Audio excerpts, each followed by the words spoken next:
is a special presentation of ESPN on ABC. The spotlight today in the final race of the NASCAR season shines squarely on Jimmie Johnson, the Southern California native who tries to put the wraps on something that's only been done once before in Sprint Cup Series history: win 3 consecutive championships. The great Cale Yarborough, one of NASCAR's all-time best, did the triple in 1976, 7, and 8. After winning the title in 2006 and again in 07, Johnson enters the season finale today with a chance to join Yarborough in the history books. The NASCAR Sprint Cup Series trophy will be awarded later this afternoon, a champion celebrated in South Florida. You know, you run all year, you want to win everything, and if you can't win everything, then maybe you can win the championship. It's what every driver looks forward to and plans their lives around, basically. I mean, it is everything in our sport. Being a champion, I mean, that's your ultimate goal and dream. Once you've accomplished it once, there's nothing more than you want than to do it again. Being a champion is achieving that goal that you've worked all your career thinking about.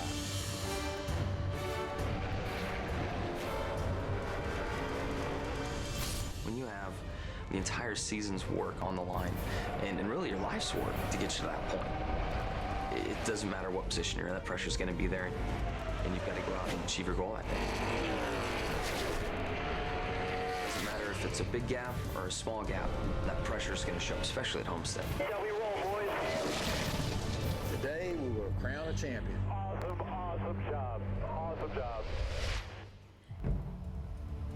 An entire season's work is on the line today as the chase for the NASCAR Sprint Cup concludes with the Ford 400 from the mile-and-a-half Homestead-Miami Speedway in Homestead, Florida. When the season began 10 months ago in Daytona, every driver in the field dreamed of winning that trophy, the NASCAR Sprint Cup Championship trophy. There it stands, all shined up and ready to go. Odds are that it'll be Jimmie Johnson holding the trophy. After winning last Sunday's race in Phoenix, Johnson arrived in Miami Tuesday, trying to keep the pressure off and with lots on his schedule. We're on our way to Miami. What are you reading? Propaganda, honey? Yeah. Propaganda, you're not supposed to read it. Where's your cool hat? She has a cool hat on. She does have the cool hat. It's your hat. Yeah, it is my hat, actually. This is his hat. I don't know if we want to admit that on a sports show that we have a unisex hat. I should not put it on now. Hell no. Hell no. It looks good. Hell no. No, put it on. It looks good. Let's have a look at it. Just a little look. It's Miami chic. What do they call it? That's what she's like. I'm so Miami today. Well, we're here. Now we'll go to the hotel, get cleaned up, and head to Montoya's charity event. Juan's been great to Shandy and I. The work we've done with our foundation. We thought it'd be great to reciprocate, what he's done for us. We're hoping to put you guys on the cover this week. I want to send down a photographer to do a portrait of you and Chad. First choice would be my beautiful wife. Oh God, that's coming next. And then second choice would be, since she wouldn't take that, I mean Giselle.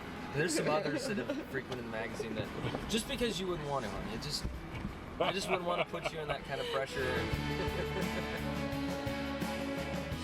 The magazine, they want me to do a piece on who is Jimmie Johnson. Why does everyone telling ask the that story, question? and I really don't know. And at points in my career, I was actually concerned about it. And anymore, I can really care less. I mean, I don't know why this thing keeps surfacing. And I mean, the biggest crime I could commit is to all of a sudden care and try to prove a point that I am someone. I just need to keep being myself. I'm just a normal guy. To be honest, I'm a jackass from El Cajon, okay?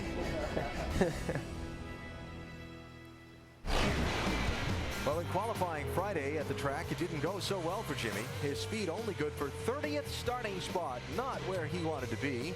While the only man who could take the title from him today, Carl Edwards, qualified 4th fastest. So if Edwards earns maximum points by leading the most laps and winning the race, Jimmie Johnson needs to finish 36th or better to be champion. Now, if somehow Jimmie were to finish last, Carl still would need to finish at least 2nd to take the title, so odds are very good that Jimmie holds that trophy today. For his pre-race thoughts, we go to Dave Burns. Well, for our two-time and defending champion, this scene is familiar, coming to Homestead with a lead, but this year, the lead isn't as big, and the lead is much bigger, but the starting spot is much worse, Jimmie. How are you going to drive the beginning of this race starting 30th? Just really do my thing. We fortunately have a great race car, and we have had a great race car all weekend long. The one lap that counted for qualifying was a bad one. I got off turn 4 slow because the car got real loose, and I just didn't put up the lap that we needed. So, that's behind us. I do have to deal with that starting position, and I think everything's going to be just fine. We got a nice wide racetrack. I got a very comfortable car, and the scheme of things, what I need to do today is not go up to the front and lead the most laps. So I can be patient. I still want to win this race. I still want to get up front, but I can take my time to get there, and I'm just going to be smart today. Jimmy, any anxious thoughts at all, or has the fact that you've been here twice before calming? It is calming, but there's no way I could keep things out of my mind. I don't care what the athlete has won or how many times or who it may be. You cannot keep those thoughts out of your head, and experience does help me stay calm with those things and realize that it's just my mind doing what it does in these moments. But at the same time, I think it keeps me prepared and keeps me honest and focused on the right things, and I feel like I'm well prepared. I feel like this team is and ready to get out there and do it today. All right, we will follow him, Alan, from his starting spot outside row 15. All right, Dave, thanks. Our ESPN pit studio sitting right in the middle of the Homestead-Miami Speedway. Got the lake on one side, the garage area on the other, and we welcome you inside. Alan Bestwick with Brad Daugherty and Ray Evernham. Where's Rusty? Well, he's out on stage, as are a number of other past NASCAR champions being saluted as part of today's pre-race ceremonies. There goes RW. Dale Jarrett is also a part of this ceremony. There's DJ. Both will rejoin our telecast here in just a couple of minutes. We are going to see something today that in the 60-year history of NASCAR racing has only been done once before. Yeah, absolutely. And you talk about names like Earnhardt. You talk about names like Petty. You talk about names like Allison and Waltrip. Petty won the championship 7 times, but never did he pull off the trifecta that Jimmy Johnson is on the verge of doing today. And that proves and talks about the significance of his place in history. It's outstanding. And there are great teams, not just in NASCAR, but all of sports, that have won championships but not created dynasties. And what you're about to see today is a NASCAR dynasty. Of the 9 races in the chase for the Sprint Cup leading up to today, there have been a couple of key moments where this championship could have turned against Jimmy, but instead turned for him. This was Talladega. Just missed the wreck. Yeah, and you can see it. Several of the chase competitors caught up in there, and when the smoke clears inches away from the 48, not a scratch on it. Absolutely. He was really lucky after that wreck. And he took a deep breath. We got the camera on him. He's like, woo, we missed that. Now let's refocus and go get this thing. Sometimes you got to be lucky as well as you are good. Now, a little reality moment. Jimmy hasn't won this championship yet, but it's going to take something really extraordinary for him to lose it. 1992, final race, Atlanta Motor Speedway. Davey Allison in that 28, leading the points coming in.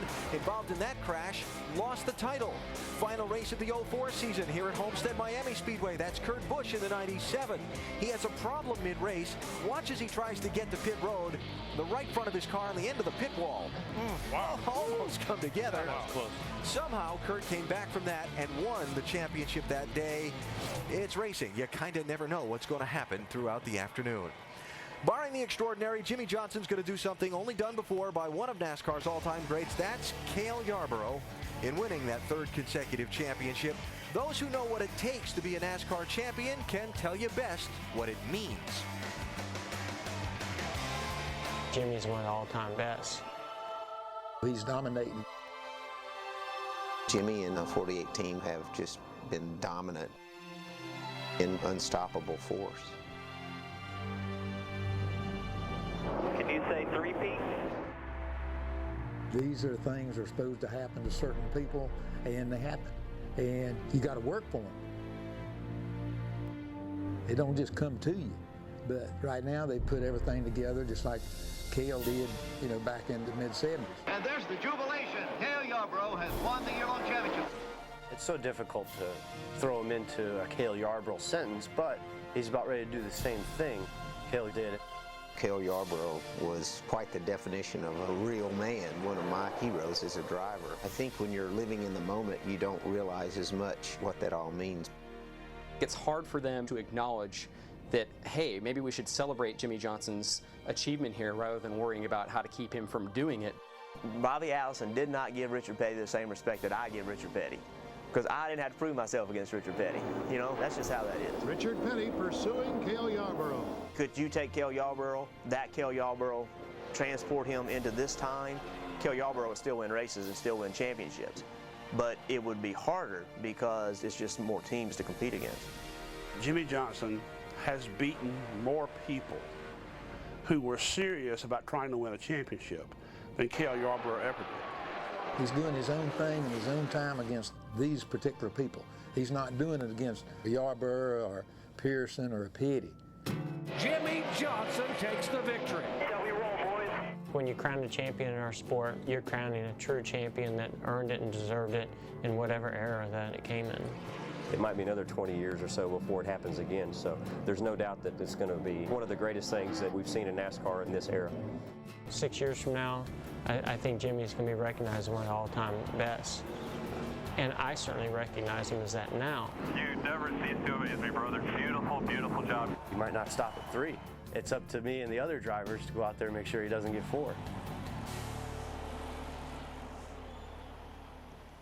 You know, there's only one man on this planet that can tell us what it's like to win 3 consecutive Sprint Cup Series championships. And he joins us now from the trophy room at his home in South Carolina, the great Cale Yarborough. Cale, thank you so much for taking the time.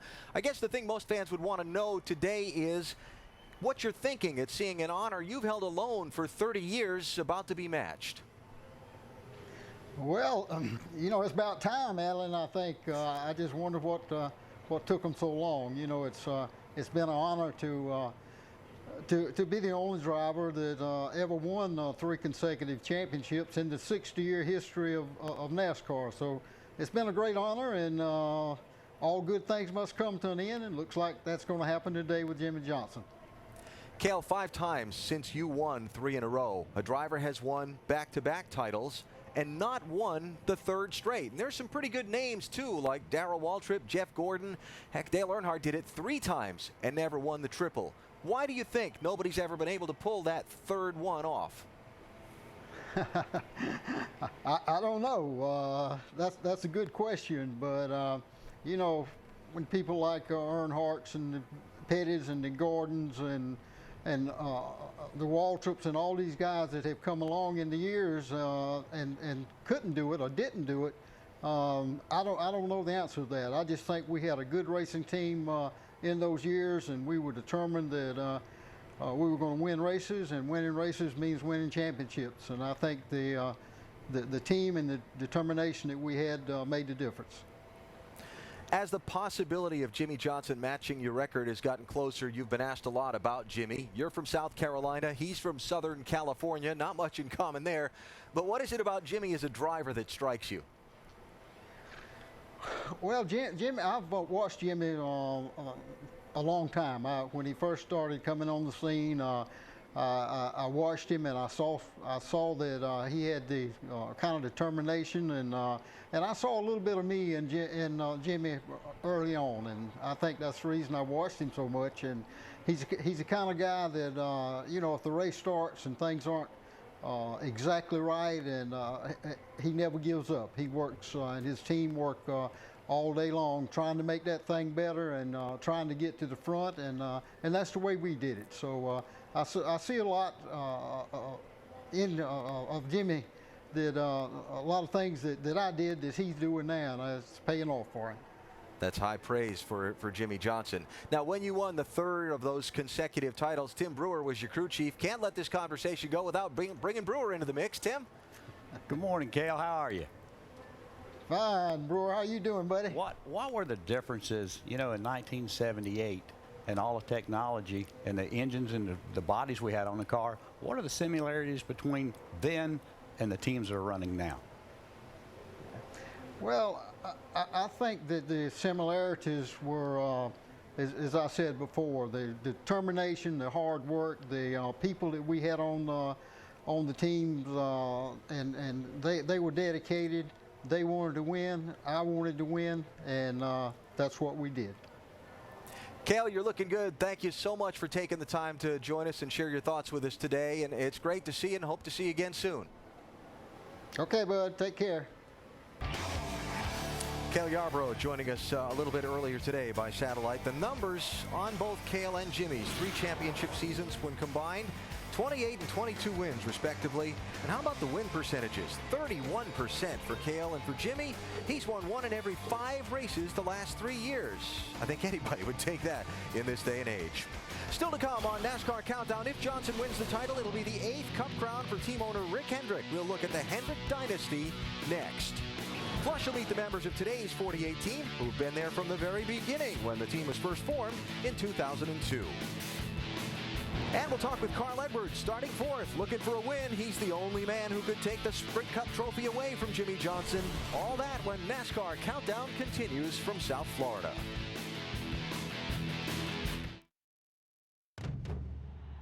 Bulls win the title. The Bulls are the world champs again. The Canadians win the Stanley Cup. Can you say three-peat? The Lakers are champions again. Dynasties create sports emotion. They make you care. They make you feel. A dynasty is a couple of generations of excellence. My definition of a dynasty is you have to win 3 straight, period. No question. The Boston Celtics are once again the world champions. Dynasty teams are teams that have certain things underlying them. Not the records, the championships, but how do people play together, get together, face adversity together. You wanted to play for each other. You didn't want to let your teammate down. It's much bigger than just me. I mean, I've done everything I can this year, my entire life. Everything, I'm all in. I mean, you go down through an entire roster of guys, and they're all in. And that's what it takes. You think it's life or death in the sense of, God, you're working so hard to achieve a common goal for such long periods of time, such close proximity, unified by this common goal. And the New York Yankees have won the World Series. Every day, it's like we're playing in a World Series game. That's the attitude, that's the approach we had. If you want it bad enough, you've got to sacrifice, work as hard, or work harder than they are going to. The greatest strength that we had was team. There were no I's or me's. There was one team. The Green Bay Packers have won 3 straight National Football League championships. You know, it's hard to have a dynasty and then all of a sudden to keep it going. It's just amazing the fortune and how it comes and goes, and you just don't know when it's going to be your time, and if it's your time, how long it's going to last. You can count on one finger the number of drivers that have won 3 consecutive Cup titles. It's about winning championships, and it's about the journey to win championships. You know, that's the ultimate challenge for us, is to get to the next level, is to do it again. We'd get through winning a championship and say, you know, come back 4 months later and say, let's get it again, kill, you know, let's do it one more time. It's tough to win 2 back-to-back, and 3 is quite an accomplishment. It means a lot to us, I mean, because we make history. Very few teams have done this. This is a major accomplishment for the franchise and for the team. To make history would be the ultimate. I mean, to have a place in the record books like that would be the ultimate.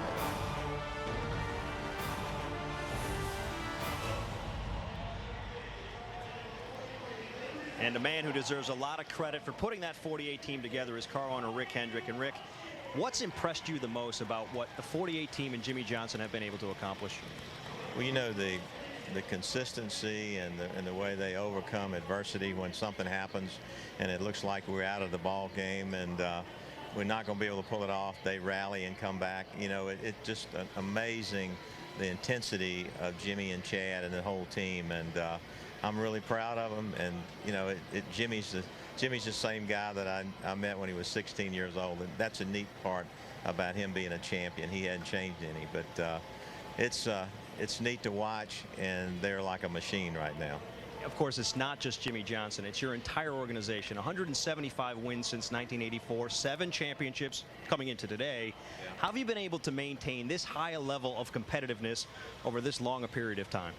Well, you know, and I think anybody you talk to in sports or business, they say it's about people. And you know, we've had a lot of the same guys that work with us for years and years, and we just try to get better and better. And then we have our sponsors that stood beside us, and then got to thank Chevrolet and clinched the manufacturers championship. And you look around this garage and you look at the technology, whether it's Ford or Chrysler or GM, you know, they add so much to our sport, and they're the backbone of our country. And you know, I like to see the fans go to GM factsoffiction.com and look at some of the facts, and hopefully we just appreciate what the big three have done for us in the sport and our country.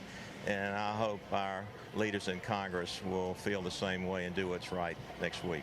Well, good luck, Rick. Thank you. Rick Hendrick looking for his 8th Cup Series championship later this afternoon, Alan. All right, Mike, thanks. Rick Hendrick may not have the flamboyant personality of the Yankees' George Steinbrenner, say, but he has become one of the most successful team owners in NASCAR history, likely to win his 8th Sprint Cup title as an owner today, his 175 wins, second all-time, only to Petty Enterprises. No driver wins a race or championship alone. Jimmy Johnson has the help of a very skilled and dedicated group, 4 of whom have been with this 48 crew since the team was formed in 2002.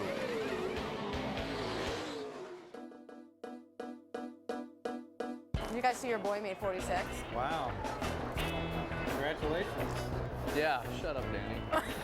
I've never seen that. That's a really good picture of you right there. Yeah, I look real happy. 46, wow. I think that's, yeah, that doesn't even look like you. No, I know.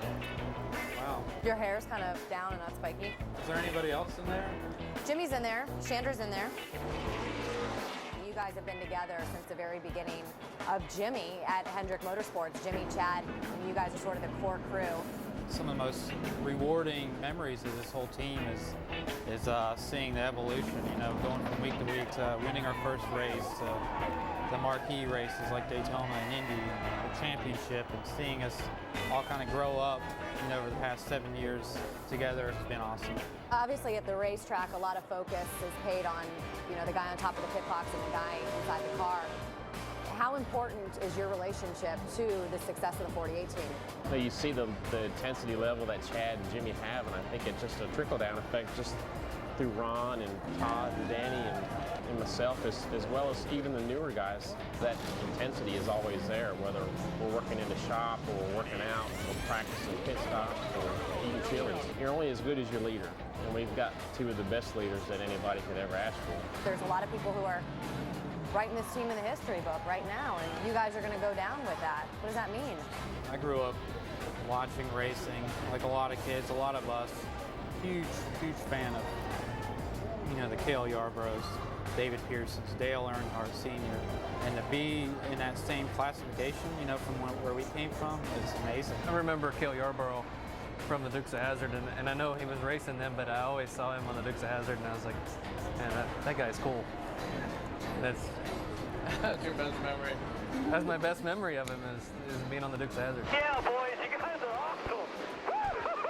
Ron, I know, I mean, you've been with Jimmy forever. Right. So to do this along with him, a buddy of yours for so many years, must mean a lot. It's hard to believe we've made it this far, but I think we've definitely earned it, you know, and whatever happens after this is great, but I think we've had, you know, a great time together, and I hope there's many more great times together.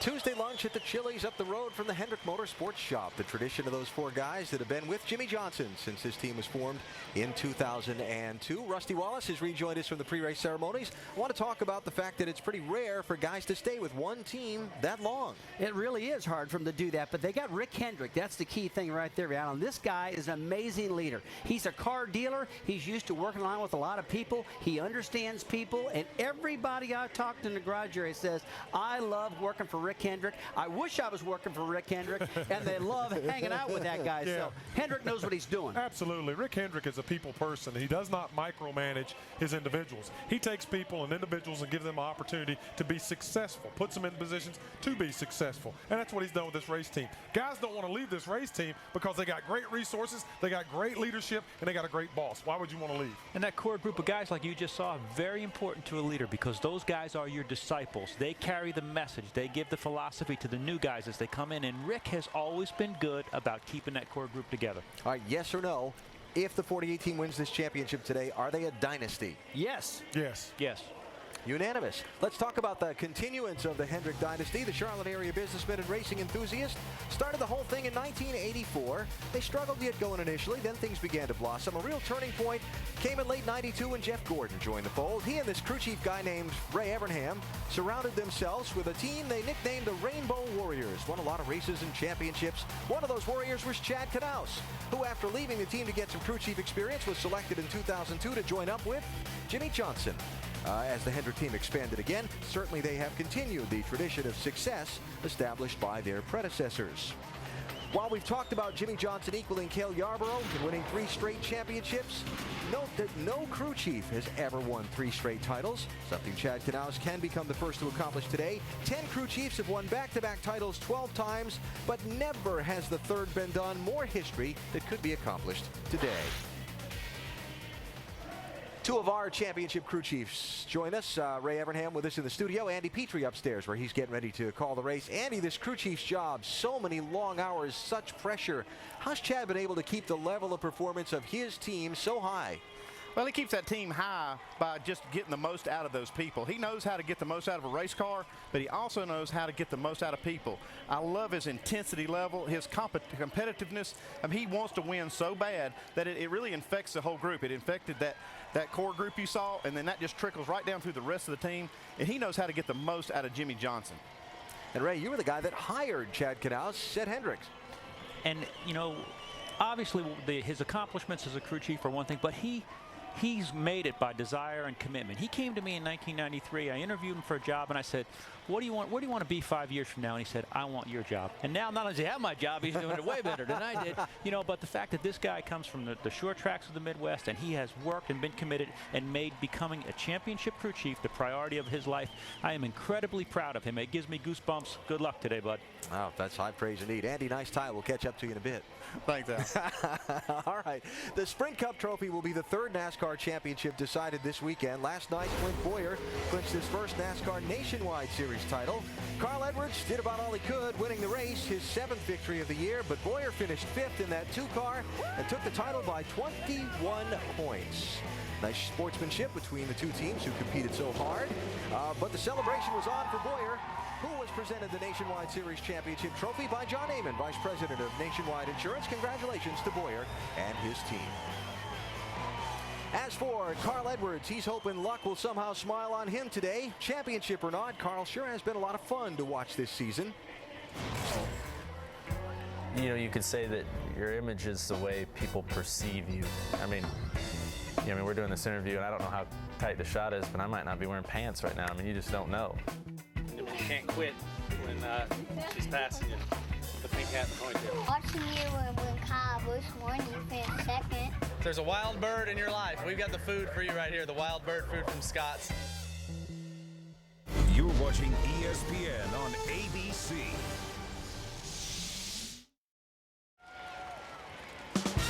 Tomorrow, Brady Quinn looks to lead the Cleveland Browns back into contention while Trent Edwards is out to rally the Buffalo Bills back to their winning ways. It's Monday Night Football on ESPN at 8:30 Eastern. Coverage starting at 7 Eastern with Monday Night Countdown delivered by UPS. When the chase for the NASCAR Sprint Cup began 10 Sundays ago, we all expected Kyle Busch to be a big player after winning 8 times during this season. The troubles in the chase have kept Kyle from being a factor in the championship. He starts 8th today. What a season it has been for Carl Edwards. 8 Sprint Cup Series wins, 7 Nationwide Series victories, barely finishing 2nd in that championship. Carl starts 4th today, hoping somehow that Sprint Cup trophy at the end of the day can be his. As we look back on the difference between where Jimmy Johnson and Carl Edwards stand in points, we come back to a couple of key what-ifs. A couple of key moments. That race at Talladega, the wreck that Jimmy missed, Carl was caught up with, and he had an electrical problem at Charlotte. If those things hadn't happened, we could be having a very different conversation today. If Carl finishes 2nd in this championship, he's going to be very disappointed, but what a season. I mean, what a season. 8 wins. Alan, 8 wins. This guy's dominated throughout the day. He's done an amazing job. I mean, he can't be upset about this year whatsoever. He's got so close. He can almost smell. He might win the thing. You never know. Yeah, Carl Edwards has displayed a tremendous amount of aggression. He really gets after that race car. He's got a little ember burning in that belly, and I love it. And I think he is the champion next season.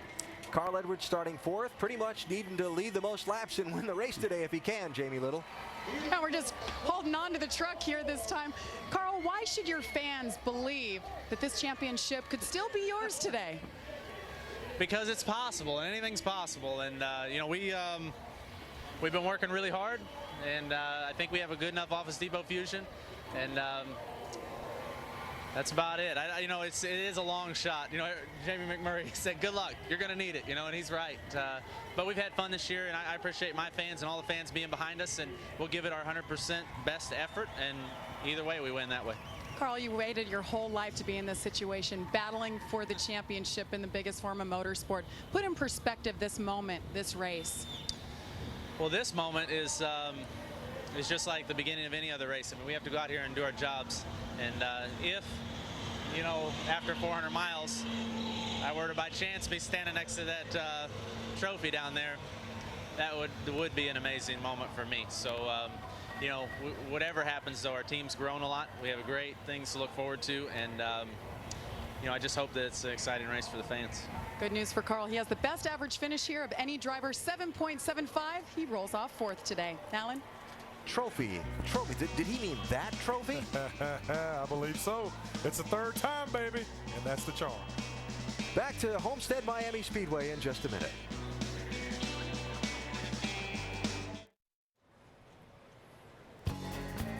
Well, today marks the end of the line for one of the most successful driver-team combinations of the past decade as Tony Stewart makes his final start with crew chief Greg Zipadelli and owner Joe Gibbs. Here comes Tony Stewart off the corner, and in his 25th NASCAR Winston Cup race, Tony Stewart wins at Richmond International Raceway. Tony Stewart is the 2005 NASCAR Nextel Cup Series champion. There is the champion crew. My God, this is awesome. And once again, Tony Stewart wins it. And after 10 years with Joe Gibbs Racing, Tony's having a moment with each one of the guys on the crew. They've just taken a major team photo here by the 20 car. And as he comes down to the end of the line, these are the guys that have stood by him through 2 championships. And we'll see him finish it out today before he starts his own team next year and goes for a championship as the owner as well. Bill Byrne getting the final, well, almost the final hug there. Tony, what's this moment like for you getting ready for the final one? Well, I wish I could say I was happy for this, but I'm not. You know, it's you know, something I decided, obviously, but you know, as you can see, I mean, we're all, I think we're all emotional about today. You know, it's hard knowing that, you know, after 10 years being with these guys, do something different next year, but you know, these guys have been family for 10 years, and I hope they're family for another 10 after this. You know, we got a great relationship with all these guys, and gonna miss. I told Eddie when I got dressed in the motorhome, I said this is the last time I'm going to put this orange uniform on. So it's going to be a tough day, but you know, I can't think of a better way than you know, to try to fill that empty spot on the hood there with the banner trying to win Homestead today. There's nothing that we could do better than do that for these guys, and you know, everybody at Home Depot and Zippy and Joe and JD and everybody at Joe Gibbs Racing just you know, made the last 10 years of my life pretty you know, pretty memorable, and something that if I had to do it all over again, I'd do it every way exactly the same way. It's you know, you learn a lot about family, you learn a lot about tradition, you learn a lot about you know, how professional organizations run by being here, and you know, hopefully after today I can lead my own team the same way that Joe and JD would do theirs, and you know, hopefully I can have similar success. But it's I'm not excited about not being with these guys. I'm excited about what I'm doing next year, but you know, I'm not excited about leaving here too. It's an emotional day for the 2-time champ, Alan. David, thanks. So as we close in on the race, what to watch for? Well, you definitely need to watch for the entry turn 3 and 4. Those guys are going to run right on a wall. Somebody's going to miss. Somebody's going to clobber that wall. They're going to have a problem in 3 and 4. I didn't see Wilt Chamberlain score 100 points like the rest of the world did, but I'm going to see Jimmy Johnson win 3 in a row, baby. I'm excited. Watch Jimmy on pit road. Not a good spot today. And we'll see if he can get from 30th up to the front of the pack and maybe win this thing. So we're getting set for the green flag. David Ruderman, the pole sitter today. NASCAR countdown continues after these messages and a word from our ABC stations.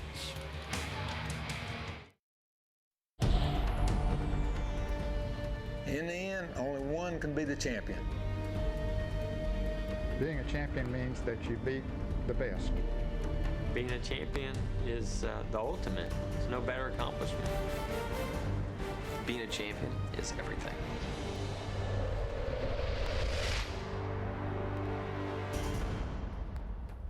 Jimmie Johnson stands ready to accomplish everything for a third time. Today, the obstacles between he and the Sprint Cup, luck and fate. It'll take something very unusual to keep Johnson from the championship, though in racing, the unusual is always a possibility, and there will be no relaxing for he and that team until their title is secure. The simple scenario for the day, if Carl Edwards leads the most laps and wins the race, 36th or better gets Jimmie his third consecutive championship. Let's go trackside for the opening ceremony. Ladies and gentlemen, please rise and remove your hats as the Special Operations Command South and their commander, Brigadier General Hector Pagan, present our nation's colors. Remain standing as President and Chief Executive Officer of Motor Racing Outreach, Billy E. Malden, offers today's invocation. Our God and Heavenly Father, we pause to give you thanks for this beautiful day and for the opportunity to enjoy this racing. We give thanks for the track management and the sponsors and all that have worked hard to make this event possible.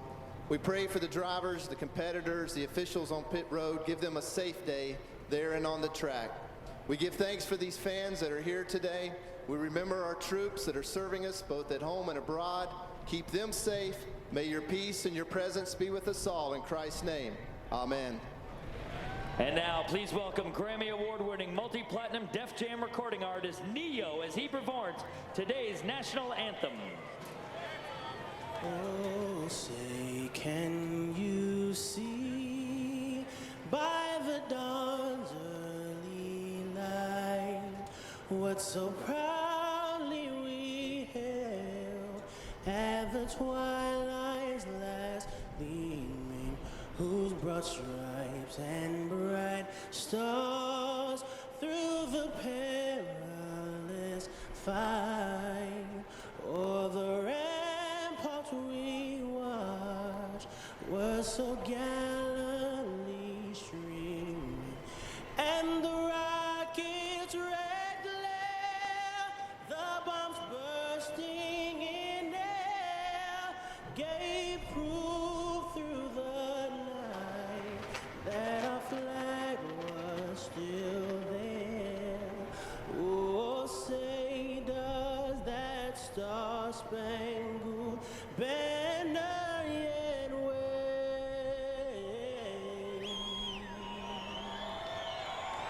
o'er the land of the free and the home of the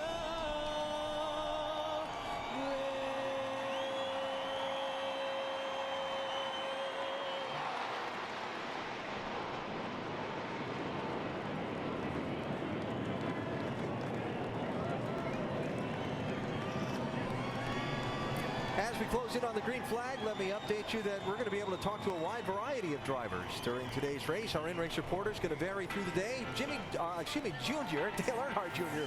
will be the first. That'll be a lot of fun. Jimmie Johnson, the wait's over. It's time to go racing.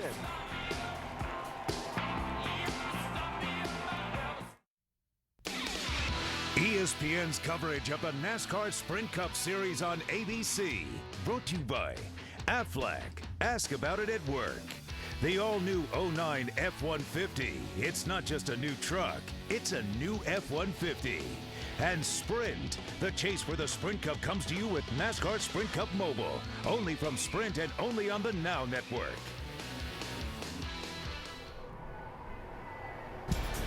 Well, one man tries to equal history, and one man hopes against long odds that the NASCAR Sprint Cup Championship somehow becomes his. Jimmie Johnson and Carl Edwards, the two principals today. We will see how it plays out as we go 400 miles in the Ford 400, getting underway in just moments. Before the command, we head upstairs to call the final race of the season. Dr. Jerry Punch, Dale Jarrett, and Andy Petrie. Doc? Thank you very much, Alan. Nice job down there, guys. And hello, everyone. Welcome to Homestead-Miami Speedway. You know, Jimmie Johnson's mission may seem simple. Finish 36th or better, and he will win the title and make NASCAR history. However, Carl Edwards starts third, and Jimmy is mired back in the eye of the storm at 30th on the start, so that may cause some concerns. Now, if you're Jimmy Johnson and you're Chad Knaus, what is your #1 worry right now? Well, obviously, being back in 30th, that something could happen. You know, you've put yourself right in kind of the eye of the storm, and so you have to avoid that. But more than that, because I think these guys, and knowing Jimmy Johnson, he can drive through that and around everything that could possibly happen. They're more concerned about a part breaking that they have no control over. That's exactly right. My main concern as a crew chief right now is just getting through that first lap, getting through the first turn without having a problem. After that, it strings out. He's going to be fine. The other thing is, just like you said, Dale, you're going to sit on that pit box and you're going to just wonder, is this going to work? Is this going to break? You know, all these scenarios go through your head. This is going to be like the longest 400 laps that he's ever seen. Now, you both have lived this. How much sleep do you think these guys really got last night? Well, it's certainly not as much as they would have liked to have had because of a couple of things. Obviously, starting 30th is one, but they got their car a lot better in practice. They're very happy with their race car, but I think they're going to be okay with everything. But the main thing is they're on the brink of history here, and that's what's kept them awake more than anything, is just thinking about the possibility of what could happen. Chad Knaus hadn't slept all week. He's been worried about this car and preparing for this all week long, so he'll be glad to get that trophy in his hands. It's right there. He can reach out and touch it, so it's not going to be long, and they'll be able to celebrate. And if you're a Carl Edwards fan, not much strategy involved with what Carl has to do today. In order for Carl to win it, he can finish no word worse than third. And even if he finishes third, he must lead the most laps here today. Let's go trackside for the command to get him fired up. Race fans, are you ready? The time is now. It's time for the most famous words in motorsports. Here to give the command for today's Ford 400, the great-grandson of Henry Ford and member of the Ford Motor Company Board of Directors, Edsel B. Ford II. On behalf of Ford Motor Company employees and Ford retailers across our country, gentlemen, start your engines. Bring them up. Engines fire up. All right, buddy, fired up. Fired up when you're ready. Fired up. Fired up. Crank it up. Crank it up. Therefore, have a good day, guys. Be solid in the fence. Let's go out and get the job done, and we're going to do it. We appreciate it. All the effort all year long. It's been a strange year for all of us, but I really enjoy all of you. Appreciate it. Engines have fired, and 43 of NASCAR's finalists for the 36th and final time here in 2008 are set to get it on here to bring down the curtain on what has been a fabulous season. Take a look at our starting grid. A very surprising front row. 38-year-old David Rudiman becoming the fourth first-time pole winner in 2008. He'll be flanked by rookie driver Scott Speed, and there is Carl Edwards starting in the fourth position. Now, while you watch to see where your favorite driver is starting, let's visit with our in-race reporter, the driver of the AMP Energy National Guard Chevrolet, who's starting back in 22nd, Dale Earnhardt Jr. Junior, Dale Jarrett, ESPN. You have a copy? Yes, sir. Hey, Junior, I know you're getting ready for 400 miles here, but could you take a second and reflect back on this year and let us know, is this pretty much what you expected to happen as you made your move, or are you more pleased with everything than you imagined? Well, there's a lot of stuff that I'm more pleased with. I'm really happy with the people that I'm working with. Really happy with the structure of all the teams and how the whole company works. I'm really pleased with just being in that environment, and I feel well prepared every weekend due to all the people back at Hendrick and all the work that they do to get these cars the way they are when they show up to the racetrack. So it's a great feeling. That's better than I thought it would be, if that's even possible. But we'd like to run better in the last half of the season and during the chase, obviously. But I can't complain about the type of race cars I show up to the racetrack with, and that's all you can ask for as a race car driver. Okay, let's turn to today. Did practice give you an indication that you have a car capable of winning this race today? Well, a couple of people told me we were pretty good. The cars, you know, when they're driving great, you're running out front, there's still a bit of a struggle to drive, but lap time wise we look pretty good. So I like this racetrack, believe it or not, even though I ain't got a top 10 here, but I really do like running here, and hopefully we can take care of it today and get us some kind of finishes that we've been looking forward to getting here. Okay, Junior, thanks for talking with us today and all season long. Have a great race. Now Andy's going to talk with your crew chief, Tony Eury Jr. Hey, Tony Jr., Andy Petrie up here. Have you got us? Hey, Tony, this is a unique racetrack with this variable banking, and now we're going to race kind of into the night. How do you set up for all these changing conditions in the variable banking? Well, what I think Junior tries to do is, you know, we know during the night we're going to go back to the bottom of the racetrack, so we really tuned on our car for the first 10 to 15 laps to try to run around the bottom, make it as good as possible, but our car really runs good up top, so we'll probably start out running the bottom here, and then we'll ease to the top as the sun comes up, but I think when you win the race, you got to be back down the bottom, so that's what we're working pretty hard on the race. Okay, Tony Jr., thanks a lot for talking to us, and good luck today. And I appreciate it. We'll look forward to riding along with Dale Earnhardt Jr. and talking with Tony Jr. throughout the afternoon. We'll also take you inside the other on-track action with 8 cars carrying onboard cameras, including both of our championship contenders, Jimmy Johnson and Carl Edwards. Back with more from Homestead in a moment.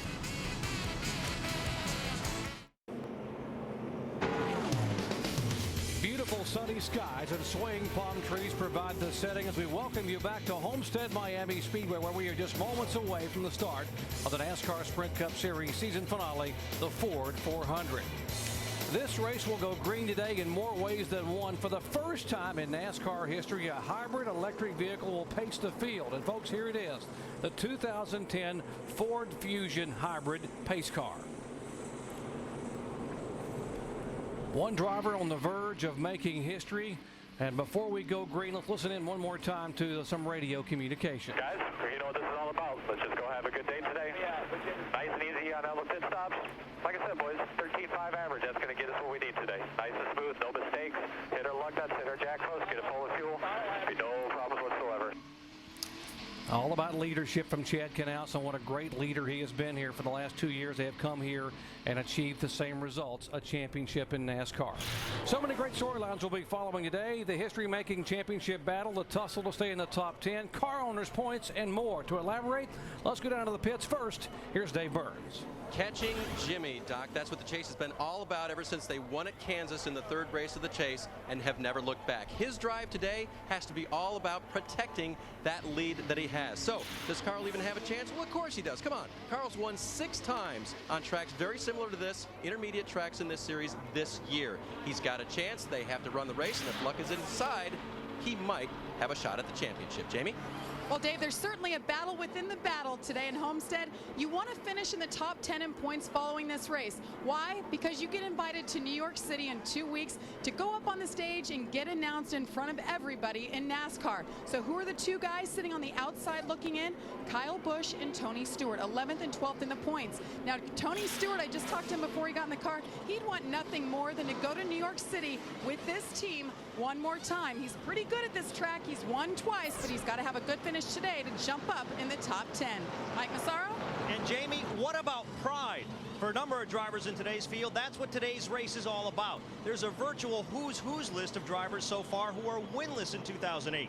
Guys like Kevin Harvick, Matt Kenseth, and perhaps most notably, Jeff Gordon, who's not been shut out since 1993. A goose egg in the win column at the end of the day could make for a very long offseason. Conversely, a win, that could go a very long way, because the guy who goes to victory lane this afternoon has bragging rights all the way until February. Shannon? Mike, the final battle you'll see on the track here today is a battle for the top 35 in owner points. Now, the major players in the game of who's in and who's out, Marcos Ambrose, Robbie Gordon, and the 84 Red Bull Racing. Now, the 84 car is normally driven by Scott Speed, but in an attempt to gain the 17 points that team needs to get into the top 35, they've switched drivers. Brian Vickers will be behind the wheel of that car here today. Now, the winner of the top 35 in owner points does not celebrate in victory lane here today. Their celebration will come next season when they have guaranteed entry into the first 5 races of the season, including, Doc, the Daytona 500. Thank you, guys. This broadcast is available in Spanish by activating your SAP button, presented by ESPN Deportes. Again, the season finale, 400 miles, so much pressure, so much to be decided here in this final race of the year. Remember, Jimmy Johnson must finish 36th or better to win it all and make NASCAR history. And there is no more difficult or dangerous time for a driver mired back in the field than the early laps when everything can break loose. Fans on their feet, glad to have you with us on what could be a history-making day here in South Florida as the field comes down for the green flag.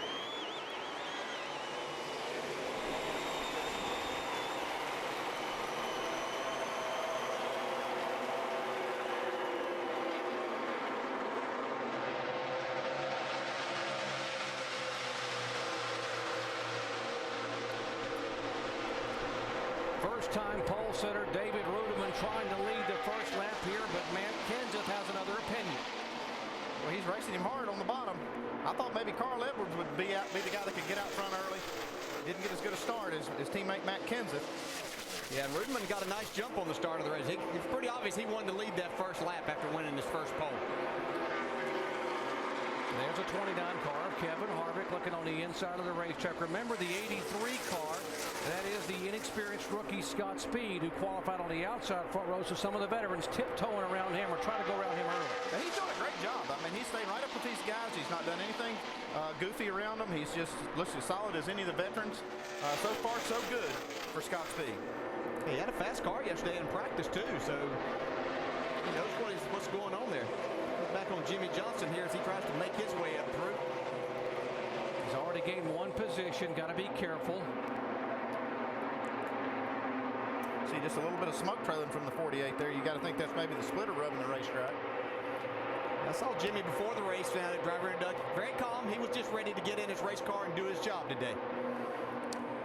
Carl Edwards now going on the bottom of the racetrack. And again, remember, Carl needs to lead the most laps if he's to have a shot. He can win it and just lead one lap, but if he can lead the most laps, he can finish as far back as third. Not that that's far back at all. He's going to have to stand on it big time, and he's doing it right here. Look how much tape he's got on that windshield. I don't know how he sees out of this race car. He's only got just a little opening. He's trying to shield that sun, which is going to get a little bit worse before it gets better tonight. Edwards takes the second spot away now. Will set his sights on his teammate Matt Kenseth. Yeah, there's that tape. Look at that, man. He can't hardly see. He's just got one little slit right there. He's got that tape down on the windshield, and he's also got some tape on the dash to kill some of the glare, so it comes up in front of him. So far, he likes what he's seeing, though. There's only one guy in front of him. So Jimmy Johnson a little racy here early on, not wasting any time to make a move now inside the 16 car up to 23rd position from his 30th starting spot. Jimmy was really happy with his race car in practice yesterday. He said they got it pretty much where they wanted it, very comfortable. Said it's awful hard to drive, though. These cars are hard. They're a handful to drive around here. Dave? And DJ, remember what our in-race reporter crew chief, Tony Uri Jr., said before this race? When it gets dark, we'll have to go to the bottom of this racetrack. Chad Canals told me this morning we have to make progress while the sun is out. That's because we have options now. Jimmy can go low, Jimmy can go high, but when the sun goes down, everyone will go to the bottom and will have fewer options to choose from. They'll try to make as much hay as they can while the sun's still out. Kevin Harvick making a move for third position. Harvick, one of the drivers that is yet to win here in 2008, has also never won at this racetrack in a Cup car. He takes that third spot away from David Rudiman. Scott Speed right behind Rudiman. These two guys that started on the front row still hanging right up there.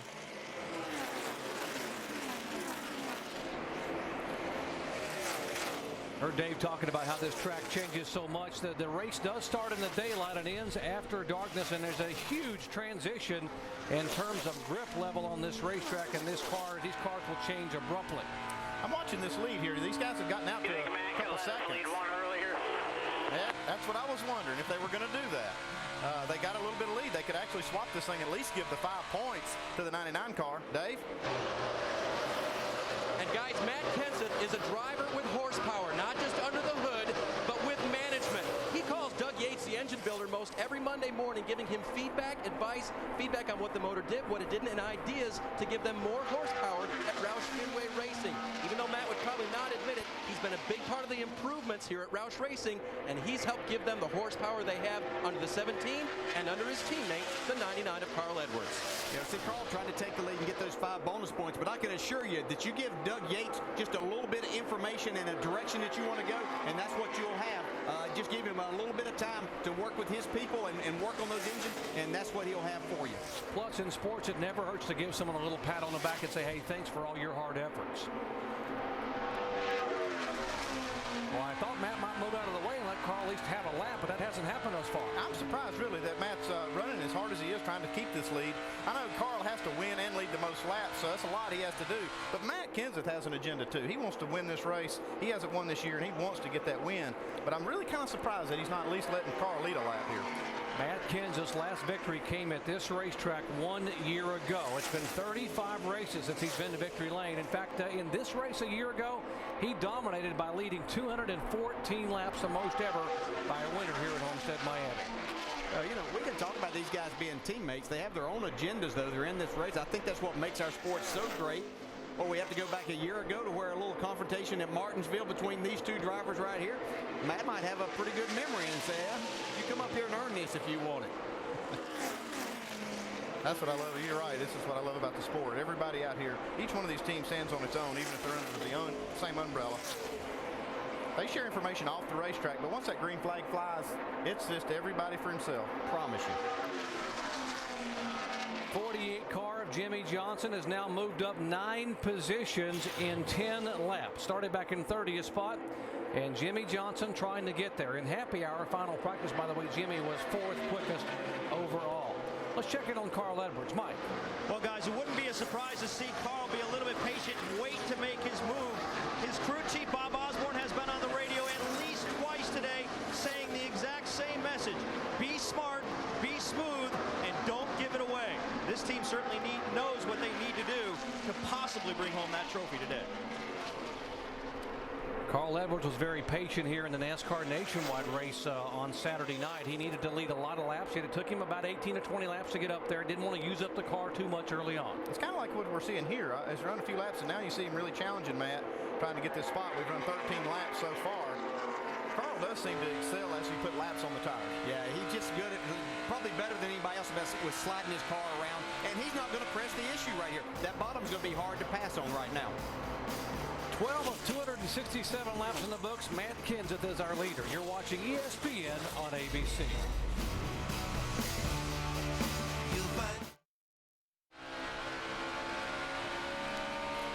Welcome back to the Ford 400. Here are our 2 championship contenders. Carl Edwards running in 2nd spot. Jimmy Johnson moving up steadily now to 19th position. Now, while you were away, a little teamwork did take over here for Roush Fenway.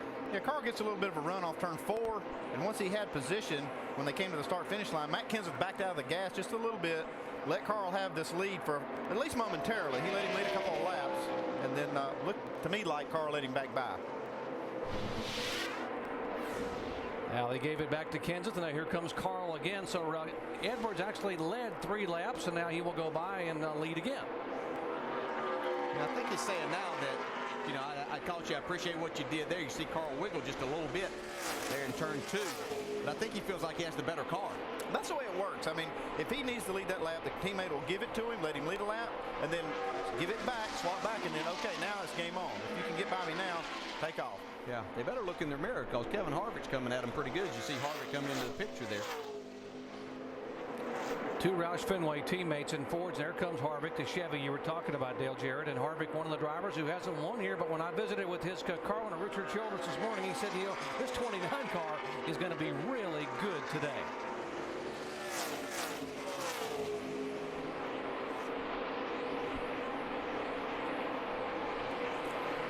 Well, they have swapped it back and forth a couple of times between the 99 and 17. A couple of teammates. Kenseth let Carl lead a lap, then Carl has gone back by. But let's listen into their radio. They may not be real happy with each other. Wasn't meant to be permanent. Try don't do this crap, then they don't give it back to you. Negative. He said he wants it back here. I'm sorry. Bob was motioning. He said, I thought he said let him go. So if you give it to him back, just take it back from him. He's about 3 back, though. Okay, that's just what we were talking about. When Matt let the 99 car go by, he thought the deal was, okay, I'll let you lead a lap, then let me back in front.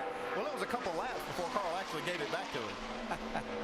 That's what's so great about our sport. And so, you know, we talk about teammates. You have to be really careful how you use that word here. Yeah, they drive for the same organization, but it's not like other sports. You know, not like they play for the Miami Dolphins, you know, and they're working for a common goal. They have individual agendas here, and so it gets a little bit exciting at times. We talk about agendas. How about the 44 car, pole sitter David Rudiman, and getting his very first pole for Michael Waltrip Racing, and how big would it be for him to be able to go to victory lane for the first time in his career here in this finale? Well, that's his last race with UPS as a sponsorship, but this team has really shown a lot of promise. And talking to David this morning, he really felt like that he had a car capable of running up in the top 5 all day. He really feels like when it gets to the night part of the race that he's going to be in good shape. Behind him, the 6 car, David Reagan, top 15 finishes the last 7 races, solidly 13th in the overall point standings. He's got 2 teammates up there leading this thing, and he's hanging right in there too. These Roush guys have a great setup for this racetrack. We thought maybe the young driver Scott Speed, the 83 car, making only his 5th start coming from Formula One, would probably struggle early on. I guess we were wrong, Jamie. Maybe a little bit, you know, new face. He's in a different number of cars than Brian Vickers, number 83 this weekend. I talked to the team about Scott starting on the front row today, and they said the only thing we're concerned about is running up front with these drivers. Even though this is his 5th start, he's never raced against these guys. He's been running around the back, kind of learning his way around the NASCAR routes. So far, guys, he's doing a great job. His spotter telling him great line as he holds on to 6th position. Jamie, he is holding his... He's just been so solid this whole week. I mean, he came in qualifying great every practice, and he's sitting right there. I mean, I think he's starting to get this thing. He is hanging on, and one guy who's moving, though, toward him is this guy, Jimmy Johnson, who is our biggest mover here in the first 24 laps so far. Started back in 30th position, has now gained 12 spots up to 18th, and I don't think it'll be long. We'll see this car in the top 10. Well, he said they were very pleased with their race car, and Jimmy's done exactly what he set out to do. Let things string out a little bit, and then kind of all he has to do is pass them one at a time at that point in time. And a long way to go in this race. He can still be very patient. He's in a great position. Still all 43 cars that started are on the racetrack. Jimmy Johnson moving up steadily. Carl Edwards is our leader. See, can you make it on the line? Carl Edwards leading here at Homestead-Miami Speedway. 3 Roush Fenway cars in the top 5 right now. And Edwards needing to lead every single lap he can get.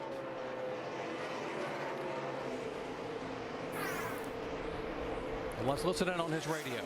How's Jimmy running? P18, bud. P18. Let's not worry about that. Focus on what we got to do now. Yeah, 10-4. Just curious. We'll give you regular updates. 10-4. See, he's kind of concerned about where Jimmy is, but he better be concerned about his rearview mirror. Well, he just out there cruising out in the front. He wanted to know something, you know. He knows he's got everything. He's doing his job right now. He is doing that. So he just wanted a little update. You see that yellow car right there? He's coming. That's Kevin Harvick, who's now gone by his teammate Matt Kenseth to take the 2nd spot away. Shannon. Yeah, Doc, Kevin Harvick just turned the fastest lap on the racetrack. Right now he's saying he's just a little bit tight through the center on both ends of the racetrack, but they have been very happy with this car all weekend long. In fact, Todd Barrier, crew chief for Kevin Harvick, told me the only real changes that they've made are a little bit of change to camber and a little bit of change to those spring rubbers, taking them in and out. No changes that they cannot fix on a pit stop. They feel that this weekend is their best chance to get to victory lane. Of course, their first victory of the season. Let's ride along and watch our direct TV telemetry here and watch him just hammer that throttle coming off the corner. See, it's a fast racetrack. These guys are humming down the straightaway, 185, 86, 7 miles an hour. See, they just apply a little bit of brake just so he can get to the bottom of the racetrack. If he was running the high line, he might not use quite as much brake. He gets to the throttle pretty quick.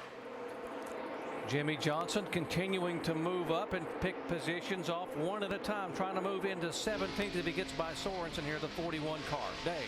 And Doc, I asked crew chief Chad if they made any significant adjustments to get this car to work in traffic. He said, you know what, you can't do a lot with it. The driver just has to suck it up. Well, Jimmy's been working hard, picking up positions, and his car has changed over this run. At first it was tight off the corner on the throttle, and now back on lap 23 he reported it was a little bit free. So changing and the driver sucking it up and working hard. You know, I talked to a number of drivers down there, and every one of them said those very words, working hard. It's hard working there at this racetrack with these cars. And so they all knew that it was going to be a long 400 miles, but Jimmy Johnson was ready for it. We've also seen him change the groove a little bit, Andy. He was running way up high in the early laps. Now he's moved to the middle and bottom of the racetrack. Yeah, I kind of speculated he might be running that high line, and just in case he has a problem, he doesn't have that far to go to the wall, and maybe not tear the car. But you see that smoke, and he's banging the splitter pretty hard. It looks like getting in the corner. Did you mention smoke? I did. There he is. Tony Stewart, final ride here with Joe Gibbs Racing. 10-year relationship, 33 victories, 2 NASCAR. $1 million in earnings, and it all goes away after this race. How much would he like to give Joe Gibbs and these guys one final win? Yeah, I was talking to Tony about that. He said he'd love to do that. He was happy with his race car. Only thing he said was whenever things cooled down a little bit, it got a little tighter in the center than what he would like to. They made a couple of changes to try to help that. Obviously, that'll come a little later on. Here's his teammates, the 18 car, Kyle Busch. What a phenomenal year he has had, 8 victories, including the first win for Toyota in NASCAR Sprint Cup competition. And the 11 car, Denny Hamlin, who was the fastest car in the final practice here on Saturday. Yeah, you better watch this guy before this is over with, because he's on the move. Jimmy Johnson started out kind of on his bumper here back about 18 laps ago, and Denny Hamlin drove away from him, being able to pass cars pretty much at will on the bottom of the racetrack most of the times here early on. Hamlin has now gained 14 spots from his 25th starting position.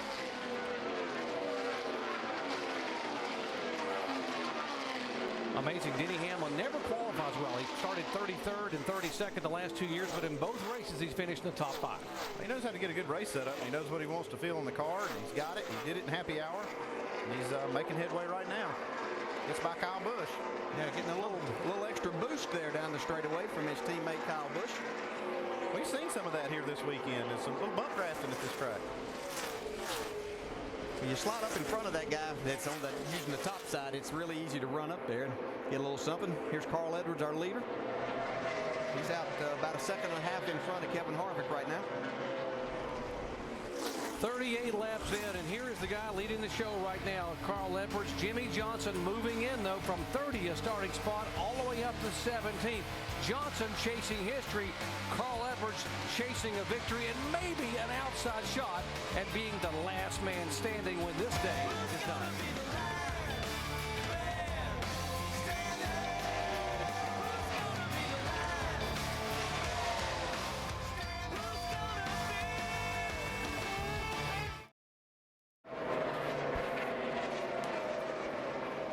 Tonight at 8/7 Central, don't miss an all-new Extreme Makeover Home Edition. Ty and the gang head to Ohio to try and save a family of 13 from their deteriorating home.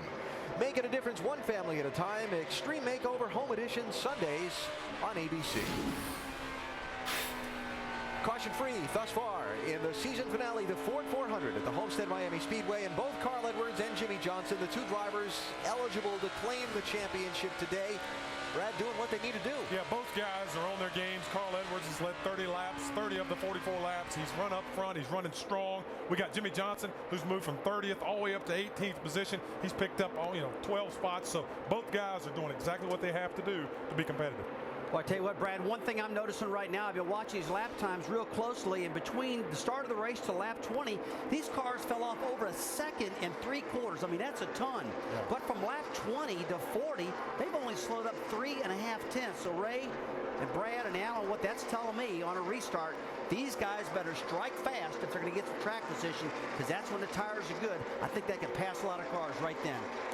And the team's getting ready for their first set of pit stops, right? They are. It's a good point, Rusty. And it's probably tire pressure or temperature, not wear. There you see, we should be seeing pit stops at about lap 55 to 60. The only bad thing, Alan, is my caution history tells me that there should be a caution by about lap 60. So hopefully nobody gets caught.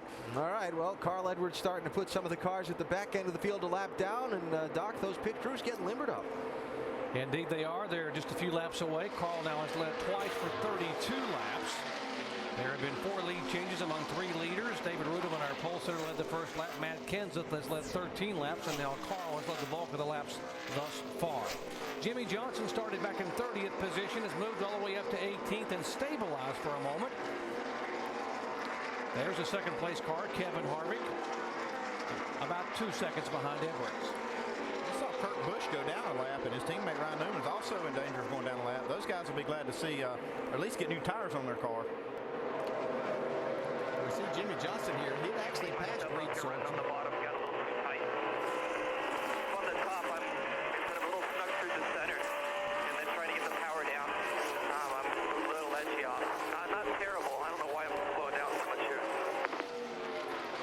You hear him talk about his car gotten a little bit tight, and I noticed that he passed Reed Sorensen and gone away a little bit, but now the 41 of Reed has pulled away a little bit. You see, here comes Brian Vickers in the 84. Up in front of Reed Sorensen is Bill Elliott, having a great run here today. He's up in 16th. They qualified well, running extremely well. Former NASCAR Sprint Cup champion, former winner here, Homestead-Miami Speedway. Speculation, Bill said he may come back and run a limited schedule in 2009 with the Wood Brothers. In this Ford, Thought they made quite a bit of progress, even though he ran a very limited schedule this year. Yeah, we see one of our first guys on pit road too. Robbie Gordon has hit the pit road. Robbie's in a battle, stay in that top 35 in points.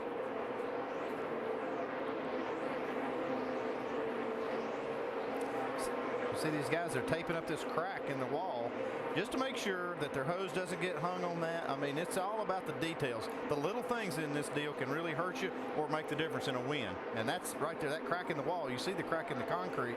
They want to try to just minimize any hang up there. That's why Chad Knaus and those guys, no stone left unturned. Make sure nothing can catch that cable of that in the crack there and rip it or tear it. Here he comes.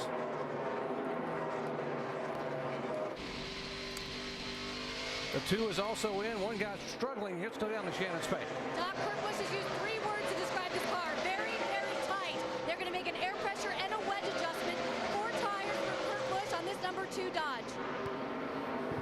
We heard Jimmy Johnson describe his race car, a little tight in the center, a little free off. They will make it appear just an air pressure adjustment. 4 tires full of Sunoco fuel on this stop. The guy's just trying to be smooth, keep their driver in position that he had, and continue to make up spots, maybe even during this green flag sequence. Earnhardt Jr. getting in a significant adjustment. He had actually gone backwards here in the early lap. And they had a problem with the right rear tire too. They were making that chassis adjustment, but the right rear tire changer had a little problem with the lug nut. It's a little bit of a slow stop for the 88. Mike. Carl Edwards in his box now. The car a little bit loose on the gas, loose off. They're going to add a round of bite. Also make an air pressure adjustment. A 4-tire change on the 99 car. As they work on the left side, a pretty quick stop so far, and they're away. Yeah, nice stop by those guys. Here's the 2014. They need a good pit stop here. They'd lost a lot of ground, and they're going to be in danger of going down a lap in this next run if they don't have a good pit stop. 29 of Harvick. Shannon. Kevin Harvick still battling tight conditions. They're going to just make a slight air pressure adjustment on that right front, but this is such a great run for this 2019 right now. 4 tires, Kevin Harvick down away, 14 seconds. Mike. David Ruderman saying his car needs to turn a little bit better in the center. They're going to make an air pressure adjustment to that car. Also a 4-tire change as the team sweeps around now to the left side. Still up on the jack. They'll pull away a tear away, and Ruderman's away, Jamie. And Tony Stewart in his pit box, he's already down on the way. He said he was just a little tight. They were making a wedge adjustment. 4 tires for Tony Stewart, making his last run with the Home Depot team, guys. Kyle Busch coming out there. There's the 9 car. Casey Kane in. Juan Pablo Montoya had been the leader. Now he has come on the pit road in his 42 car. Mike. Crew Chief Brian Patty said they've really hit on something about 6 weeks ago. They're hoping that will carry them at least to a top 5 finish. Right now, car just a little bit loose off, but otherwise Juan Pablo extremely happy with his race car. A 4-tire change, and he's away as well. Here's Greg Biffle, and apparently too fast entering on pit road in the first segment. He'll have to come back through. Right there, dig, dig, dig. Oh, that's the pass-through, I should say, on the penalty for having to come back through on pit road for Biffle. Kurt Busch did also. He was too fast on entering also. He's completed his pass-through. Very tricky to get on pit road here, DJ. Very tough. You have to come in on the access road off before you get to turn 3 at the end of the back straightaway. You can go around there as fast as you want to, but then you have to get slowed down. Cycling through on pit stops, Carl Edwards back being shown as the leader again. Let's watch the 17 car. Oh, he's got a little too much rear brake there.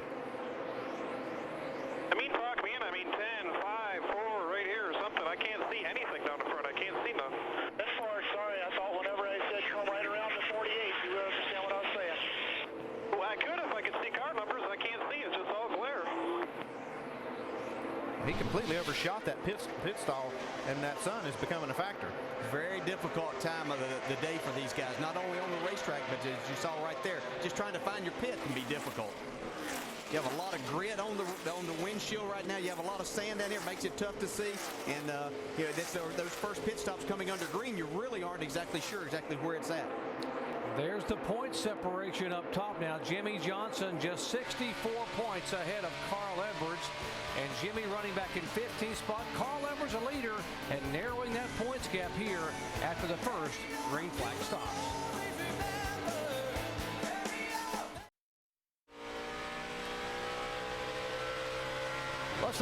AT&T Crew Chief Challenge. Which driver will have the best chance to win their first NASCAR Sprint Cup Series championship in 2009?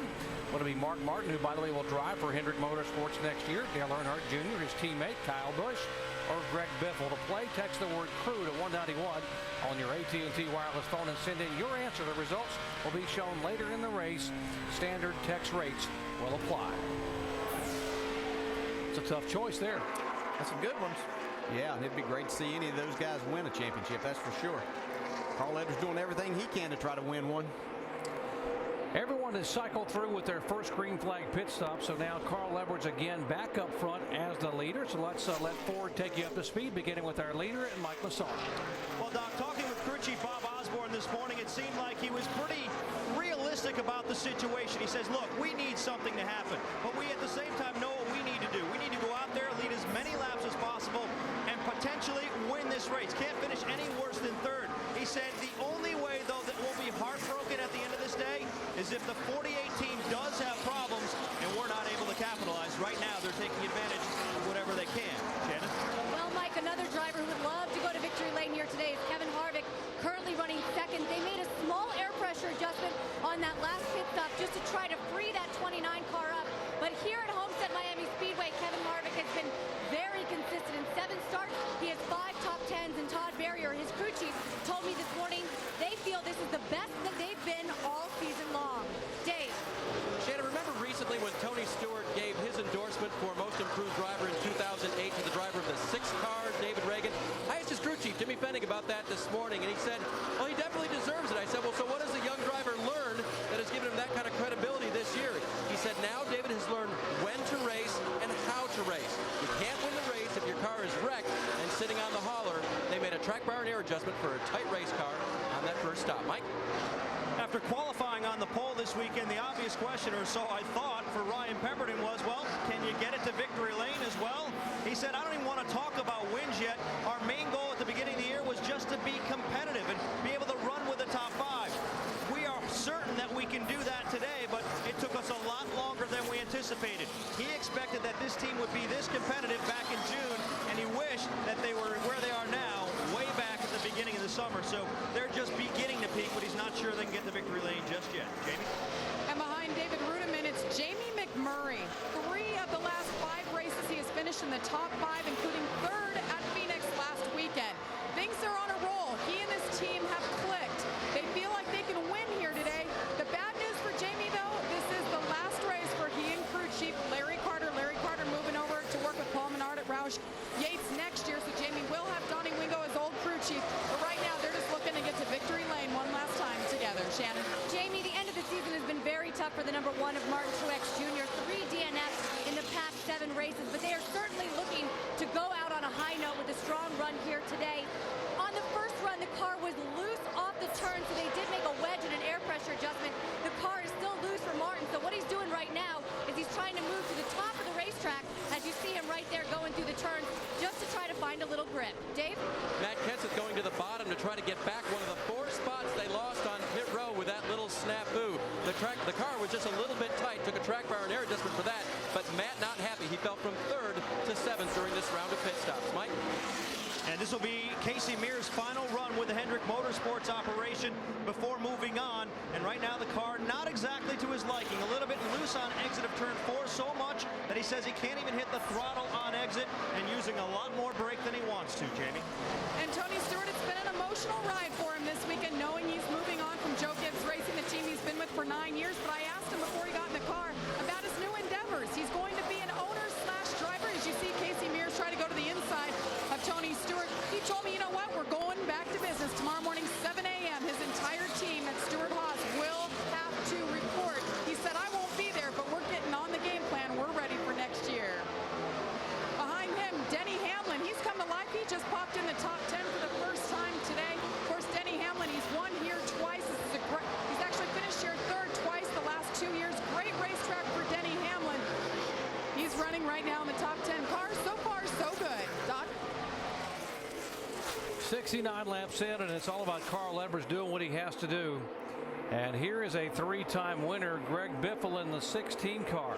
Oh, sideways, Eric Almirola in his Chevy. Right. Let off. Now hold it again. posted coming off of turn 4 there. Slid all the way down the front stretch. Didn't hit anything. Looks like the right rear's flat. Just be easy with it. Caution's out. Like just a nice lazy spin. If he can get this thing back to pit road without the tires coming apart, he'll be fine. Well, there's a lot of people out here, sigh of relief. They want to work on their race cars. They're glad to see that, and glad it wasn't them bringing out the caution. You can see him get loose there. Like he just got behind on the steering a little bit. They just like Dick Beatty used to tell us, the old director for NASCAR competition in that's right. Cup Series. He said, turn her left and log her down. From Michael Waltrip's onboard camera, watch Almirola have a handful. Hard to see. Extremely hard to see. Michael wasn't there when he went by. Keep rolling. Michael's back there struggling. Michael just went 2 laps down. Look how quickly everything happens right here. Right in front of him, you can't see. You're just hoping that car went to the bottom like it's supposed to. He does a great job not to hit the wall. He let off the brakes at just the right time. Yeah, and you were just getting ready to talk about Greg Biffle. Big break for him. They were reporting a loose wheel. Greg is already a lap down, and as of right now, where he was in 3rd in the points coming into this race, he's back to 5th, the way things are running right now. So, guys, what are we going to see on pit stops? Our veteran crew chiefs, what's going to happen? Well, you're going to see a lot of 4 tire changes and a lot of chassis adjustments. And I think that some of the guys in the mid-pack that need track position are going to come and try the 2-tire thing right now. It just seems like track position is pretty important. They've only got about 15 laps on those left sides. Yeah, if you're going to do that, this is the time to do it because of those, like you said, just 15 laps on the tires. It's a perfect opportunity to do that. Leaders have peeled off, and that is the access road. You must come in to commit to pit road. Carl Edwards, Kevin Harvick, David Reagan, David Rudeman. As a driver, I'm going to ask y'all if we can wait till tonight when it gets a little more grip before we can just try 2 tires. But I know what your strategy is. Under caution for them today here coming out on lap 69, the spin of the 8 car. Here they come down at 45 miles an hour. Dave. Jimmy Johnson up to 14th now from 30th starting position. 4 tires and fuel. If anything, an air pressure adjustment. Jimmy says right now the car is pretty good. Shannon. Hey, Kevin Harvick has gone from tight to loose. They're going to go back on the air pressure adjustment that they made on the first pit stop. 4 tires and fuel. Mike. Carl Edwards said he started that run pretty good, but they began to get a little bit tight in the center. They're going to make an air pressure adjustment, a 4-tire change in Sunoco race fuel, but other than that, no major adjustments on the 99 as he pulls away. And Edwards hustles it out of the pits and will just beat Harvick out, and Reagan. Clint Boyer is there. And almost some contact between Montoya and Kyle Busch. Show you how close this actually was. Watch the 99. Half a car length. It's all about inches here in NASCAR. Details. Carl Edwards, guys, getting it done here under caution. Think these guys appreciated what he just did, getting it off of pit road? Yeah, we got it done. Back with the green in a moment.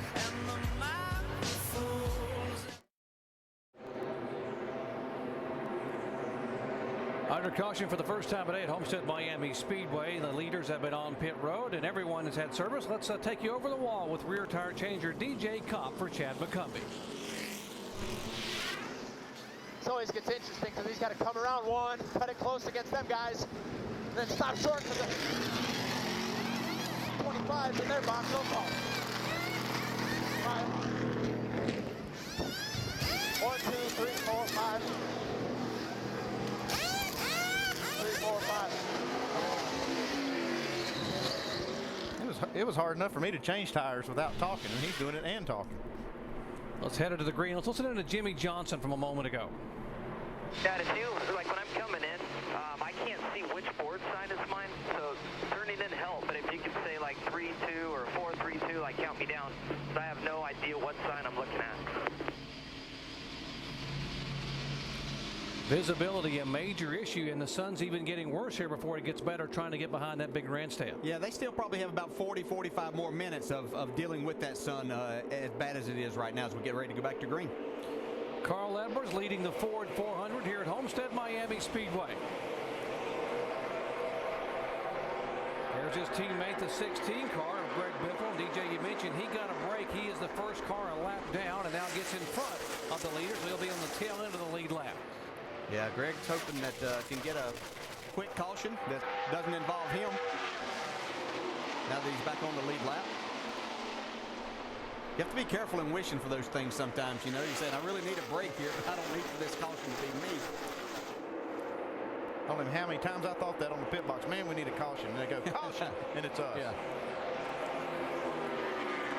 NASCAR has given these crews one extra man to go over the wall to help deal with the visibility issues and the windshield. That's the only thing that extra man can do is service the driver and then clear that windshield either with a cleaner or pull those tear-offs. Let's watch these guys. Let's follow them through 3 and 4 here. We're going to get a good idea of exactly what they're dealing with as we come down the front stretch. Just you come off turn 4. This is what you're seeing the entire way. You can just barely see the car in front of him. There it is. Just about where you're getting ready to let off. At 170 plus miles an hour. Oh yeah, nothing to it. Yeah. Now it is anxious moments, and you're glad whenever you get to that point where that sun gets down behind the sweets that are down there in turn 1. There's that bump drafting. We've seen some of that this weekend. Clint Boyer and his crew opting to take 2 tires. The 07 car helped move him up into 3rd position on that exchange a moment ago. He's holding it too. I mean, he's not losing any spots. You see Elliott Sadler now putting some pressure on him, but Elliott Sadler's a lap down. Yeah, a lot of racing going on here after this restart. Guys worked on their cars, getting them better. Makes it more difficult, or a lot more fun. Jamie got more on 07. Well, remember last night in the Nationwide Series, he was kind of mired back a little bit. They came in, took 2 tires. He got all the way up in the top 5, and he stayed there the entire night, clinched the championship. They learned something, guys. So this time it was all about track position. Came in 17th position, and they came out 3rd. So far, so good. The 07 wanted to get up front. They've got a great car. They feel like it's capable of winning here today. Jamie, with that performance last night, Clint Boyer became NASCAR's newest Nationwide Series champion. 20th different driver to win a Nationwide title. So he wins a championship last night and then battling in another race here in the Cup car today. Yeah, great job last night by Clint Boyer, and certainly congratulations to him. I think it's important we point out right now, all 43 cars are still running, and even though Jimmy Johnson has moved up quite a bit, if anything should happen at this point in time, because all of those guys are still out there, it'd be very big. And right now, as you watch this gaggle of cars mix it up here, remember, Carl Edwards has to lead the most laps, which is what he has done right now. He's doing what he has to do. Here is Jimmy Johnson. Yeah, Carl's leading going away. You see Jimmy, he's racing for these spots. It's pretty hectic back in the pack. He's been right in the middle of it. These guys have been 2 and 3 wide a lot, racing right around him, in front of him. We just joined our coverage. Jimmy Johnson had a 141-point lead coming in. Started back in 30th because of a poor qualifying effort, and is now trying to make his way into the top 10. 24 car, his teammate Jeff Gordon. And been a bit of a struggle for the 24 team thus far today. Shannon. Yeah, Steve Letarte, crew chief for Jeff Gordon, told me the biggest challenge they were going to face today was their starting position, starting all the way in the back in 37th. Letarte told me we cannot get aggressive. We have to be patient. If we adjust our car back in the field, if and when we make it to the front, then the car will be no good. We have to wait, be patient, and adjust it when we get up there. Right now, Jeff Gordon is basically having the same problems as everyone else I'm hearing. Is just where the sun is hitting, the car is tight, and where the shade is, the car's a little bit loose. So just waiting for that sun to go down. That's what a lot of these guys are going to face. If they've got these cars set up, they know the race is going to be won as the sun goes, after the sun goes down. They're just having to deal with it right now. See, up here 4 wide off this corner. Look at this. You see Dale Earnhardt Jr. really working that high line. That's not, and now here he comes to the bottom. Comes around 3 lanes. Yeah, get such a huge run. Then you don't want to get in off the gas at that point when you've got that run. So you just try to find some open space. He's never had a lot of luck here in the NASCAR Sprint Cup car, although Earnhardt Jr. did win back-to-back NASCAR Nationwide Series titles. He has never had a top 10 finish. He said, but I've also never driven a Hendrick car here. Hopefully that'll change here tonight. 82 laps complete here in the Ford 400 Homestead-Miami Speedway. Carl Edwards, our leader. Back after this message and a word from our ABC stations.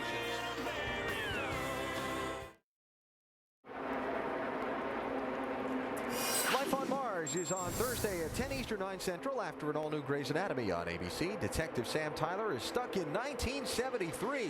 And this Thursday, you'll get one step closer to finding out why. He'll discover the truth about his family and find out what kind of man his father really was. ABC's Life on Mars, Thursday's new hit show. And from the ESPN Pit Studio with Rusty Wallace, Brad Daugherty, and Ray Abraham, Alan Bestwick watching Carl Edwards continue to lead. He's opened up a 4.5-second gap on his teammate David Reagan, who's in second. And we want to focus on some of these guys second, third, and fourth right now for a minute. Yeah, and particularly David Reagan, Kevin Harvick, David Rudiman. I mean, all three of these guys have different things they want to prove. In particular, Reagan and Rudiman, who want to win. They want to get the winner's circle, and they're doing their best job right now, putting their best foot forward. And we have Kevin Harvick, a previous winner in our series, who has struggled this season getting to victory lane, so he has something to prove to himself, so he didn't have all winter to think about it. Absolutely, and you've got two young guys that are coming into their own. David Reagan, we've been on him all year about, man, when you're going to break through, when you're going to break through. Looks like as good as he's running right now, today might be the day. I'll tell you, another thing I'm looking at, guys, is Clint Boyer. He's running 7th right now. He put 2 tires on, and I think that's a really good time to do that, to see if it's going to work or not for later in the race. So a lot of strategy going on right now. Some of these guys are doing it early, but I do agree with you guys. There's some guys that need a win and need a good run, and that was David Reagan. That cat is running good, and a lot of them are out there. So I'm pulling for them all, I'll tell you that. If you saw our NASCAR countdown, you saw Dave Burns' interview with Tony Stewart, his last drive for Joe Gibbs Racing after 10 years. Saw a lot of emotion from Tony, heard a lot of emotion. Wouldn't it be something if he could end his time with that team with a victory? And right now he's driven that number 20 car up to 5th place. Yes, he has. Tony's got a good run going, got a good, solid, stable-looking race car. They had a good pit stop, so I think Tony Stewart's definitely a threat to get the victory lane today. So we are about a third of the way through this race. Right now, Carl Edwards has got himself a pretty big lead, Doc. Indeed he does. Exactly what he has to do, guys. He had to come here and lead laps and try to lead the most laps. Could not finish worse than 3rd, and hope that somehow he could get maximum points and pray that something would happen to the 48 car, which right now has not been the case, as Jimmy Johnson is in 11th position. His biggest competition today is probably going to come from his teammate David Reagan. Right now he's beating him about 2/10 a lap. Here's another teammate that he may have to worry about, because this car's been running good week in and week out. Back-to-back 3rd place finishes. And what did Rusty say? Jamie McMurray last week went out to Phoenix and got on one knee and proposed to his longtime fiance. He said, when you do that, you know you're going to have some debt, so you got to drive hard. You got to get up on that wheel, boy. He's driving hard. You can see him working the steering wheel as he came off of turn 4 there. A little bit better off of turn 2 there. Jamie? Well, DJ, of course, with the runs that he's had the last few weeks, I had to ask his crew chief, Larry Carter, what is the difference? He said, well, there's a few things that are different. He said, first of all, this new car, Jamie has just taken a long time to adapt to it. But Jamie is an old school driver, he said, kind of like Rusty Wallace. And we know Rusty Wallace worked with Larry Carter, crew chief, you see on the right of your screen. And Rusty, I just want to bring this up to you. He said that you guys were facilitators with the old car. You'd come in, you'd say what the conditions were, and you'd say what you want changed. Apparently, they can't do that with this car. Well, this car is a lot more technical. There's no doubt about that. But Larry Carter is old school. Carter has got so much common sense, it's incredible. I mean, he can talk to Jamie, he can read his eyes, and these two guys have worked so good together. I hate to see this relationship end, because in my mind, it just now starting to get some good momentum. But I tell you, this combo is fantastic right now, Jamie. You heard her talking about this car. You know, you can't really, the driver just can't tell you what to do to this car. And one reason is, a lot of times, I've talked to these crew chiefs in the garage, they say that it's hard for the driver to really tell them what the car's doing, because you have to just slide this car around so much. You really never get a good feel for where the car is. Yeah, between everything you have going on with this car, with the splitter in the front, you don't have a lot of travel there. You're coil binding these springs, the shock absorbers that they're running out. It's just hard to feel. You're working hard in the car, and it just makes it more difficult to tell them what you want. You have to take a minute and really examine and go over each lap and then decide exactly what your car is doing, because what it's doing in one end, it might not be doing in the other. It makes it difficult for these drivers and crew chiefs to really cipher out what exactly is happening with the race car. And these teams are building 3rd, 4th, and 5th generation cars. In fact, the car that Carl Edwards is driving, I think, is a 3rd generation car. They keep getting better every time they go build a new one. Yeah, with the old car, you would just drive in the corner, wheel it to the left, a little bit like what we're seeing Carl Edwards do. But you see he's having to saw it just a little bit. Most of the time, you're seeing these guys saw that wheel back and forth all the way through the corner. And when you're doing that, it's really hard to tell exactly what the car is doing. Now, you can make speed, which Carl knows how to make speed doing this. And he's one of the guys that has a great feel for what his car really is doing. Mike? And I can tell you what it's doing. He just came over the radio, guys, and said the car's real free on throttle, and they need to tighten it up next stop. But he did give Bob a lot of credit. He said whatever adjustments you made the last stop, which were only air pressure, he said that really helped. Expect more of that throughout the day. You can really hear him working the throttle there as he's going through the corner. That means he just doesn't have the feel of the back end that he would like to have, but he's doing it better than anybody else right now, so it's not working too bad. Carl has a 4-second lead over David Reagan in second spot. Now the 48 car of Jimmy Johnson inching his way toward the top 10. He is currently 11th. Dave. Hey guys, I just wanted to talk chase a little bit. You know, Carl has not done poorly at all in this chase. He has equaled Jimmy in a lot of ways in the way he's run. But the one thing that Jimmy hasn't done is run terrible anywhere. His worst finish in the chase was 15th at Texas. And remember when we thought it was going to be like an 8th place finish would win the chase and the average would win the chase every year? Well, Jimmy in his first year that he won in 2006, he averaged an 11th place finish through 9 races. Last year they bested that to 4.7, and this year through 9 races, average finish 4.6. They just haven't finished awful anytime. Yeah, the days of winning a championship with a 10th place average finish are over as long as Carl Edwards and Jimmy Johnson are out there putting up numbers like they are. That's why I just have to laugh. I've read a lot of stuff this week about, oh, we got to change the chase and change the point. Hey, if a team and driver are going to go out and do this kind of thing, doesn't make any difference what kind of system you put out there. They're going to be the champions. Carl's had a great chase. He's had a great year, but he had those 2 races that hurt him at Talladega and Charlotte. Jimmy Johnson hasn't had that. They've done their job for all 9 and now 10 races so far. Jimmy Johnson, Carl Edwards, a battle for the championship that should go down to the wire here tonight. Yourselves. It's every driver's dream and we're down to 12. Time to see who wants it most. ESPN's coverage of the NASCAR Sprint Cup Series on ABC. Brought to you by Coca-Cola Zero.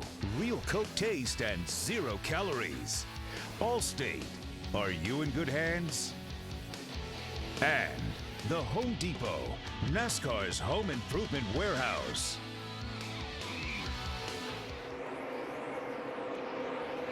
Laps clicking away here at Homestead-Miami Speedway. Carl Edwards has now led 3 times for 87 laps. Needing to be able to move in. The margin now between him and Jimmy Johnson, just 76 points. He's almost cut the margin in half here. It was 141 when the day began. Now, the owner's points, very critical here to be able to get your car in the top 35 in owner's points in this last race, because that guarantees you starting spots in the first 5 races of 2009. See, Marcus Ambrose was in the top 35 when we came here. He's in 36th spot as a running here, and 84 car has moved up with Brian Vickers. Good move for that team to put him in the car and try to get him into this top 35. Might mention the Red Bull team actually putting Vickers in this 84 car, the more veteran driver, because he was the one that had to race this car into the top 35, and obviously it has made a difference. And Robbie Gordon is in 34th spot, and he's got a 29-point cushion. Janet. Doc, while Brian Vickers is in this car here today, he was not the first driver that they considered for this race. Actually, Mark Martin, the team told me, was going to be in this car. In fact, they had Mark Martin's seat in the car. Monday morning, the manufacturers disagreed and said Martin could not be behind the wheel of this Toyota. So they did a switch internal. They took Brian Vickers from the 83, put him in this car. The team did tell me that this decision has nothing to do with Scott Speed's ability or their confidence in him. They just want him to be secure going into next season, the Daytona 500 and the 4 races that follow. Shannon, but it also may have something to do with his experience. The fact that Scott Speed only has 5 starts, and obviously inexperience on a very difficult racetrack here could be tough. Pretty good battle here, the 0, 7, and 5 car. These guys are going to be teammates next year. Casey Mears going over to the Childress organization. He's got 4 tires from that last pit stop. Clint Boyer's still on those just right sides. He's hanging in the top 10. It's working pretty good for Clint. If we have a long run here, it looks like it kind of stabilizes. Yeah, and that's actually the car that Casey Mears will be driving is the 07. Clint will be moving to the 4th team that is being started at Richard Childress Racing. Well, that'll be the 33 car, so it'll be a 4-car team in 2009. Right behind this, there comes the 48 car, Jimmy Johnson.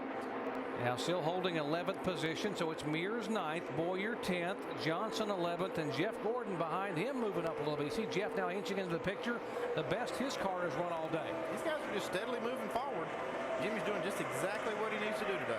Exactly what he needs to do, especially at this point in time. He's well aware, and I'm sure that Chad has told him, look, there's still 43 cars running out here. Nobody's falling out of this race. We have to stay on our game plan right now. 20 of Tony Stewart able to make a pass on the 29 car for 4th position. And Kevin Harvick now sliding back to 5th. Shannon. Doc, the race started so strong for this 29 car. It has gone very loose. This car is terrible, according to Kevin Harvick. They're going to get a little aggressive on this next pit stop. They are going to put a spring rubber in that left rear spring just to try to give Kevin some relief in this car. Let's watch our direct TV telemetry, see if we can see how this car, how loose it is as far as how he uses the throttle, the brakes. Get down in here in turn 3. This is where it's really going to show up right now if he's loose, because that's where the sun is on the racetrack still. See, still it takes a little time to get full throttle coming off the corner. Ideally, you want to go to that throttle and kind of put it on the mat. Yeah. Not able to quite do that. Yeah, and that's hurting his straightaway speed. You can see we're in turns 1 and 2 here right now. It's totally in the shade. Racetrack's cooling down. Probably has a little bit more grip. So if Kevin can hang with this just a little bit longer, he'll get a better feel for the car. Yeah, about 10 more laps. We'll be looking at some more pit stops too, so he'll get a little help with some new tires. So as they get ready for pit stops and you see Carl Edwards continuing to pull away with the lead, we'll take a break. You're watching ESPN on ABC.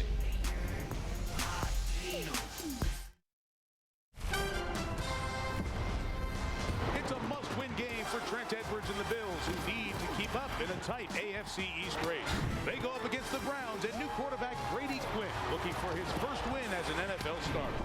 It's Browns-Bills tomorrow at 8:30 Eastern on ESPN's Monday Night Football. At Homestead-Miami Speedway, it is a must-win race for Carl Edwards if he's to have a shot and lead the most laps. Maybe be able to sneak in and somehow win this championship. Lap 117 of the Ford 400, with pit stops are approaching here in just a few laps. Guys, it hasn't been easy at all trying to work some of this lap traffic. Yeah, these last few laps have been pretty scary. See, he pulls right up on Marcus Ambrose. This Marcus just a little bit loose, and he has to, even Edwards had to check up a little bit. That was a little loose. You can see Carl trying to still make that pass. Still there. Now you're 3. 3 wide coming off the corner. 2 wide. These guys don't want to go down a lap. Working awful hard there. Making Carl earn it. One driver on the move is a guy who has yet to win this year. The 24 car, Jeff Gordon, moving in on his teammate Casey Mears, and that is for 8th position. Yeah, he's already passed his teammate Jimmy Johnson. He's moving up pretty nicely. And Johnson's falling back to 12th. But Gordon's been coming. He's using that high line. So he makes the pass on Casey Mears. Gained 29 spots since the start of this race. Started way back in 37. And what a surprise, Dale Earnhardt Jr. How far from the wall, DJ, did you say he was running? An inch and a quarter, best I can tell. It's been amazing to watch him. And he enters the corner so much higher than other cars, too. It just stays right there. But he's making it work right now. Jamie?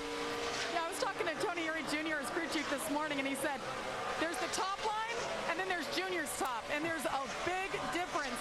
He told me that Junior tells him that when he gets up there that close to the wall, that the air gets compressed against the wall, and it keeps the back end from sliding out. He said it's like a buffer. Would you guys know anything about that?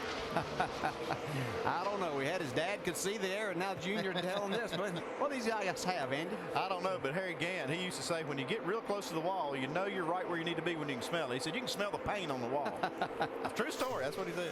The Junior's up there, and there's other guys that run up there, but they don't make the time that Junior does. They have I think Junior got a sniff of it that time. He was up there. Now moving in the 9th spot, going by Mears. And that is the highest Dale Earnhardt Jr. has been after starting in the back of the pack.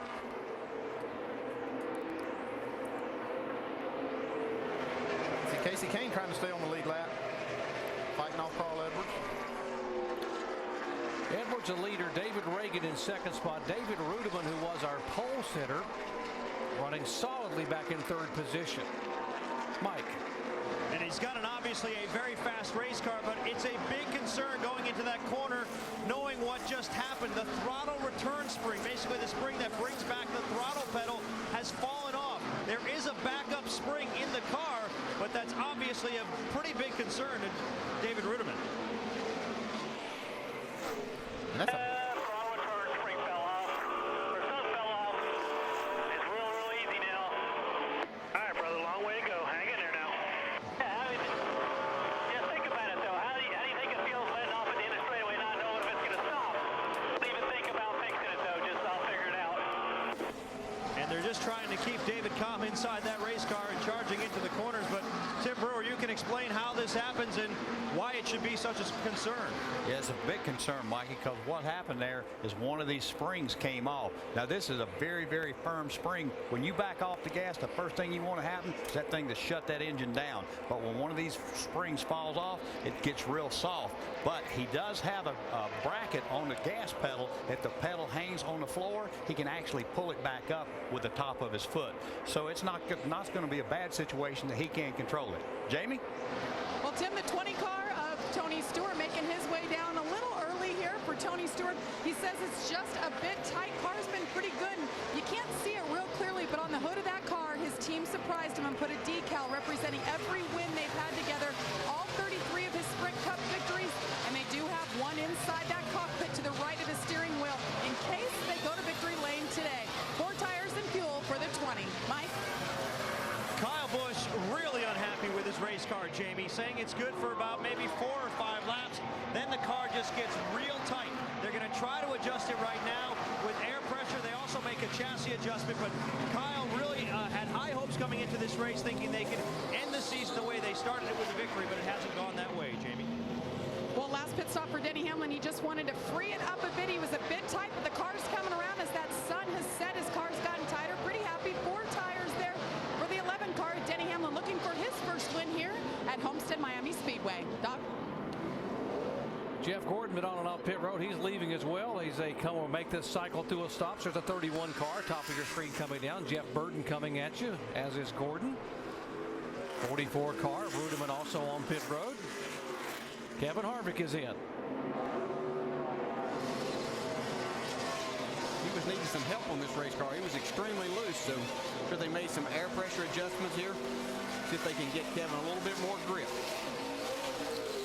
Yeah, he had lost a couple of spots, couldn't get the car to be able to grip off the racetrack and get into the throttle. Here's Jimmy Johnson side by side with Elliott Sadler coming down. See, everybody on pit road, once they start pitting, you need to get in on pit road so you don't lose any time, because tires are worth so much when you come back out on the track. And finally, here comes our leader, Carl Edwards, off the racetrack to make his next green flag stop. See, all the black marks, the car's trying to slow down to get to this commitment line. And they're locking them up. There's no doubt they're these guys dropping down here. Carl did a nice job getting his car on pit road there.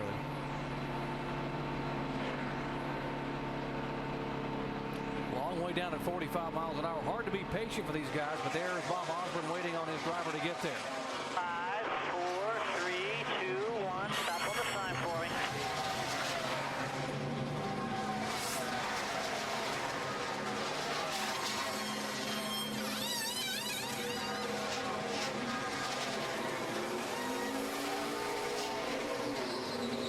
Clear one, clear all the way, all the way, all the way.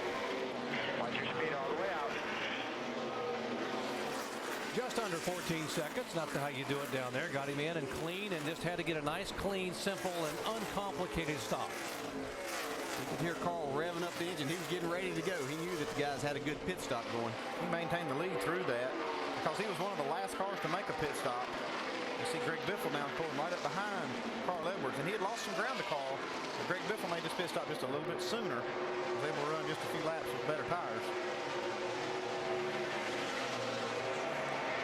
70 car went out in the grass trying to get on the pit road a moment ago. Tony Raines. He will make it down to get his stop. You see the grass fall out of the grill right there when he stopped. The team needs to get that cleaned off real well, or he'll have a problem with that car running hot later. Talked about how tricky it is and how much momentum you carry. There he is, completely almost going back on the racetrack. And that can pack that grill completely full of debris. And a lot of it did fall off when he stopped, but there's probably a lot still left up in there. 84, Brian Vickers, too fast on entry, and he has served a pass-through penalty. Carl Edwards moving in on the 22 car there. That is Dave Blaney, who plans to run full-time next year with Bill Davis. Back after this message and a word from our ABC stations.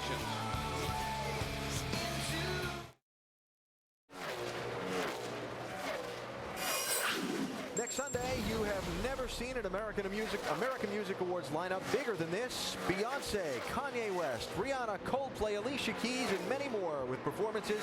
And the winners are all decided by you. Jimmy Kimmel hosts the 2008 American Music Awards Sunday, November 23rd at 8, 7 Central on ABC. As we approach the midway point of today's NASCAR Sprint Cup Series season finale, there are the two drivers who could take home the championship today. Happenings with either of them. Well, for Carl Edwards on the right, he's about to lock up the bonus points for leading the most laps in this race. Well, they give him a list, and he's going to work on it, isn't he? Take the lead the most laps, win the race, and that's what he's doing. And as for Jimmy Johnson, started 30th. You see he's running 9th. Yeah, well, I kind of thought Jimmy Johnson would end up about there today, and he has done a great job of getting that car up into the top 10. He's been very solid, but I'll tell you what, Carl Edwards is doing everything within his powers to win that championship. Guys, right now, Carl Edwards just dominating this race. Like you said, about to lock up, the lead the most laps and everything. And one thing I must add right now, hey, this thing isn't over because nobody's fell out of this race yet. If Johnson has a problem, blows a motor, he can lose his championship. So still got to drive careful, still got to hit his marks.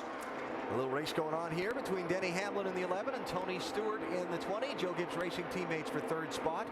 Got to be impressed with the drive of Tony Stewart on this day after what has been a somewhat disappointing season, and certainly a season filled with a lot of news, Doc. Wouldn't it be something, I know I said this earlier, but wouldn't it be something to see him win just once more with Coach Gibbs and company? Alan, it would be so emotional for Tony, and he talked this week when the media talked to him about, not only did Joe Gibbs teach him about how to build a great race team, he taught him about how to take care of people and treat people the way you want to be treated, which is a lesson he's going to take to his own team in 2009, the Stewart-Haas Motorsports effort. Yeah, I'd have to say, Tony learned lessons just like I did when I had my time at Joe Gibbs Racing. There's a lot more to be gained there than just becoming a good race driver, getting in good cars. Tony was already that, but valuable life lessons that you can learn from that Gibbs family. His teammate, the 18 car of Kyle Busch. Mike. And Doc, we talked about how Kyle Busch was real unhappy with the handling. Well, this may be the reason why. This is the right rear tire they took off the car. It has 2 small puncture marks, and it's a very slow leak. I'll give you an illustration. There's the air coming out of it. You can see it's blowing up on this piece of paper right here. It's got that much pressure, and the air is still coming out of it. Caution on the racetrack for debris. Second caution flag of the day, turn 2, debris on the racetrack, and here on lap 140, NASCAR will wave the yellow flag again.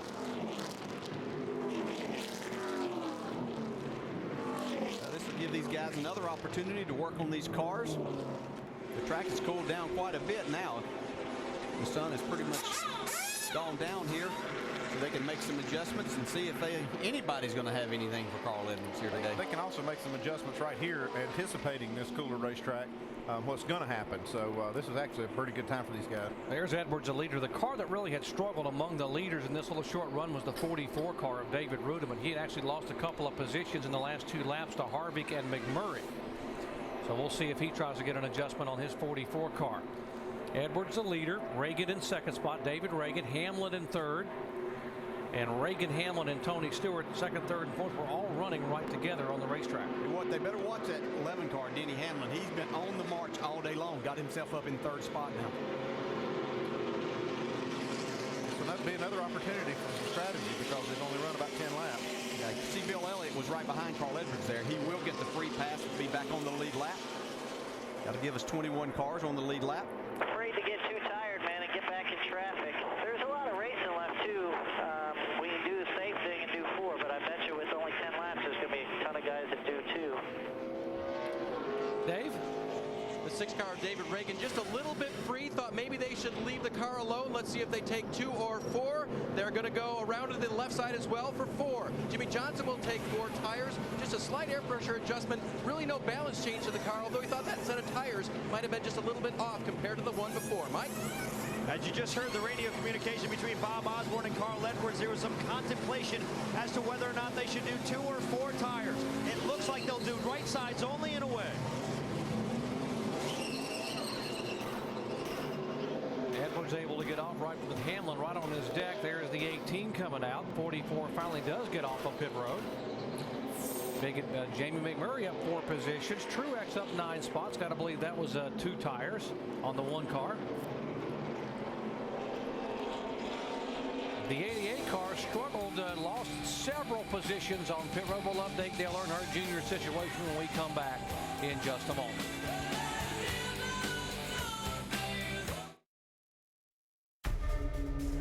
They always peak late, you know, right at the right time.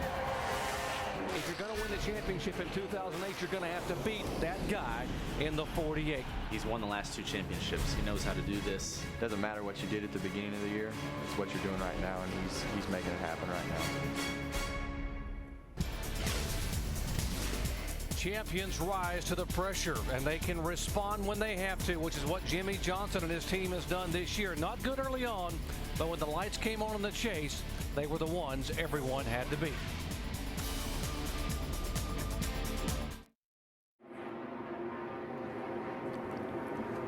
Under caution at Homestead-Miami Speedway, 21 cars on the lead lap, and Dale Earnhardt Jr. right now is the last car on the lead lap in 21st position because of troubles a moment ago on pit road.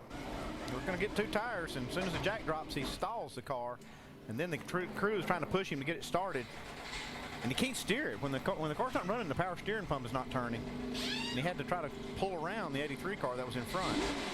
Yeah, a lot of times these things are hot. They're a lot harder to get cranked too. So a lot happening right there. They decided to come back in and get the left side tires after that. So that's why he's back at the very back. Let's listen in. Sorry. Look at the left front fender. Tell that boy I'm sorry. I didn't have any power steer. Trying to crank my car and turn it at the same time.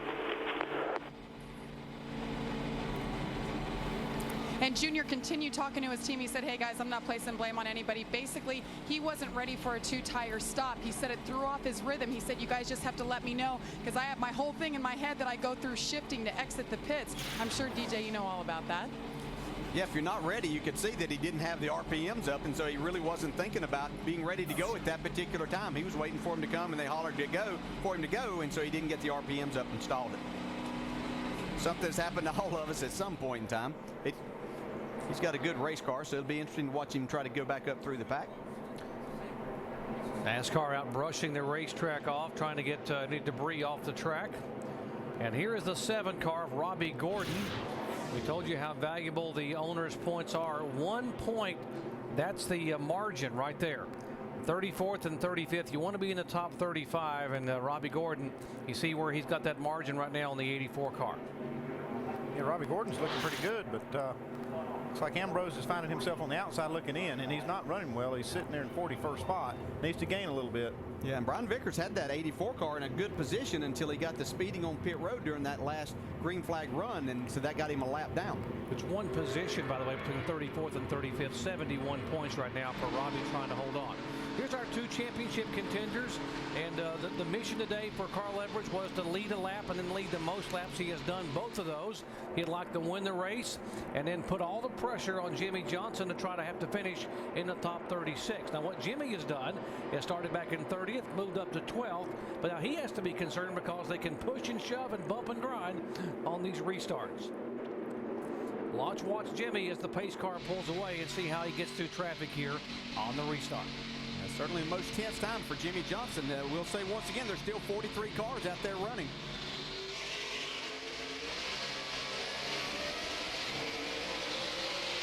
He gives himself plenty of room on the front car, which is Tony Stewart. See Denny Hamlin up there with Carl Edwards. He wants to lead this thing. Carl's only got 2 tires right here. Bobby Labonte's racing him hard for this lap.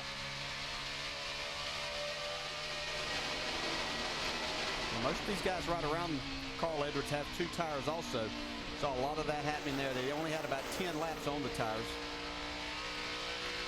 Denny Hamlin has not led a lap today. In fact, has only led 1 time in the last 5 races. That for 56 laps at Atlanta. And it was Carl Edwards. He was able to pass at Atlanta, but Carl went back by him for the win.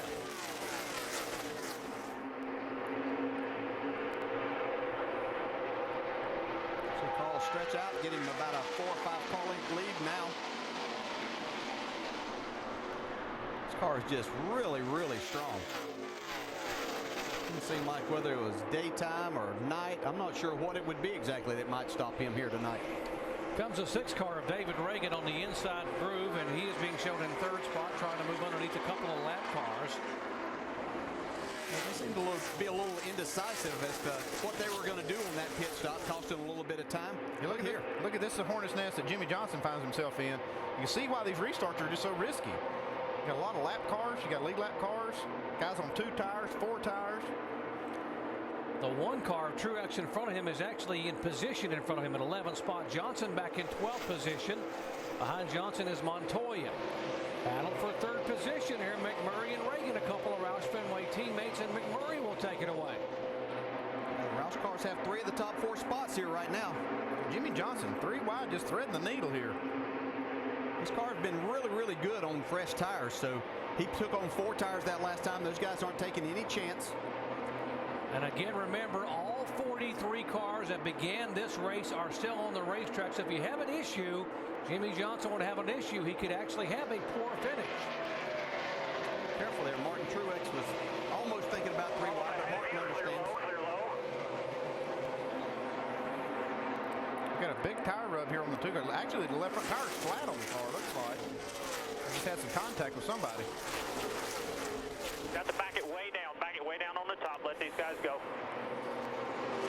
Everybody trying to take some evasive action here.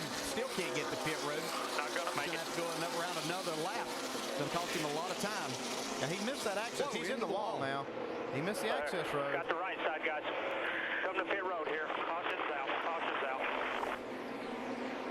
And we'll bring out the caution. He goes ahead and comes down pit road regardless. Right now, he's just got to get it down. Get everything pulled away. Here's where all the trouble started. You see all these cars on pit road got all jammed up. Brian Vickers in the 84 car, the 28 of Quapple. And that's where it let go, and up across the track he went into the concrete wall. That was the first time, and then he tried to limp the car around and get to pit road, and then right here's what happens. It goes completely here, and he goes in the wall. Yeah, he wanted to get to pit road that time, but because of all the cars coming by, he just never could get to the bottom of the racetrack. See him turn the car right into the wall there just so it doesn't come off and come across traffic. What a difference a week makes for Kurt Busch, coming off that impressive 2nd place finish at Phoenix last week, and now he's having troubles here with the caution on. Right now, I think most of the guys are going to stay out. I believe if I'm out there in clean air, I just pitted a few laps ago, I'm going to stay out. Yeah, I think so too, Ray. There'll be some guys come in for sure, but I think a lot of the leaders will stay out on this one. It is official now. Carl Edwards has clinched the most laps led in this race for the 5th time this year. And of course, that means he will get the 10 bonus points for leading the most laps. If he goes on to win this thing, Jimmie Johnson still has to finish 36. He's got a good race going so far, but all 43 cars are still running. And by leading the most laps, Carl can actually finish 3rd if he had to, as far back as he could finish, and still be able to win the championship.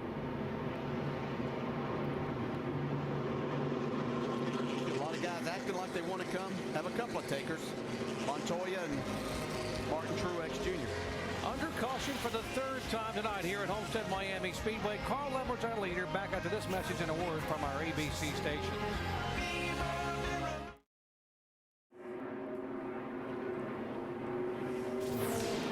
Homestead-Miami Speedway working caution for the 3rd time tonight. Coming out on lap 151, the 2 car of Kurt Busch. A couple of contacts with the wall, and they are trying just to make sure the track is nice and clean. Well, tonight on Desperate Housewives, a daughter's marriage proposal is sabotaged by her mother. A nasty rumor could destroy a cookbook empire, and a fiery murder strikes Wisteria Lane. An all-new Desperate Housewives tonight, 9 o'clock Eastern Time, 8 Central on ABC. Possibly some anxious moments coming up now for Jimmie Johnson. Maybe the most anxious restart he has had thus far tonight. Yeah, but it worried me just a little bit because a lot of cars behind Jimmie Johnson came down pit road and got 4 tires. That's going to put him really kind of on defense for a few laps because he's not going to have quite as good of tires. Those guys might be coming on him pretty hard, so he's got to be careful.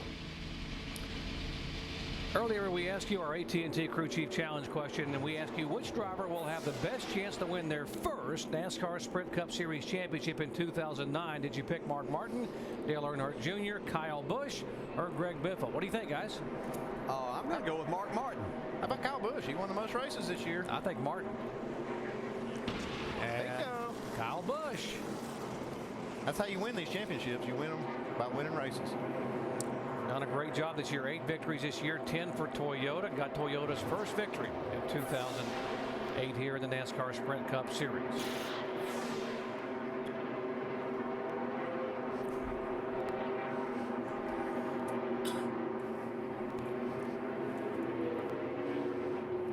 Okay, the 2 cars getting a series of penalties, and here, if you, I guess he pitted too soon, too fast entering pit road, too fast on exit, and a commitment cone violation. The only thing he didn't do was run over the guy at the stop sign at the end of pit road. So he pretty well got them all, didn't he? I guess if you're gonna skirt the rules, you might as well skirt them all, huh? Get them all. Let's check it on the 48, Dave. Guys, you talked about Jimmie having to do these restarts. He said at this caution, I am flipping out back here the way these guys are racing me. It's crazy. Now, they thought about pitting during this time. They actually wanted Jimmie to come down pit road, but at the last minute, he stayed out just based on how they were jockeying for position back there. Don't think they're hurt very much for that. Jimmie said, I'd rather be up here anyway, the position he now holds on the track, which is, as we restart, 10th spot, guys. See what happens. Remember, all those guys with fresh tires all around him. He'll be under attack. Yeah, the other thing is you got a lot of guys that are lapped down that got tires too, so he's going to be racing a lot of race cars here that have fresher tires than he does. 3 wide in front of him. You see the 20 car, Tony Stewart up there. There goes Menard.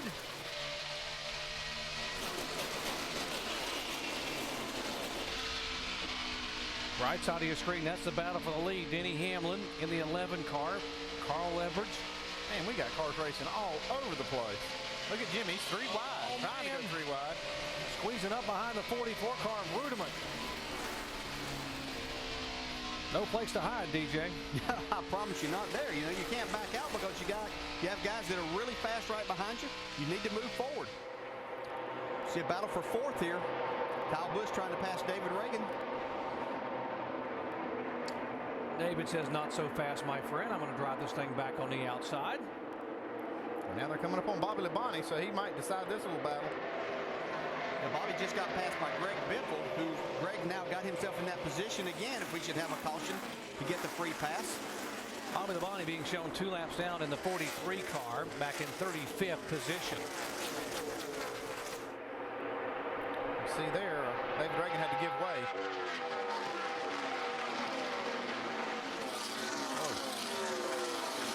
Contact here with Reed Sorensen in the 41 and Paul Menard in the 15 a moment ago. Let's show you a little rubbing here. Montoya there as well. Oh, it's pretty significant contact. There is. Yeah, Paul Menard would be lucky if he doesn't have a left rear tire down. Tony Stewart driving like the Tony of old. He has been really racy today, trying to move in on the 29 car that would be for the 6th position. Good car. They opted to get 4 tires the last time that they were on pit road, and that lost him a few spots. But I think he's going to be able to make that up here on the racetrack. Tony won the very first 2 races that NASCAR ran here in the Sprint Cup Series at this racetrack. 3 wide, and Rudiman goes to the outside of the 42 car of Montoya.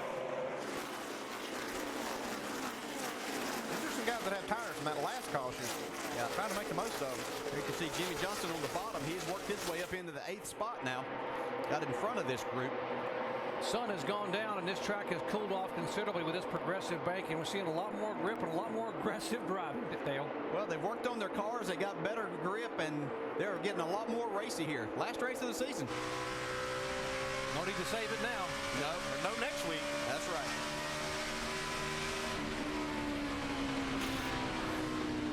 See, the air temp's come down quite a bit. Actually, no, I guess it's gone up. Looks like the air temp has gone up since the race started. Track temp has come down. Whoa, got a little bumping going on. Montoya had to crack the throttle right there. He was one of those cars that came in and got tires. In the 44 having quite the battle here. Casey Mears down on the inside in the 5 car. More on Ruderman, Mike. And you mentioned the track temperature, guys. That may be what's helping David Ruderman right now. It wasn't too long ago before the sun set. David described his car as evil loose, but it's tightened up a little bit here since the sun went down. The guy trying to chase him down, meanwhile, that's Juan Pablo Montoya. This race is starting to come to him. They knew coming into this race, long green flag runs are what they need. They said they would not be good on short runs, but they're banking on long green flag runs, and in that case, they will be good. A great side-by-side battle now. Little fender rubbing again with the 44 and 42. Montoya inching to the high side to take that spot away. Well, Montoya has those fresh tires. He's wanting to make some time while he can. He's had a pretty good car here all day, but he's got those tires on now. He's worked himself back into the top 10 in the 9th spot, just ahead of David Ruderman. Montoya, the Ganassi driver. Remember, they made the announcement this week that Earnhardt, Ganassi, Sabatas would merge for 2009. Montoya, along with Truex, these guys will be driving Chevrolets next year. I don't know that Montoya cares what he's driving as long as it runs fast and he can try to win some races. Back up to 4th position, Kyle Busch. David Reagan behind him in 5th. Reagan told us earlier in the weekend it's a very special weekend for him. He said not only is it a big weekend for Ford, it is the last weekend for us to have AAA sponsorship on the car based in Florida here. He said I'd like to give them a nice little send-off and, by the way, get my very first Sprint Cup victory. They've been fortunate to have that sponsorship, and he's got a very good sponsor coming on board for the next few years with UPS. So they're excited to have him carrying their colors. He tries to take that 4th spot back away from Kyle Busch.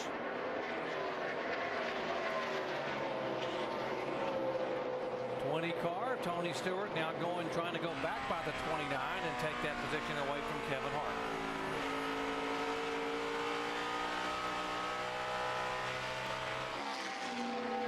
Jamie?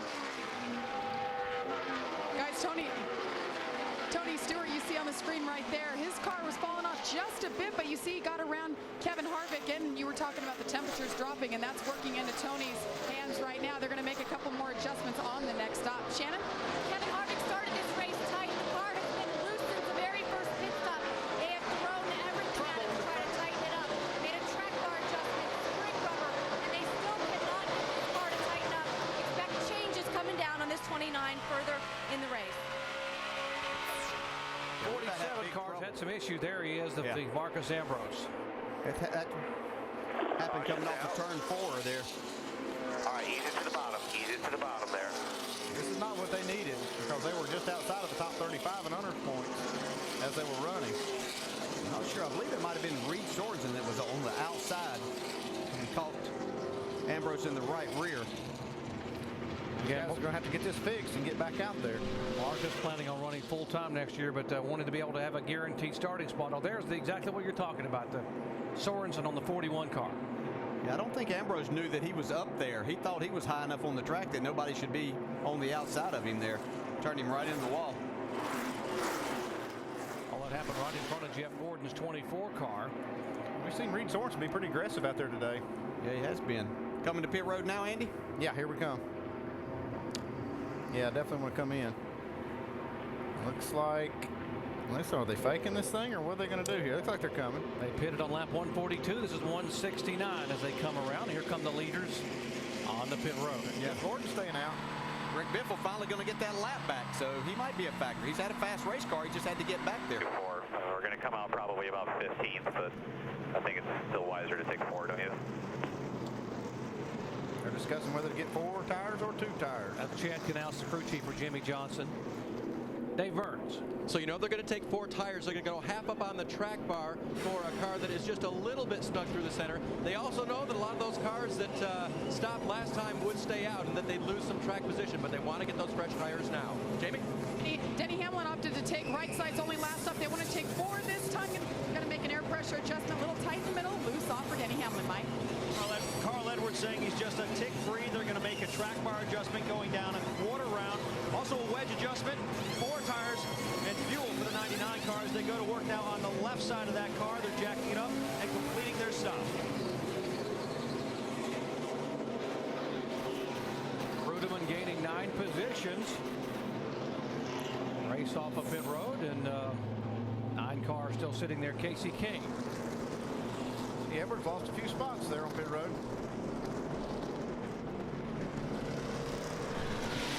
Under caution for the 4th time. There's the race off. Rudeman, Kenseth, very tight getting off.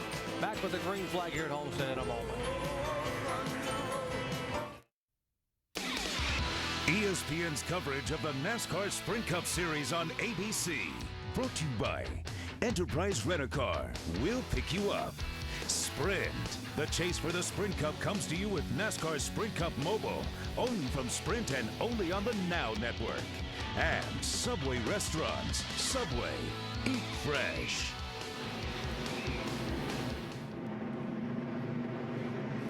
Getting down into the final miles of the NASCAR Sprint Cup Series season for 2008 in the finale at the Homestead-Miami Speedway. The 2 drivers who could take home the championship trophy now a little bit farther back in the pack than they were a bit ago. Carl Edwards from the lead to 7th. Jimmy Johnson back to 15th as a result of some strategy on the pit stops just seconds ago. Edwards has claimed the bonus points for leading the most laps in this race. If he were to win the race and lead the most laps, Jimmy Johnson needs to finish 36th or better to claim the title. If for some reason Jimmy would finish last in the race, Edwards now, because he has clinched those bonus points for leading the most laps, needs to finish just inside the top 5. 3rd position would be the number for Carl now that he's claimed those extra bonus points. A lot of racing to go. Only 1 of the 43 starters is not on the track.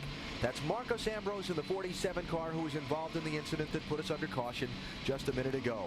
96 laps on a 1.5 mile track.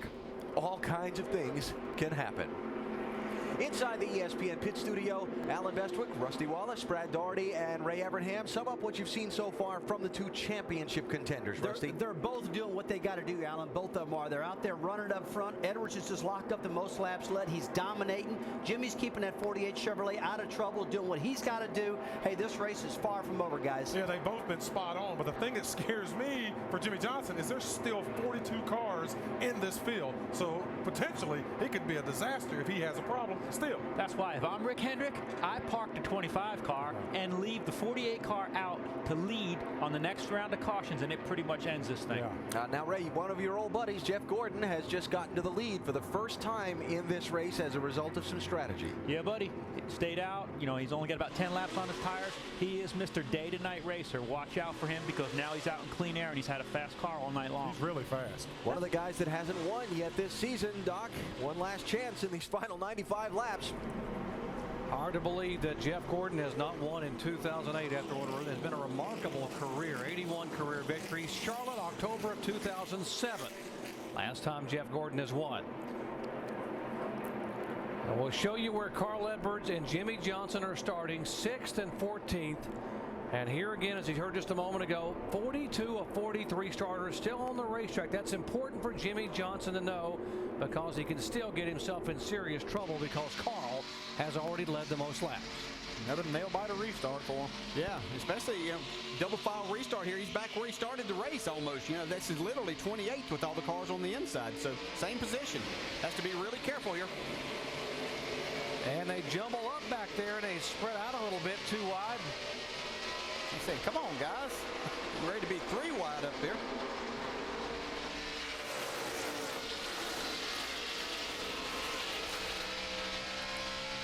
Carl Edwards going to the high side there. Trying to move on the outside of David Gilliland's car.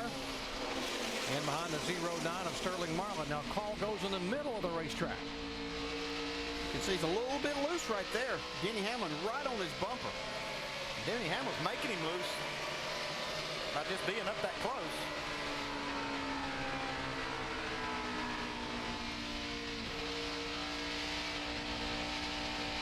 Carl gets a good run off the corner. See Jimmy Johnson had moved down to the inside of the track to try to stay out of that 2 and 3 wide lane up high. Now he's going to have to go around the 22 car of Dave Blaney. He's kind of hung behind Dave Blaney while this outside line's moving. He has to get out of the throttle there because of the 22 car. And there's another car up on the outside of Jimmy. Bill Elliott, yep. Yeah, and you got Kevin Harvick, who's pretty racy here, has a fast race car. He was looking to the inside of Jimmy Johnson. Jeff Gordon now has pulled away to almost a full second lead.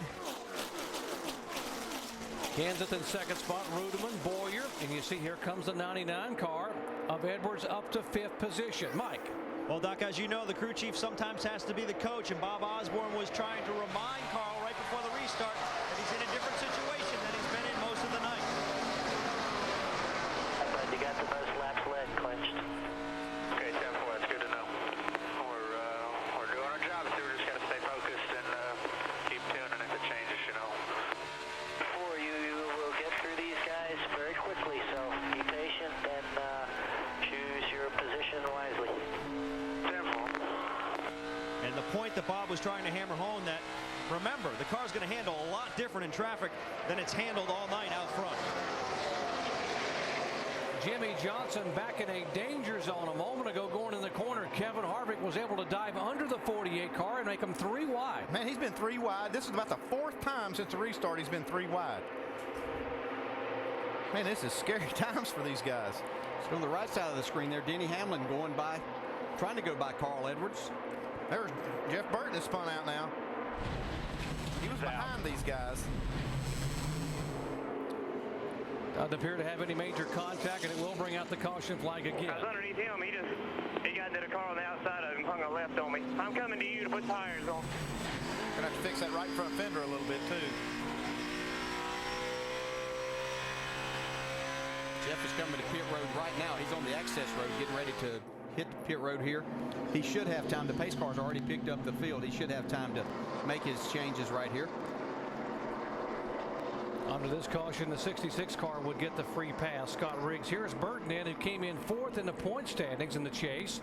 Just 66 behind Biffle in 3rd. So if we can show you what happened to the 31 car. You could hear him say that he was on the inside. Joe Nemechek just came down a little bit. Not sure he knew that Jeff was there.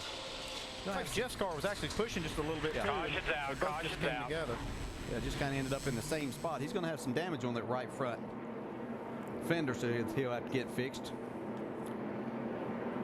And coming across the racetrack. Well, folks, we've had 1 yellow flag in the first 140 laps, and now the sun's gone down and everybody's getting racy. Okay, and here comes Jimmy Johnson down pit road. His car wasn't very good on that restart. Yeah. They're going to come down here and get another set of tires and maybe make an adjustment. Nice and easy here, 4 tires. That's a nice calm voice from the crew chief. Coming down to you, Dave. And remember at Atlanta when they did sort of the opposite of what everyone was doing, sort of a cloak and dagger, put 4 tires on at the end of the race and came back to finish 2nd. Not quite the same thing here, but Chad has a plan. 4 tires now. He knows what his pit windows are to get to the end, and he knows when he wants his driver to have the fresh rubber and when he wants him to stay out. Well, I tell you what, I like what he's doing right here. Chad Knaus and Jimmy Johnson. The driver felt something wrong. They didn't like that set of tires. Chad said, heck with it. Let's play it safe. Get them down. Get 4 tires on it. That's a safe move. Yeah, with 26 cars on the lead lap, he was already back there. He's going to start a little bit further back, but maybe a little bit cleaner air for him. But there was something they didn't like. I just hope they didn't over-adjust for the car being in traffic, because the car was good in clean air, so maybe I just hope they didn't over-adjust on it. Down to Dave. And guys, just really quickly, Jimmy there was nothing about the car that he didn't like. Jimmy had no report in to the crew chief saying that there's something wrong with this race car. That was all about strategy and where Chad wants to put him on the tire and fuel schedule toward the end of this race. Well, just remember, guys, they don't have to win this race. All they have to do is finish in the top 36 and don't get in trouble. And I think that they just found themselves in a hornet's nest right there. They just came in and got some tires, and now they can kind of let it sort out in front of them and then start making some ground. Yeah, and it might also allow them, if we run a little bit longer here, then they won't have a lot of laps on their tires. They could possibly get 2 and gain a lot of track position when the rest of these guys might have to get 4. So a little strategy by Chad here. I think everything's okay. Able to take a deep breath, Chad Knaus, and maybe get his driver to a 3rd consecutive championship. 88 laps to go, the green flag when we come back.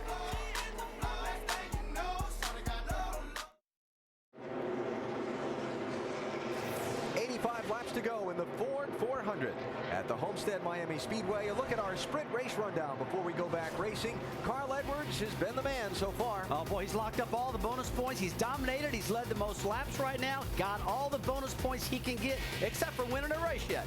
And for Jimmy Johnson? Jimmy Johnson's done everything he's needed to do. He got out of that 30th place starting position, moved up through the field. About 86 laps to go. He's in the perfect position to win that 3rd championship. And now after getting shuffled back in the pack, perhaps setting themselves up for the next strategy move? Yeah, I didn't like that set of tires. Made some adjustments to that car. Now he's got 6 or 7 more laps of fuel than everybody else. Feels a little better, and he can take 2 tires if they pit again early. And as we get set for a restart that'll come with 85 laps to go, Jeff Gordon, whose team used some strategy to get him to the front of the pack, and who charged up from 37th starting spot, is now out in command of this race, looking for what would be his first win of the season. We go upstairs. Dr. Jerry Punch, Dale Jarrett, and Andy Petrie. How special would this be for Jeff Gordon if he could hold on now in the front of the field? Pace car will lead him around, and as the pace car peels away, we will listen in to our spotters as we go full throttle. Pace car's down. You ready? All right, you ready? They're already stacking easy. Easy. Slow start. Already stacking. Green flag. Come on, easy. Inside.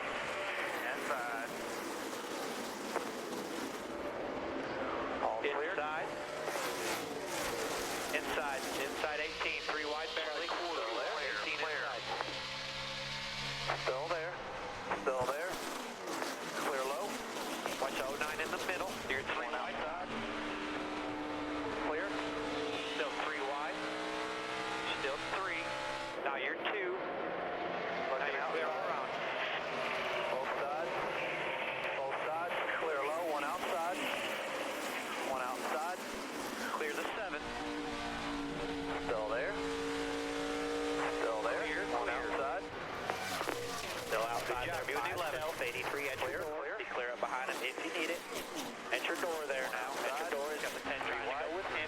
Still Carl Edwards is digging up on the outside. He has been flying up at the top of the racetrack. He has been flying, and these restarts look like Talladega. They're going 3 and 4 wide. This is incredible racing. All the way through the field. It is Jeff Gordon, the leader. Kenseth in second. Boyer, Rudiman. You see Hamlin right there in the 11 car. Has gone by Rudiman, and then Carl Edwards behind the 44. Yeah, I still think Denny Hamlin's the car these guys are going to have to deal with here tonight. Yeah, he passed Carl Edwards that last little run that we had. Really moving towards the front now. What a great design for this racetrack, having this multiple angles of banking and grooves everywhere from top to bottom to race on.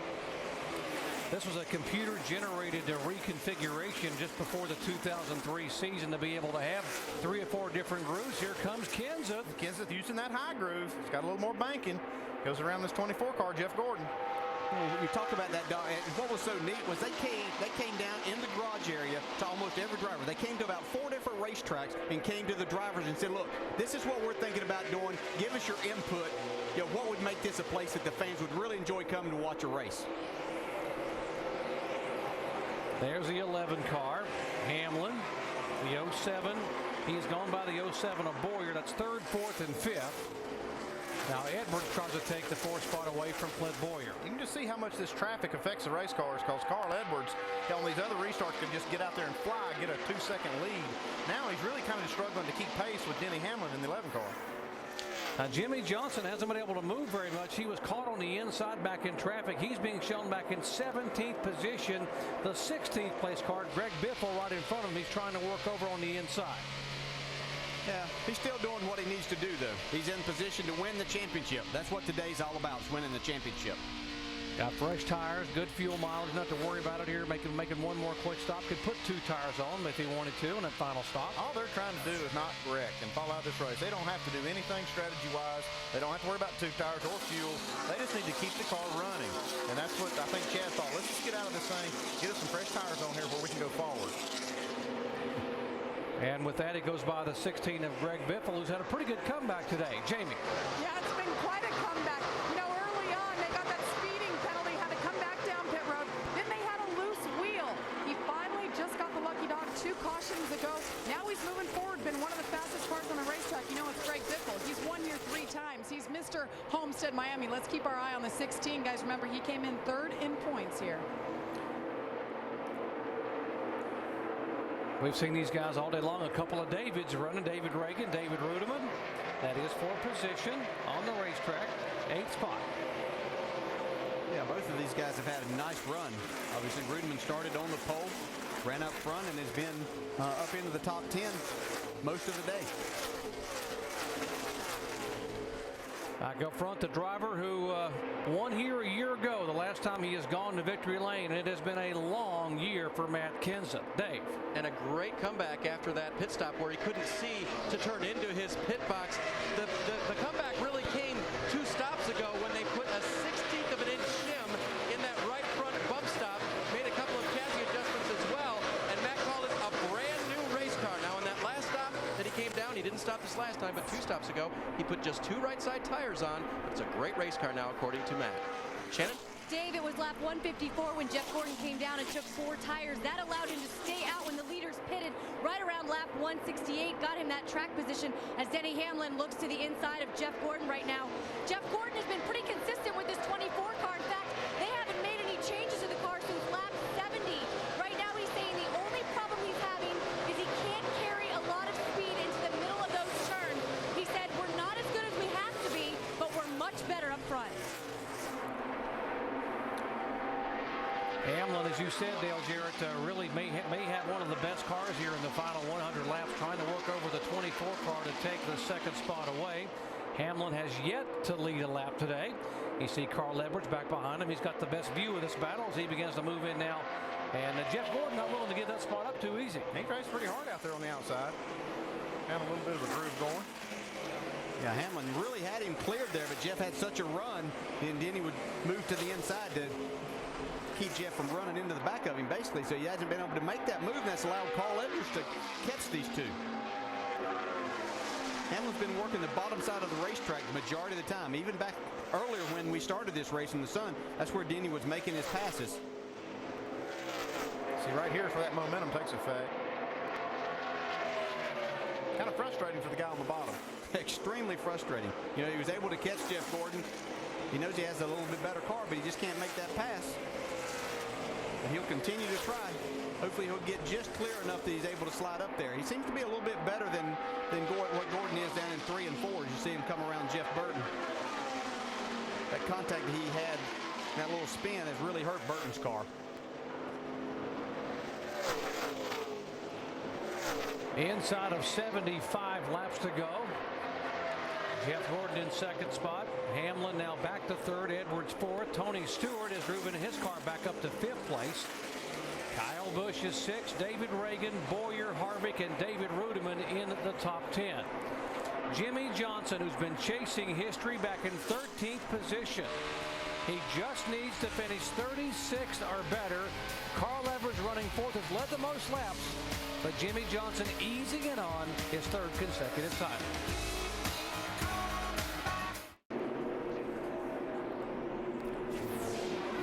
Caution being waved for the 6th time tonight here in the Ford 400. The 41 car, Reed Sorensen, up across the racetrack. He's already had a couple of contacts with the wall.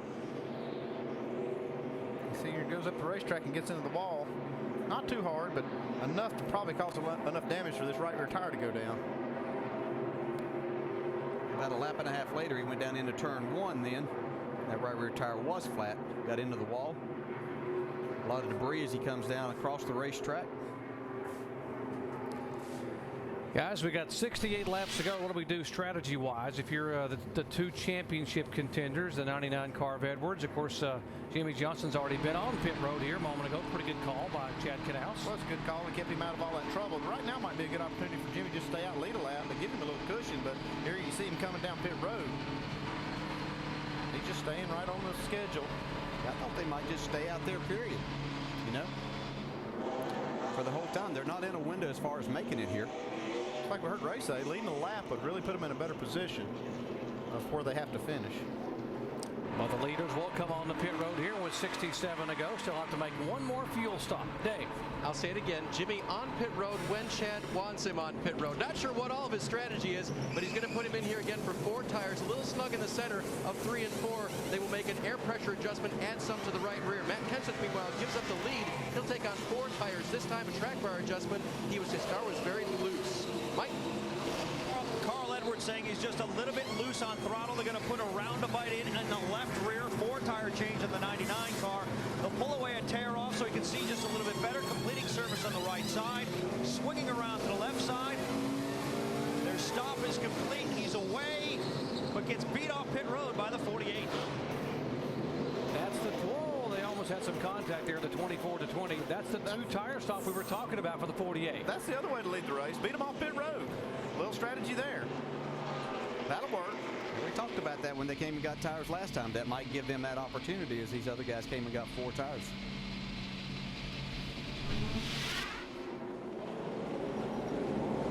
This right here is our all-state good hands move of the race. Chad Knaus gets it for these 2 tires. He actually started it with that 4-tire change a few laps earlier. Allowed him to get 2 tires and get off pit road with the lead. How smart is that guy to be able to get his car back out with a 2-tire stop and put him back in front out of harm's way? They're going to get 5 bonus points in the last race. That's how you win championships and get a page added to the NASCAR history book.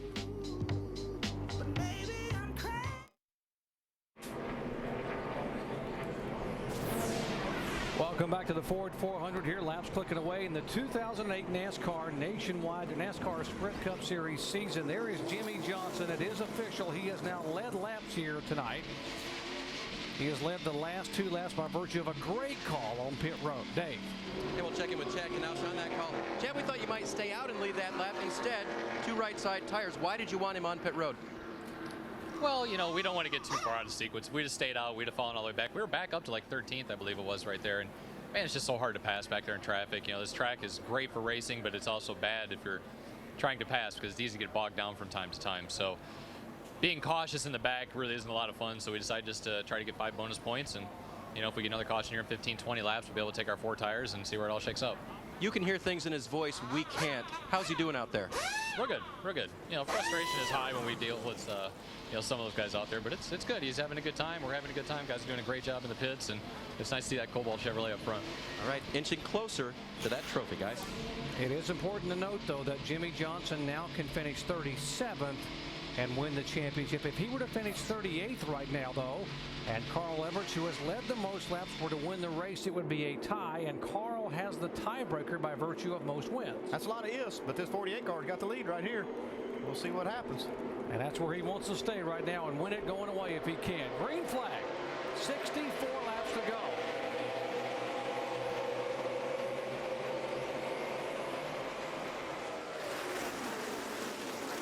Oh, Matt Kenseth make the pass on the outside the last time. Let's see if he tries that with Jimmie Johnson. He was able to pass Jeff Gordon and take the lead on that high side. Here comes Carl Edwards. First time of day, Carl Edwards is going to be forced to run down Jimmie Johnson in front of him on the racetrack. See Jimmie not able to get to the gas quite as much as Matt Kenseth right there. He is able to hold him off.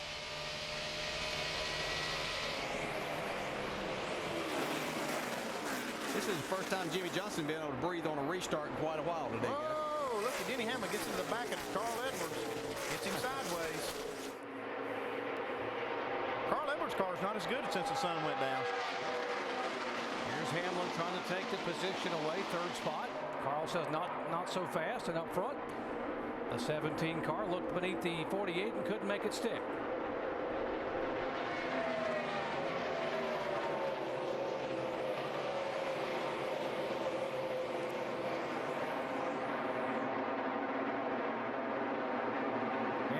to get the momentum now up off the corner and take the position away.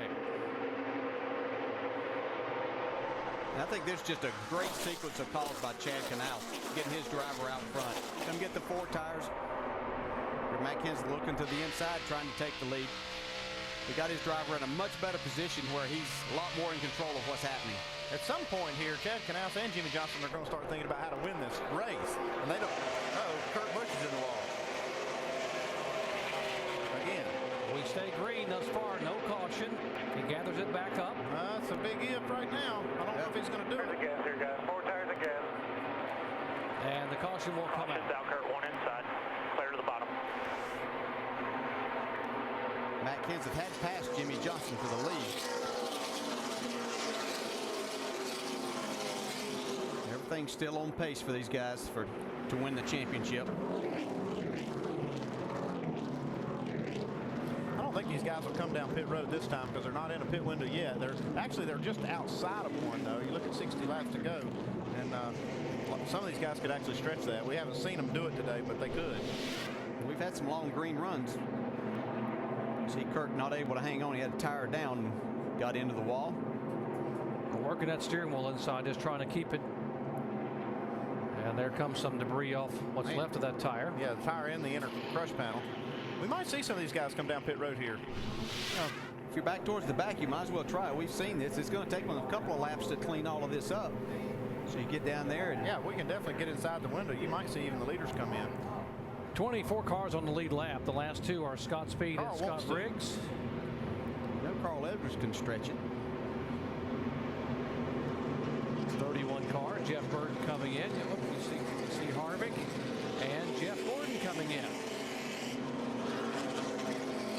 So your 7th and 8th place cars decide to come on the pit road. Kevin Harvick was 7th. Gordon was 8th. There comes the 1 car of Martin Truex Jr. He was being shown in 9th spot. Now, if this thing goes green, it'll put these guys in a real good position. There again, we keep talking about ifs. Shannon? Jeff Gordon is going to make a small wedge adjustment and gas and go for this 24 car. They were 5 laps short to make it to the end, so they just wanted a little bit of fuel. And Kevin Harvick just working on that car as well. He's still a little bit loose, so he's going to get a splash of gas, and he's down and away. 45 miles an hour racing down, and Harvick will be able to get the advantage. There comes Casey Mears off. Casey Kane as well. Working caution for the 7th time tonight. You're watching ESPN on ABC.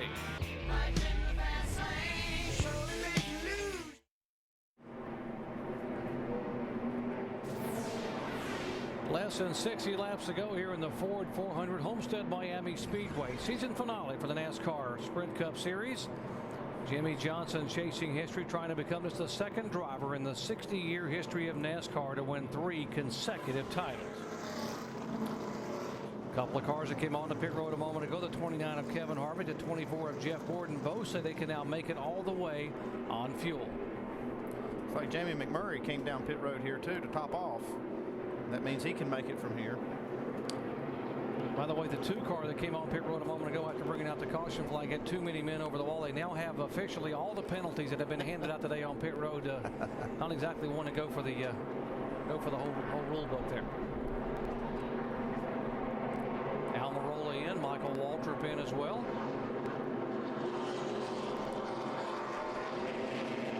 25 cars on the lead lap. Matt Kenseth is our leader. Jimmy Johnson being shown in 2nd spot. McMurray coming off those back-to-back top 5 finishes.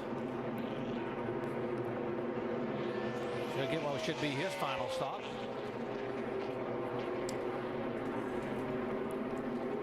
You wonder how teams are able to win 3 consecutive titles. And you see those kind of calls that Chad Knaus made today for Jimmy Johnson. You understand that you've got a lot of smarts on that pit box, and he's able to take Jimmy out of harm's way. And he's taking in all the scenarios. You know, he's looking at where he is on the racetrack, what they need to do, and what they don't need to do. They don't need to wreck, so he's trying to keep Jimmy out of trouble. Pulls him down pit road, gets 4 tires, puts him at the back and lets him stay out of trouble. Then he makes that call to put 2 tires on and get in the lead. I think it's just a brilliant strategy. Just invaluable. As a driver sitting in the seat, and you have someone like that on your pit box that you know is keeping up with everything that's going on in this race, man, that gives you so much confidence anytime he says something that you want to do. Now you know why Jimmy says whatever Chad says I will do, because he understands Chad's going to do what's best for the team and for them. Pace car pulls away, and we're going to try to get to the checkered flag here very soon at Homestead-Miami Speedway and see if Jimmy Johnson can indeed write history. Carl Edwards, who has led the most laps, being shown back in 4th position. And Carl has had his hands full here with his car back in traffic on the previous restart. Yeah, it hasn't been as good as the track has cooled down, plus it hasn't been as good back in traffic. Kyle Busch digging on the top. Past the cars, coming. He's coming on Carl right now. Kyle Busch able to make a pass on his teammate Tony Stewart, now right on the deck of Carl Edwards as Tony slides up. As you look back through all that, we have 43 cars on the racetrack again. Marcus Ambrose is back out there. He's 43 laps behind. So Jimmy Johnson and these guys, they still cannot relax because nobody's falling out of this race, and so they're not being helped in that scenario as far as being able to clinch this championship. Here's Kyle Busch looking to the inside of the 99 car for position, and Carl holds him off. It seems when a car gets to the back bumper of Carl, it makes him extremely loose. And we saw those cars make that pit stop, and we know they can make it. Carl Edwards stayed out on this pit stop, and remember, he went 69 laps at Texas, the same size racetrack as this one. He only has to go 66 laps to make it to the end of this race. Just watching this and thinking back on Jimmy Johnson's situation, Doc, DJ, and Andy. You know, the last time that 48 car finished lower than 37th in a race was at Charlotte in May. He was leading at lap 346 of 400. At lap 351 of 400, the engine broke in his car. He finished 39th. They may be feeling okay. They're not feeling comfortable. Don't tell Chad Knaus that right now, Alan. He doesn't want to know that. I don't want to rain on anybody's parade, but you know what I say all the time, Andy. It ain't over till it's over. That's right. And remember, he still has to finish 37th or better because even though he's led some laps, Carl has led the most laps. Yeah, and the 37th place car right now is only 2 laps down. So there's a lot to be happening here yet in these last 53 laps. Here's a driver, the 16 of Greg Biffle, that has made one heck of a comeback. The former 3-time Homestead winner. Biffle got a lap down, had a hard time getting back on the lead lap, and has now driven this car back into the top 10. Nice job by Greg Biffle. He just stayed with it. Stayed patient and persistent at the same time. And don't forget, this is his racetrack. That's right. He's won here a ton. Behind him, the pole sitter, David Rudiman. And Rudiman, by the way, one of the reasons that they wanted to be so aggressive is because they're trying to get full sponsorship for 2009. 44 car will be changing to the 00. Talk about aggressive. Watch David Reagan right here.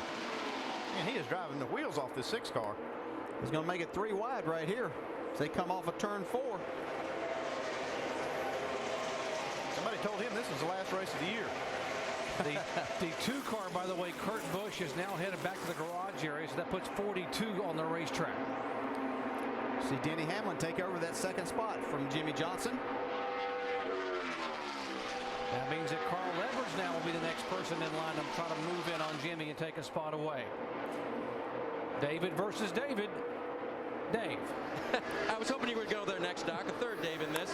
They dropped a lug nut on the previous time they were on pit road. That's what put David so far back in this queue. And so now as he races for that 10th position, he was really much further up except for that mistake on pit road. Mike? Well, David Rudiman has been pretty much battling this race car all night, but it seems to be much better since the sun went down. His most recent comment was to his guys saying, hey, it's come around. We're really a lot better in the center than we were before, and it's helped searching around. That's what he's been doing. He's been looking for different lines. It seems like he has found the line, easy for me to say, that he really likes right now. How about this line that Dale Jr.'s running? That top side of the racetrack, that's just where he lives. Making up some ground. Look here. Got to run. And you know, Tony Jr. told you before the race started when you were talking with him, he thought that to win this race, they had to be on the bottom of the racetrack when the sun went down. You got to take that with a grain of salt because Jr. really likes this high line. And if it works, it works. But you see Kevin Harvick now working the bottom of the racetrack. And he's getting past. Yeah, right now Junior's going where that momentum is and where the other cars are. passes. Earnhardt Jr. is 12th, Harvick is 13th, and now Harvick pulls all the way down to the inside of the track and will try to go by the 88 car. See, Harvick makes a lot of ground through the corner. Give it up on the straightaway when you run that low line. Carl Edwards now reeling in ever so slowly the 48 car of Jimmy Johnson for third position. Carl said if it were just that easy for a championship, it is for position on the racetrack. Yeah, and I've been watching Carl's lap times, and you know when he pulled the deal at Texas that he really backed his lap times way down, and he's not doing that right here. So hard to imagine that they're looking at a fuel deal that they could make it from this point. They're probably not playing that strategy right now. We caught them cutting the car off on the caution flag trying to save fuel just in case they were forced into that situation. But we know they went 69 laps at Texas. Here's our leader, Matt Kenseth, who has now led 4 times for 41 laps. There's the separation between Kenseth and Hamlin. 2.1 seconds back to Denny Hamlin, then Johnson, Edwards, and Tony Stewart in the top 5. Back after this message and a word from our ABC station. The ring of fire.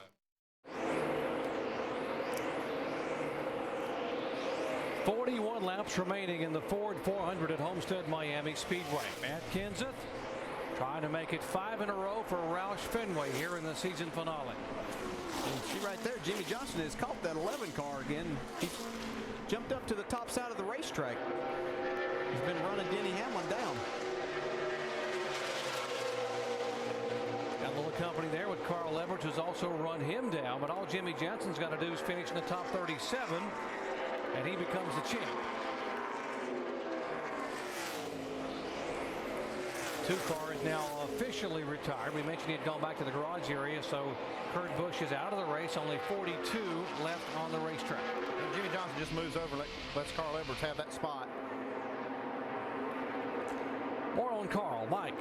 Well, you guys were wondering a little while ago whether or not the 99 car could stretch their fuel mileage. Well, they've begun talking about it. I shouldn't say they've begun talking about it. They've been talking about it for quite some time. And about 15 laps ago, they didn't think they could make it. But Bob Osborne just came over the radio and said, well, on second thought, with 25 laps to go, I want you to start conserving fuel. They may have an outside shot. Well, like I said, Mike, they went 69 laps at Texas. To do it here, they only have to go 66, and the tracks are the same size. Yeah. If you don't get what you want, you get another calculator and figure that and get somebody else to figure it and see what they come up with. We do know of a couple cars with Kevin Harvick and Jeff Gordon can certainly make it. Jamie McMurray came in and topped off, so there are guys back there that definitely can. So if it goes green, Carl Edwards knows that he has to try it. That's the only shot he has. He has to try to win. Only chance. Carl Edwards is not a guy that's going to quit. In fact, when you ask Carl Edwards about this championship, he'll tell you one thing: it's not over. Well, regardless of what happens with the championship, we have given it our best and we've performed very well. I'm not going to speculate on what it would be like to not win it because it's not over. You know, a lot can happen, and I think that after the race at Homestead, no matter what happens there, I'll have probably a better perspective then. Carl knows what you at home know. There's still 42 cars on the racetrack.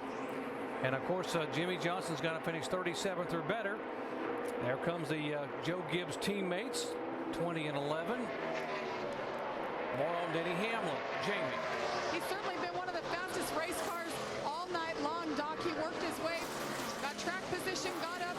He's led some laps. He's running second. You see his teammate Tony Stewart giving him a run for money on the inside. But the 11 car, last we were told they're going to be 8 laps short. You know, this race is winding down, so we have to keep our eyes on these front runners to see if they will need to pit. Stewart goes flying by Denny Hamlin down into turn 3. I think he has his sights set on winning this race or getting to the front before he has to get fuel. If you know you can't make it, there's no reason to stroke it. Just let it hang out. See if you can get to the lead. At least if you don't win, you can say, hey, we had them. I bet Ray Everhand sitting down there in pit studio saying his information from past history probably tells him there's going to be another caution before this race is over. How about it, Ray? What's it say, Ray? Well, DJ, my caution history's not been doing real good today on the the number of cautions and whatnot, but it does say there is a very good chance that there is going to be a caution in the last 20 laps. And I will tell you that Carl Edwards cannot back off like he did at Texas, because Harvick and Gordon and McMurray and those guys did pit, and they'll be coming. So he's going to have a caution if he's going to want to win this race. Yeah, he's not going to have that little cushion he had at Texas where he could run half throttle for 12 or 14 laps. Those other guys are going to keep him honest.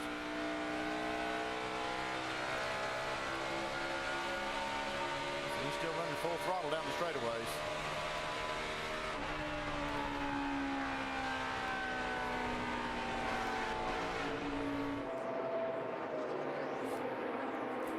Jimmy Johnson just trying to find a very safe and secure place on this racetrack here for the final 33 laps. If he can stay there, Jimmy Johnson will have his own page in the NASCAR history books.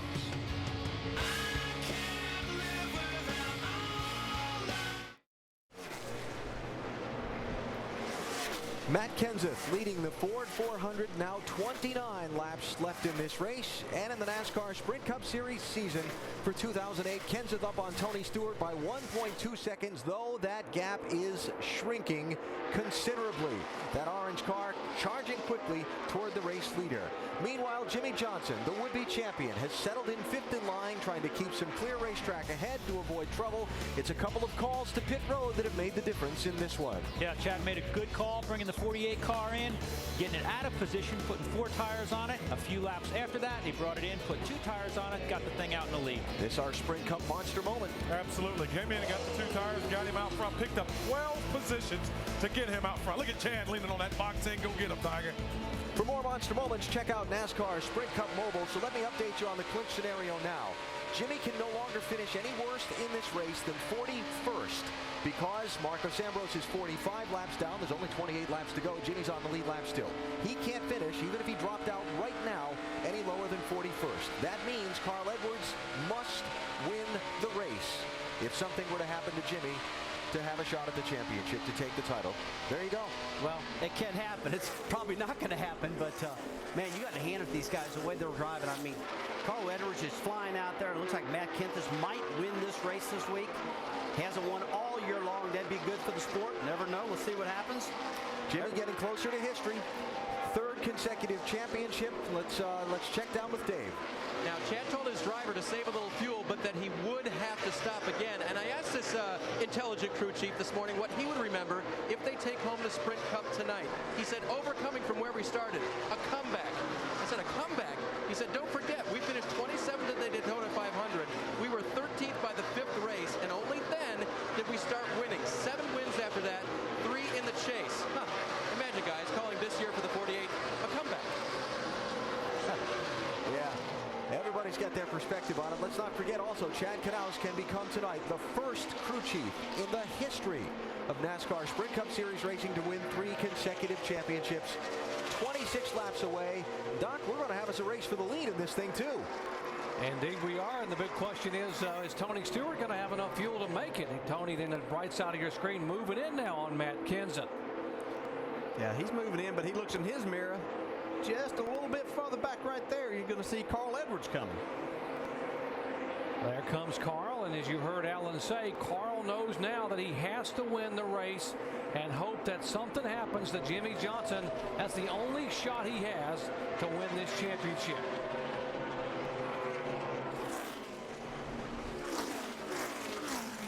And even if he doesn't win it, he can say, and the whole team can say, we've done all we can do.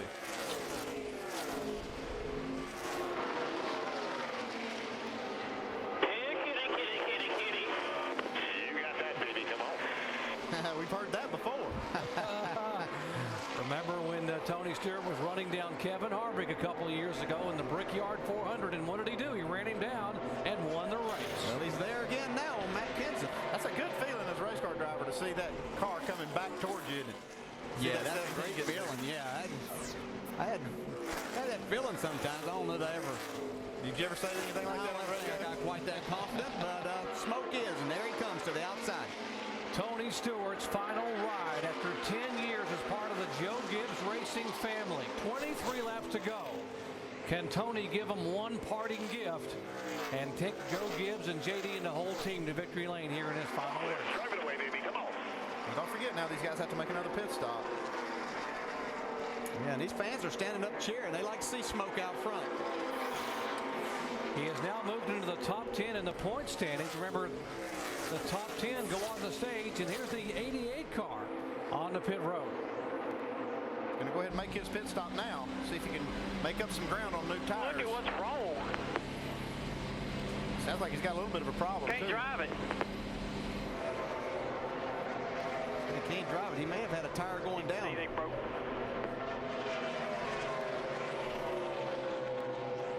Let's see what these guys do. I don't think we're going to see many 4-tire stops, but it looks like they're prepared to put 4 tires on.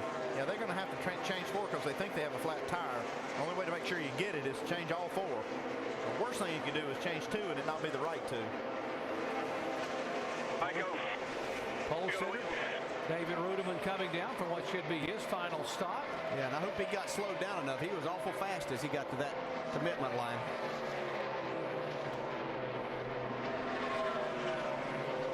Tony Stewart, left side of your screen, last pitted on lap 201, 46 laps ago. Mike. And David Rudiman couldn't go the distance. He'll come down for fuel and 2 tires, right sides only. That's all we expect. Then off to Jackson away. Splash of fuel there for Rudiman. He will try to get this car back, and so others will have to pit, or they think they may have to pit, including this guy. What do you think? Yeah, well, they say they can't make it. I'm not sure that Tony can make it. A lot of guys have to pit. Let's listen to Jimmy Johnson's radio. Yeah, we got a bunch of guys starting to go into fuel conservation mode. We're not in any position to take that, so we're going to have to pitch it here. Not a worry. Yeah, they're not too worried about that. They don't have to do anything but just keep this car running. Take this championship home. 88's coming back on pit road. After the 4-tire change, they thought they had a tire going down. Obviously didn't. Left front. They got something wrong. I don't know exactly what it is. You could hear Junior talk before the first time they came in that he thought something was wrong with the car. They're going to check some suspension parts here and see what's wrong. This is just kind of how their year has gone.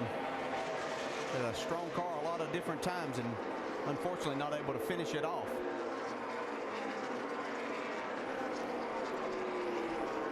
Greg Biffle hitting pit road. Final stop for Biffle after coming from a lap down to run now in the top 10. Caliper is broke. Just heard on the radio said he had a caliper broke, the brake caliper. Jamie? Greg Biffle started 23rd. His car's come around, guys. We talked about his charge through the field. Once he got that lucky dog, he has moved up. So we'll see if the splash and go there. Right side's only for the 16. Nice quick right side stop. Biffle's back out. The question is, how far can this guy go? Tony Stewart. 88 is now being pushed behind the wall. Earnhardt Jr. after those back-to-back pit stops and now the broken caliper. See Tony leading. He has won a race this year back at Talladega, but he's also had a couple of situations where fuel mileage and rain, different things, kept him from winning other races. Here's our 6th place car, Montoya, coming on the pit road. He said he would get a top 5 finish. He's been running in the top 10 most of the last 100 laps.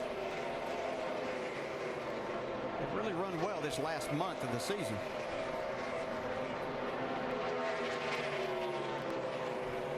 Mike? And another guy who can't make it. Right side's only for Montoya, and a splash of fuel. They're done and away. The right side tire changer just barely cleared that car. Montoya was on his way pretty quick. He was ready to get back out into the action. Well, the top 8 cars on the racetrack all pitted at the same time on lap 201. So Stewart, Kenseth, Edwards, Hamlin, Jimmy Johnson, of course, Kyle Busch, Clint Bowyer, David Reagan. These guys trying to make it the final 15 laps. We know these 2 cars can make it. Jeff Gordon and Kevin Harvick, they made that pit stop. Shannon? That's right. They came down on lap 208. Right now, Jeff Gordon's crew chief, Steve Letarte, letting him know that Kevin Harvick in that 29 is the one that he is potentially going to have to beat for a win. Both of those guys are good to go to the very end of this race. Kevin Harvick is about 3 seconds in front. Here comes our points leader, Jimmy Johnson, to pit road. One beat could be his final stop of the season here to come and top this car off. Yeah, he needs to just make sure that he doesn't speed, gets to pit road. Dave? Taking no chances. They come down pit road now. Everyone trying to do their job smoothly and slowly and in a controlled way, including getting that Sunoco racing fuel in the car. They won't need much to make it to the end here now. They take on those 2 fresh tires while they're fueling, and now he leaves. Pretty smooth, guys. Nice quick stop. Make sure he's got enough fuel in that thing to do the burnouts when it's over. Yeah, that should be everything done that they needed to do. Even if we should have a green-white checker, they should be okay there and get into that 3rd championship. Looking back at Tony Stewart, our leader from the 31 car of Jeff Burton, who's being shown 8 laps down in 41st position. Okay, here comes Tony. Man, he made a nice charge to the pit road. Let's go down to Jamie Little. Guys, Denny Hamlin in for his last stop of the night. Remember, he finished 3rd 2 times the last 2 years in a row. Right side stop for him. He's down and away. Tony Stewart, his teammate, is on his way in as well, guys. Stewart at 45 miles an hour, his final pit stop. And he is about halfway to his stall, which is almost all the way down into the turn 1 part of pit road. Andy, some of these guys waiting a little longer. We're going to see somebody just get fuel? That's what I'm thinking we might see right here. Yes, sir. That's what they're going to get, just fuel and back out. Mississippi 2, Mississippi 3, go, go, go, go, go, go, go, go. All you can, all you can, all you can. Take it from that, he needed 3 seconds of fuel. Here comes a 17 car. At the start of the last run, crew chief Chip Boland told his driver, we are in severe conservation mode, just like Darlington. On that night, they were having a horrible night. They parlayed an extra 7 laps into their final run and finished 6th. They pulled one out of the hat that night. They may go for it here. It's 10 laps to go, but he's got Carl Edwards bearing down on him, and I think he's on the same strategy. They both pitted on exactly the same lap. Kenseth, Edwards, Reagan, Boyer, Kyle Busch. Those top 5 cars all now have gone 56 laps. Kevin Harvick, who can make it, now being shown in 6th position. And somebody that I'm seeing really slowing their lap times down is Clint Boyer. I don't know if he's going to try to stretch this. We will not make it. Okay, that was Bob Osborne talking to Carl Edwards. And now we have to slow down. And this is what we were talking about a couple of weeks ago. These 2 cars here trying to race and conserve fuel. Mike?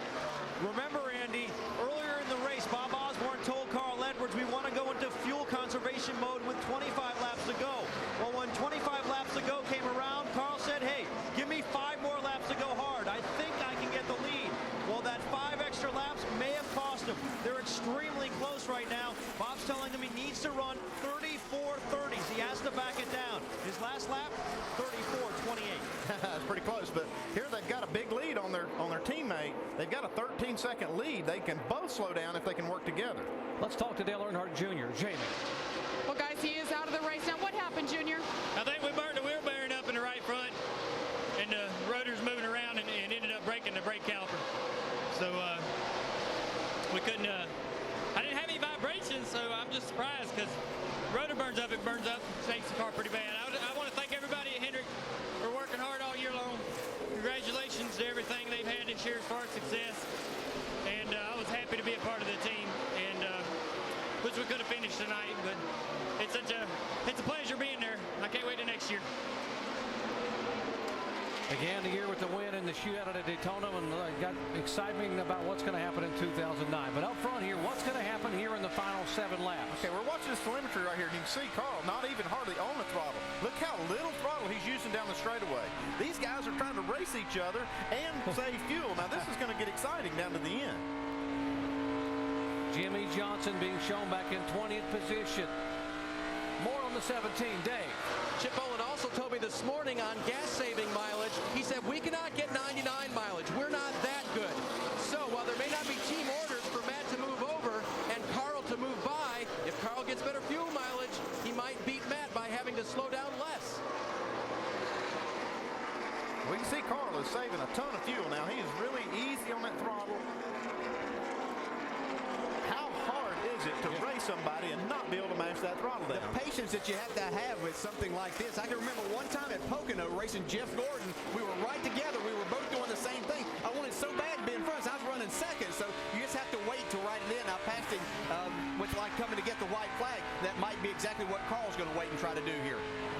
question is, how long do you wait before you hammer it on that final lap and be able to hope you have enough to be able to catch him and pass it? That's just a chance he's going to have to take when he gets down here.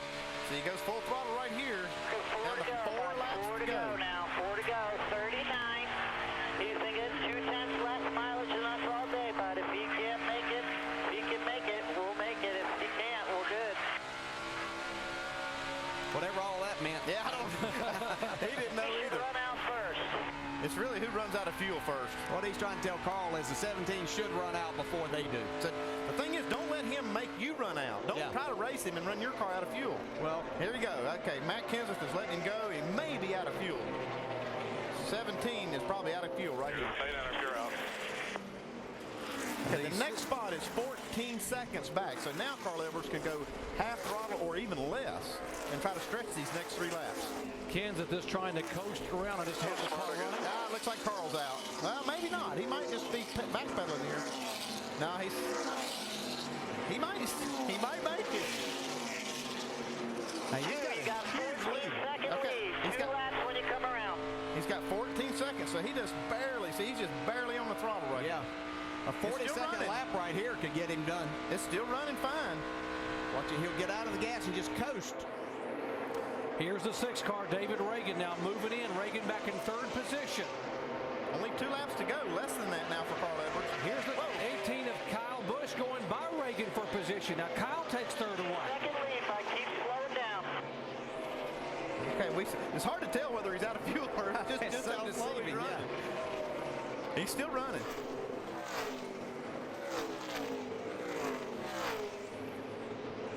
Tell me how big my lead is now. 13 seconds, bud. 13-second lead. Okay, it's a white flag here, guys. 6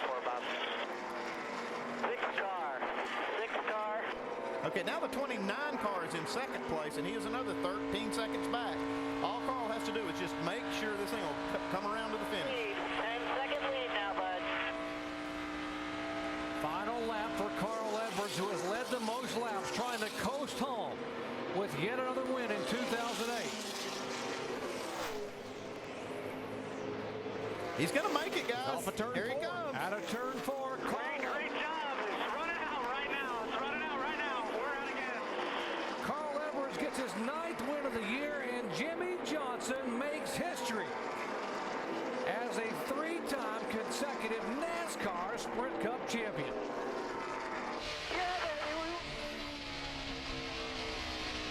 These are 2 great teams executing their plan perfectly. Yeah, that's just unbelievable. Yep, great job. And 8 Sprint Cup champions, repeat, baby. Ah! Woo! Way to go, guys! Damn, that's awesome. I'm proud of you guys. Awesome year, boys. And now Chad Knaus can take a breath. What a great season Jimmy Johnson and Chad Knaus have had. Jimmy, only the 2nd driver in the 60-year history of this sport to do it. Chad Knaus, the very first ever crew chief to win 3 consecutive titles. These guys are truly incredible. Jimmy came home in the 15th spot there. That matches their worst finish in the chase of the 10 races. That's all it was about today. Yeah, Jimmy Johnson stopped for fuel, so he'll have enough for a burnout. Carl Edwards is just going to be able to do his backflip. Yeah, and what a great champion Jimmy Johnson is for our sport, too. Here comes Carl.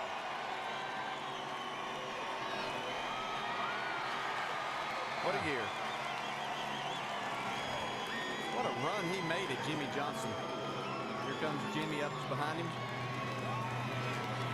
A great fight all the way to the end. Yeah, a lot of respect between these 2 great race drivers. They are fierce competitors on the racetrack, but they respect each other's abilities off. Well, let's go down and visit with Bob Osborne, the winning crew chief.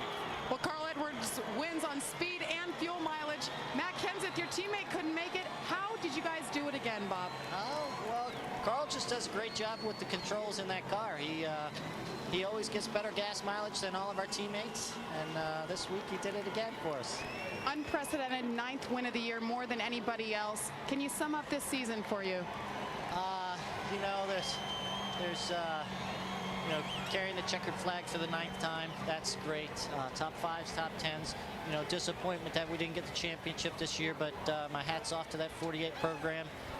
Chad Knaus, Jimmy Johnson, the rest of those boys, they did a great job. But, you know, highs and lows, just like everything else in life. You guys did everything you needed to do tonight. Congratulations on another win. Dave Burns? Chad Knaus now. And Chad, you told me this morning you would think of this year as a comeback. Are you willing to talk about three-peat now? Man, that's awesome. That's just absolutely awesome. I mean, this team's just great. You know, Jimmy's a fantastic driver. Mr. Hendrick's just a great person to work for. All 500 people we've got at Hendrick Motorsports, from the engine shop to the chassis shop, aviation, you know, travel, everybody. I mean, just do such an incredible job and put all their hearts and souls into what we do to try to make these race cars go fast. And, you know, my guys just do a fantastic job on the race car. And, you know, we had to change some stuff on the race car this morning, just as precautionary measures. We didn't want to have any mechanical problems. And, you know, I never doubted their ability one time. And it's nice to have a group of guys that work with you, that you have that kind of trust that you can change whatever you want on the race car and you know it's going to last all day long. So that's awesome. Chad, you know how hard it is to win one race and to win one championship. Can you put in perspective taking 3 in a row? I have no idea, man. I mean, it's amazing. It's absolutely amazing. I mean, these guys just do everything. You know, Steve Letarte, he's one of the best teammates out there. I mean, he is awesome. He is awesome. I mean, it'll hit me tomorrow morning, probably with a heck of a headache too, but tomorrow morning's going to be nice. It's you know, I just got to sit back and let it all soak in. It's what we work for. This is what we do. You know, we don't want to do anything but race cars and win races and win championships, and I'm just real lucky to be able to do that. He's learned a lot from the people at Hendrick Motorsports. Son of a mechanic and a racer himself, he's now a 3-time championship crew chief. Guys, congratulations to Team Lowe's driver Jimmy Johnson, winner of the 2008 Sprint Cup Championship from Lowe's. What a championship battle. Carl Edwards congratulating the new champion.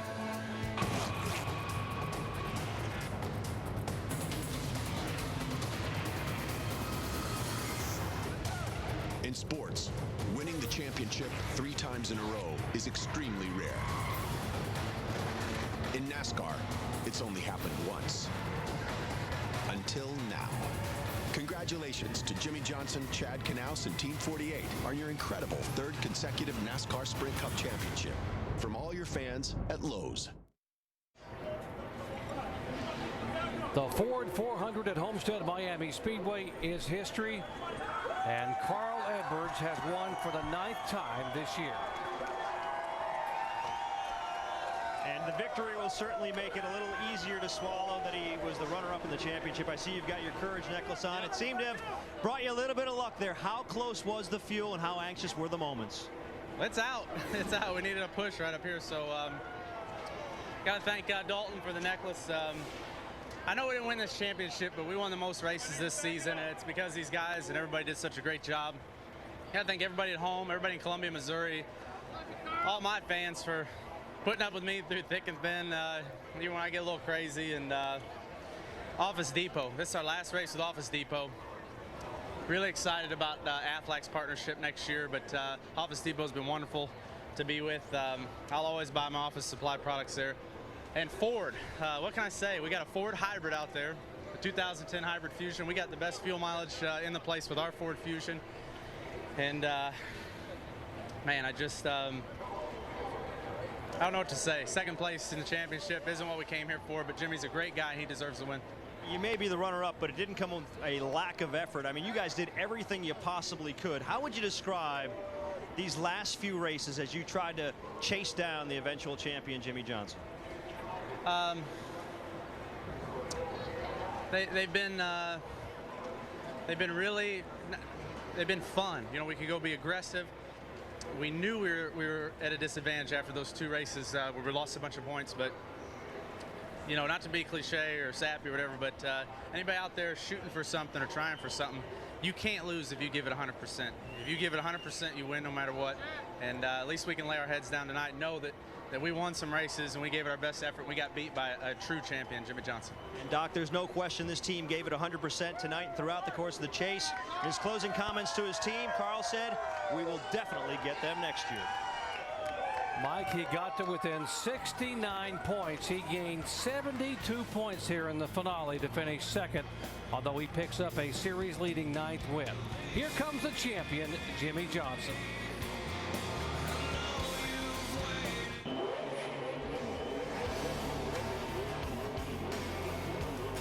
Celebration of a history-making night for Jimmie Johnson and Team Lowe's, the 48 car. 3 consecutive NASCAR Sprint Cup titles.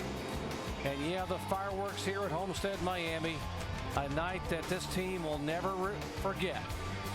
Only one driver in the 60-year history of NASCAR has done what these guys have done. It was 30 years ago when Cale Yarborough pulled it off.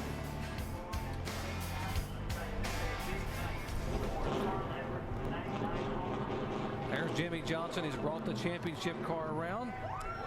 And let's listen in.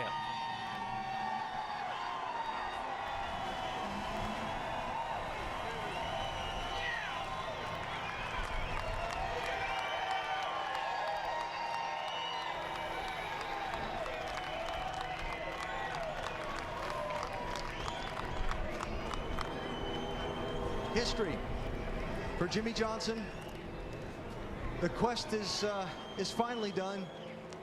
Jimmy going to go get congratulations from his wife Shani. His team gathered up on stage next to him.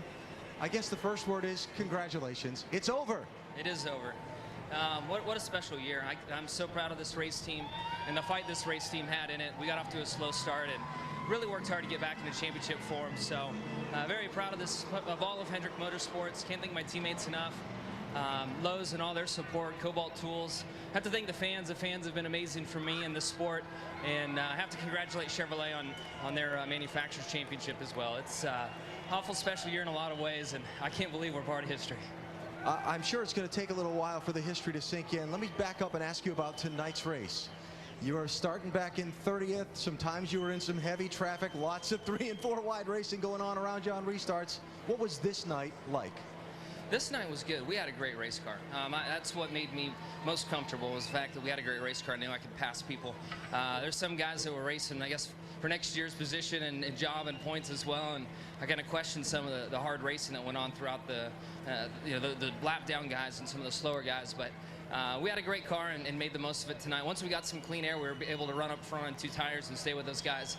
And for security, came in and got some fuel there at the end. We didn't need to risk it. At what point in the evening did you start to say, okay, I feel in control? From the first lap on track, I knew we had a car that was in the ballpark and a car that I could drive to the front with. So I felt very, very good once the race started.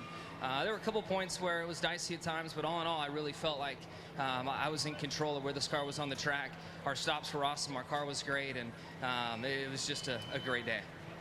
Second man in history to win 3 consecutive championships, you and this race team together. Early thoughts on what that means to you? I'm sure you've had some time to contemplate it over these last few weeks.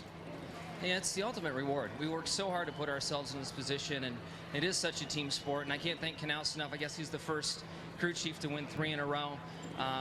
It's total teamwork and dedication. And there are times this year where things were dark, but we buckled down and got to work, and that's what it was really all about. And that makes me think I have to commend Carl Edwards and the effort that he and his team put forth.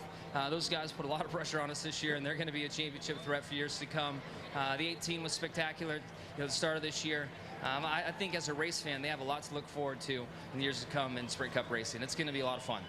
As a race fan, the performance by you and this team in this chase, impressive. Congratulations to you. I want to give you a couple minutes to celebrate with your team, and then we'll get up on stage for the official presentation of the trophy. Congratulations again. Awesome. Thank you, and thanks to all the fans for everything they've done. Jimmie Johnson, the NASCAR Sprint Cup Series champion, 2008, his 3rd consecutive title. Chad Knaus celebrating the first crew chief ever to win 3 consecutive titles. So much for this team to think and talk about and celebrate. In fact, one of Jimmie Johnson and Chad Knaus's team owners is with Dave Burns right now.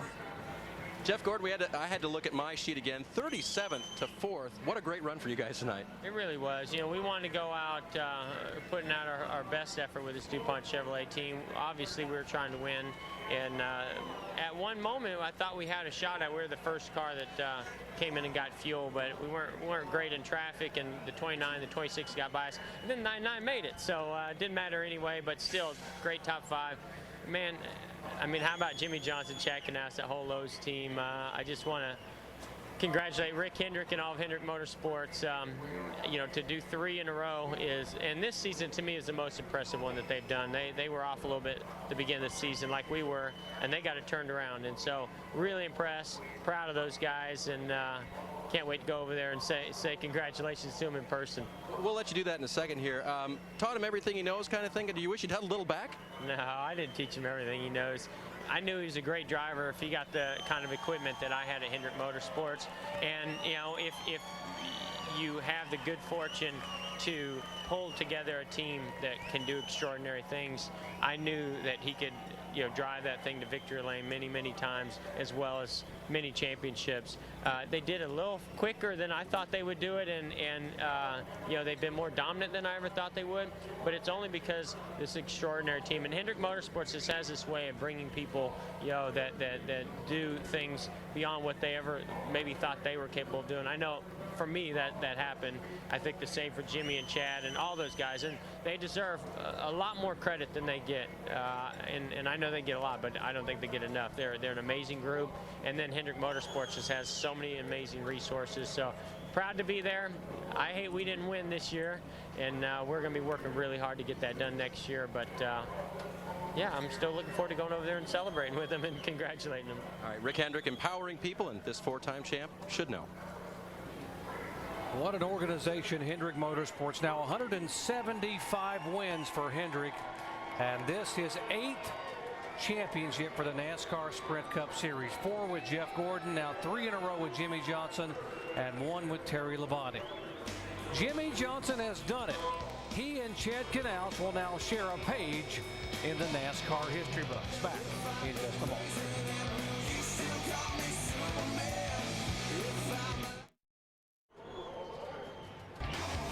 At the Homestead-Miami Speedway, the celebration is about to begin on the stage at the start-finish line with the championship team's car in front of us, and now the entire Lowe's 48 Hendrick Motorsports team gathered on stage for the official presentation of the Sprint Cup Championship Trophy. Allow me to introduce the Chairman and Chief Executive Officer of NASCAR, Mr. Brian France. Brian?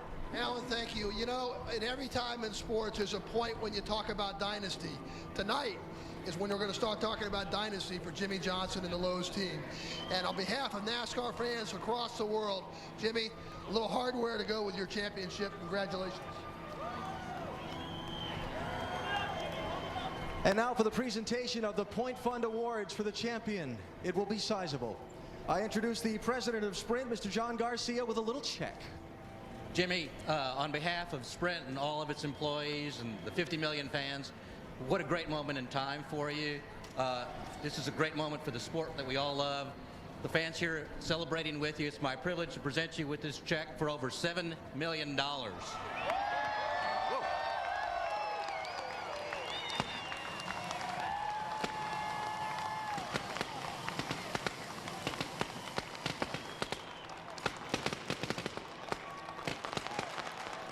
And Jimmy, if you would please, this is yours.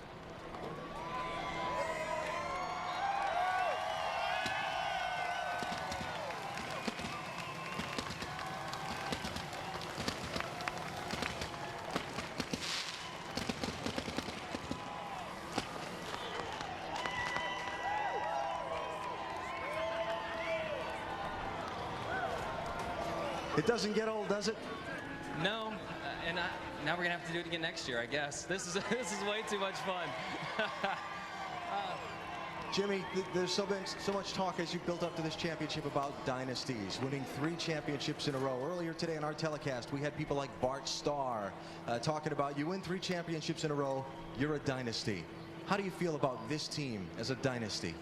Well, we're very proud of what we do, and I don't think it's our position to say that we are a dynasty. If people feel that we deserve that title, we'll gladly accept it. The cool thing about this race team is we're still young. We have a lot of years left ahead of us, and we feel that we have more to accomplish still. So very proud of what we've done and want to take this offseason to enjoy where we're at. But I know these guys got the fire in them to come back and do it again next year. So much hard work goes into this championship. I know you'll take the time to celebrate and enjoy it. Jimmy Johnson, your NASCAR Sprint Cup champion. Want to turn for a minute to the man who's now just won his 8th Sprint Cup championship as a team owner, Rick Hendrick.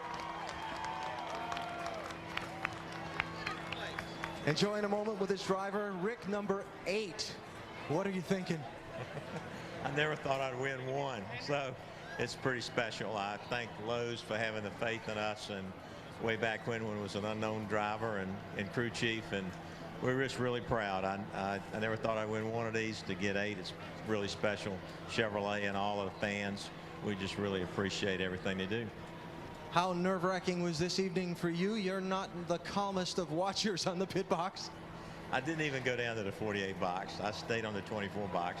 I didn't want to go down there. I thought it was just so nervous waiting for the end of this race, and you know, just really excited for this man right here, and all the Lowe's employees that had faith in this team, and Chevrolet that gave us these cars and motors that get the job done. And we're just it's hard to believe these guys have tied Cale's record, and hopefully we can come back and go for 4. No one would be surprised. Congratulations on number 8 for Hendrick Motorsports. Thank you. Appreciate that. Rick Hendrick, team owner of what can certainly be classified as a dynasty in NASCAR racing, the 8th championship for Hendrick Motorsports.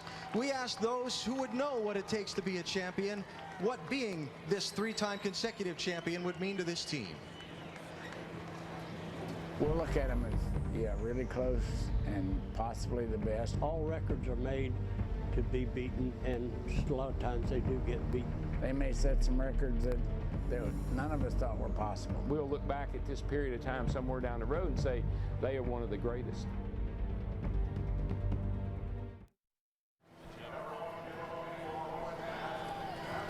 Back at the Homestead-Miami Speedway, we've snuck off to a corner of the stage with a man who's just made history.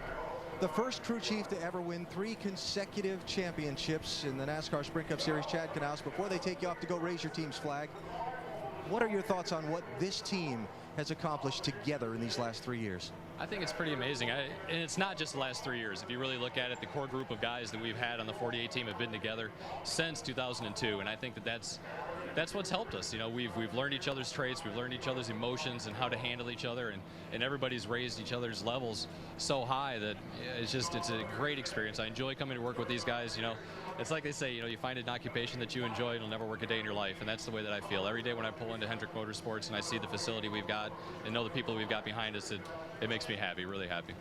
As you continue to win and continue to succeed in sports, we see the trend that it's harder to stay on top of the mountain.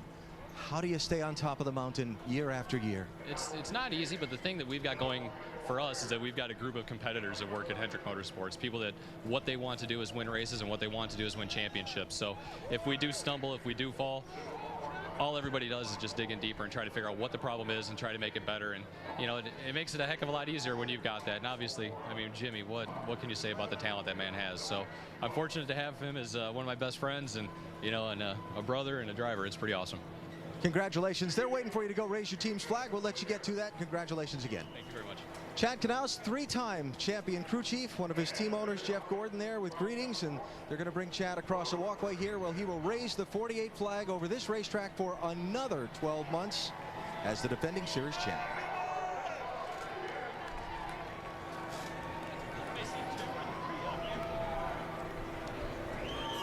What a phenomenal 3 years. Jimmy Johnson, wife Shanny. What an incredible team. Chad Knaus, so smart, so calculating. He said they were all together 7 years ago. It began back in 2002 when the crew members had Velcro name tags on their uniforms. No one knew they were going to be there 1 week, 2 weeks.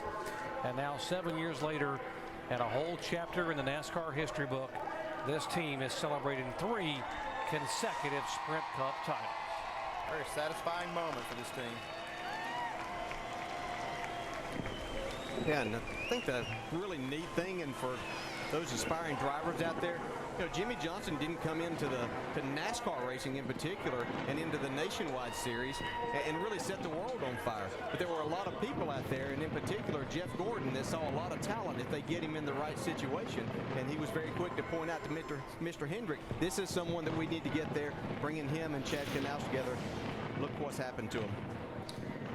Look at this comparison to one of the all-time greats, Cale Yarborough. 30 years ago, Yarborough did it 76, 77, 78, 28 victories. Jimmy Johnson, 22 wins. 2 men and two great NASCAR drivers sharing now the same page in history.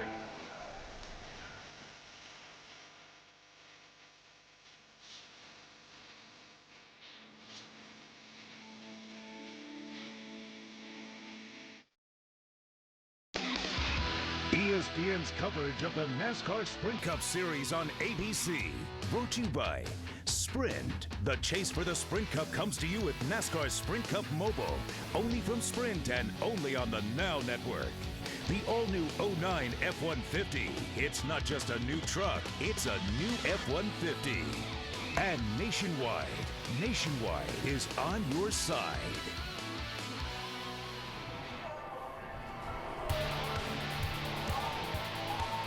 The celebration continues here at Homestead-Miami Speedway. The curtain call for the 2008 NASCAR Sprint Cup season. And Jimmy Johnson and his Team Lowe's team, Chad Knaus, they have done it. 3 consecutive titles, 8 titles altogether for Hendrick Motorsports. The beginning of a dynasty may be here for the 48 team, but the end of an era for another driver who's had a great career with Joe Gibbs Racing, Tony Stewart. Mike. And catching up with Tony Stewart right now, came awfully close to walking away with a home run, so to speak. How would you describe the night? Oh, it was awesome. I mean, to be leading there with 20 laps to go and driving away from the field, I mean, you can't ask for more than that. So just appreciate everything Zippy and these guys have done. And, you know, it's hard. We all wanted to win this last race, but, you know, so did 42 other guys today that wanted to win the last one of the year. But I'm really proud of these guys.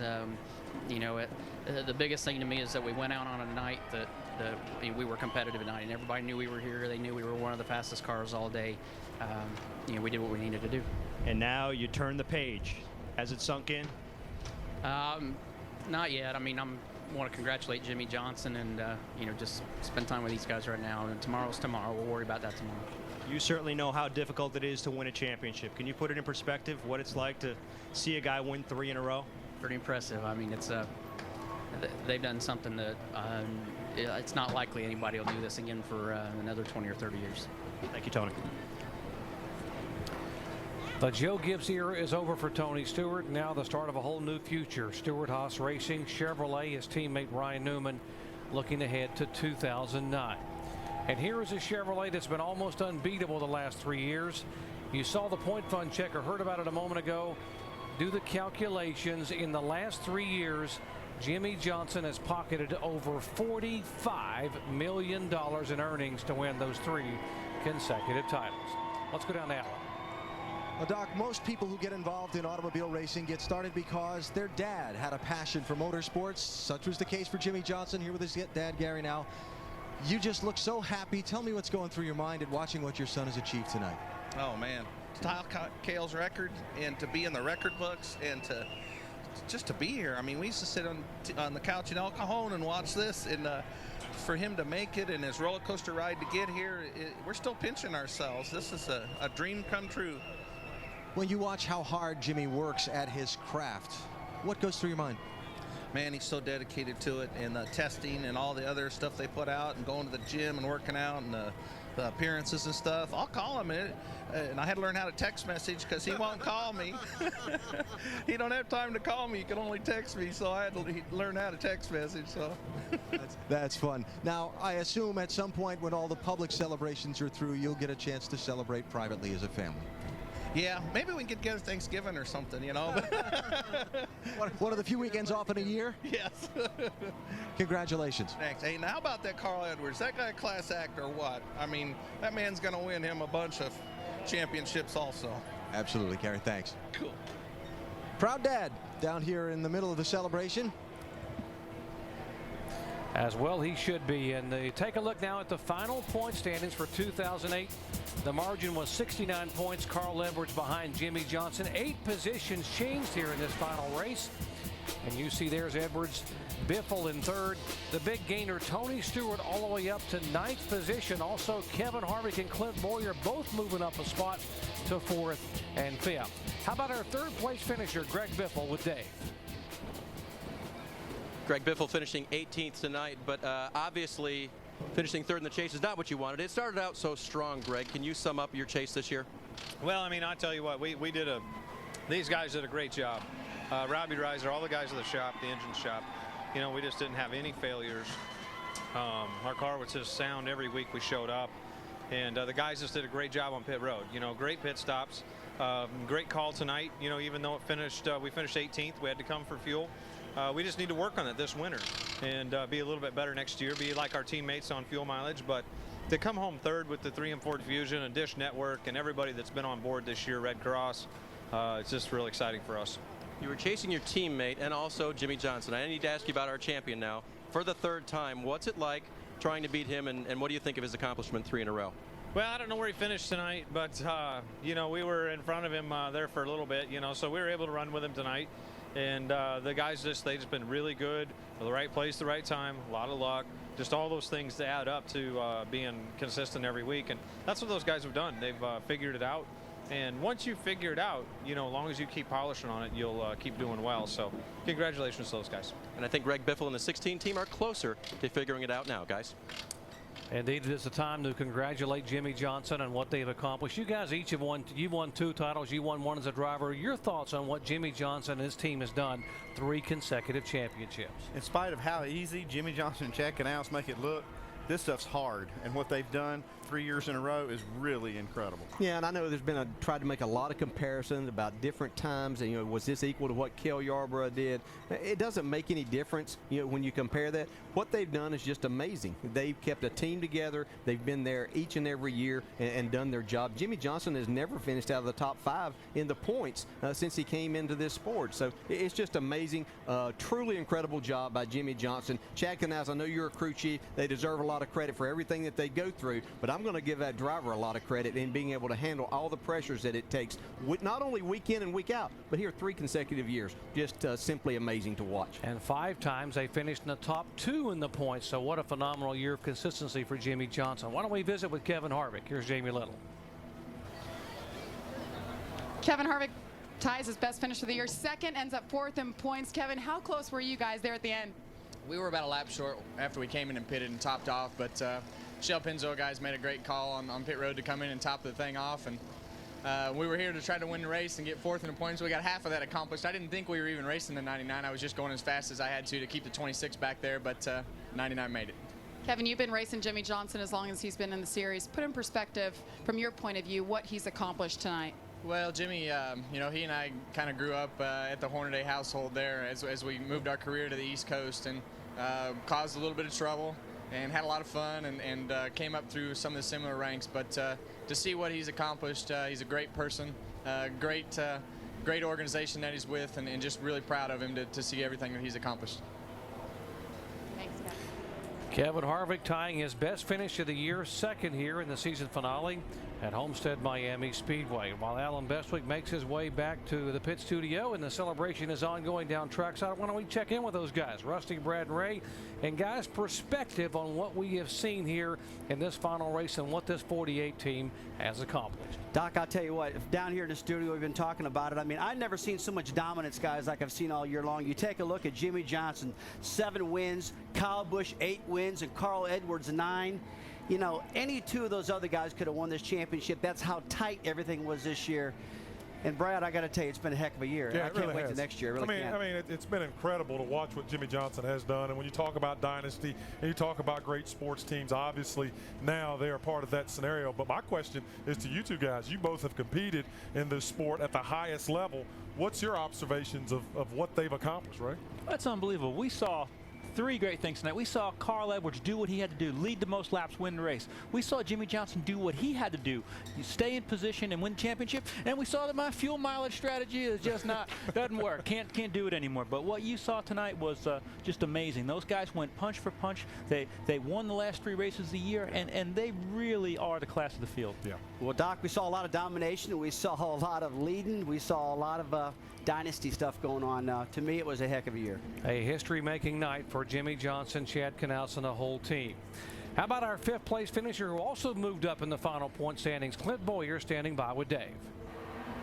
Clint Boyer pulls home a 5th place finish tonight. Clint, talk about your night and finishing 5th in the chase. Yeah, it's great. You hate to knock your teammate out, but RCR having all 3 cars in the chase again, that meant a lot to us. Proud of everybody at RCR. Kind of emotional night, having to leave Jack Daniels' car with Gil and all those guys. It's good that we left on a good note, and just proud of those guys. Can't wait for next year. Hopefully we can build on what we had and put all 4 of them in a chase. You are this year's nationwide champion. Got to ask you about our champion Jimmie Johnson here, winning 3 in a row. What's it been like to compete against him? It's just incredible. I mean, they've raised the bar to just an unreachable level right now, and everybody's playing catch up. Everybody's trying to learn from them, and they're setting the pace. I mean, there's no way around it. You listen to them on the radio, you listen to every move they make. They're polished, and that's why they're 3-time champions. And this guy will go at it and go after them with a brand new team next year. And we're looking so much forward to 2009. Thank you, the fans, for watching this year and being a part of our family. And, guys, thank you so much for a great year. I've enjoyed calling races with you. It's been a great year, Doc. Thank you for all you've done to help me and progress in this sport. And, Dale, it's been a great year working with you, too. Yeah, I appreciate the opportunity to come up here and work with you guys. A lot of fun. Looking at this sport totally different now, but it's been great watching all of this. Now the big question is, can Jimmie Johnson do it 4 years in a row? What a phenomenal year. What a phenomenal 3 years. And the dynasty is continuing. Alan? And Doc, it's interesting that before they even considered starting the celebration in earnest, they were talking about 4 in a row down there on the stage. These guys are still hungry, and boy, if they could win a 4th consecutive championship, that has never been done by anyone, and it doesn't sound all that far-fetched to talk about either. So a season that started at Daytona some 10 months ago with Ryan Newman winning the Daytona 500 for Roger Penske concludes tonight with Jimmie Johnson celebrating with the Hendrick Motorsports team after scoring a 3rd consecutive championship. We heard from Cale Yarborough earlier today. He said he saw a lot of himself in Jimmie, and that's certainly his high praise for one of the all-time greats of NASCAR to talk that way about the current series champion. So it's over. The 2008 season goes into the books with Jimmie Johnson and the Lowe's team once again holding the NASCAR Sprint Cup Championship trophy.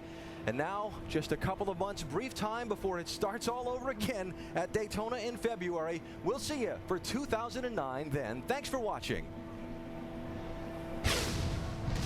The Daytona 500, indeed, the great American race. Ryan Newman, Roger Penske win the Daytona 500. Wild Thing wins. Took just 40 races for Toyota to claim its first win in the NASCAR Sprint Cup Series. Here he comes. There he goes. And that was all Kyle Busch right there. A remarkable year of Kyle Busch continues tonight. Kyle Busch will come down and take the checkered flag, his 8th win in 2008. For the 15th time, the NASCAR community is gathered here at the famed Yard of Bricks. Feels like I got basketballs for right side tires. Got a real bad vibration. Looking at the right rear tires, they are coming off these cars ugly. Looks like garage area there by Goodyear's business is picking up. It's a storm brewing, boys. I hear thunder. Wow, we have got some twisted up iron here today. Harvick just took out 3 guys. They are wrecking in every corner. Big wreck behind you.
Just too strong, waited way too long. So quit and ain't the plan. I got your world in my hands. I ain't playing with you, man. It's the hard knocks, it's the long shots.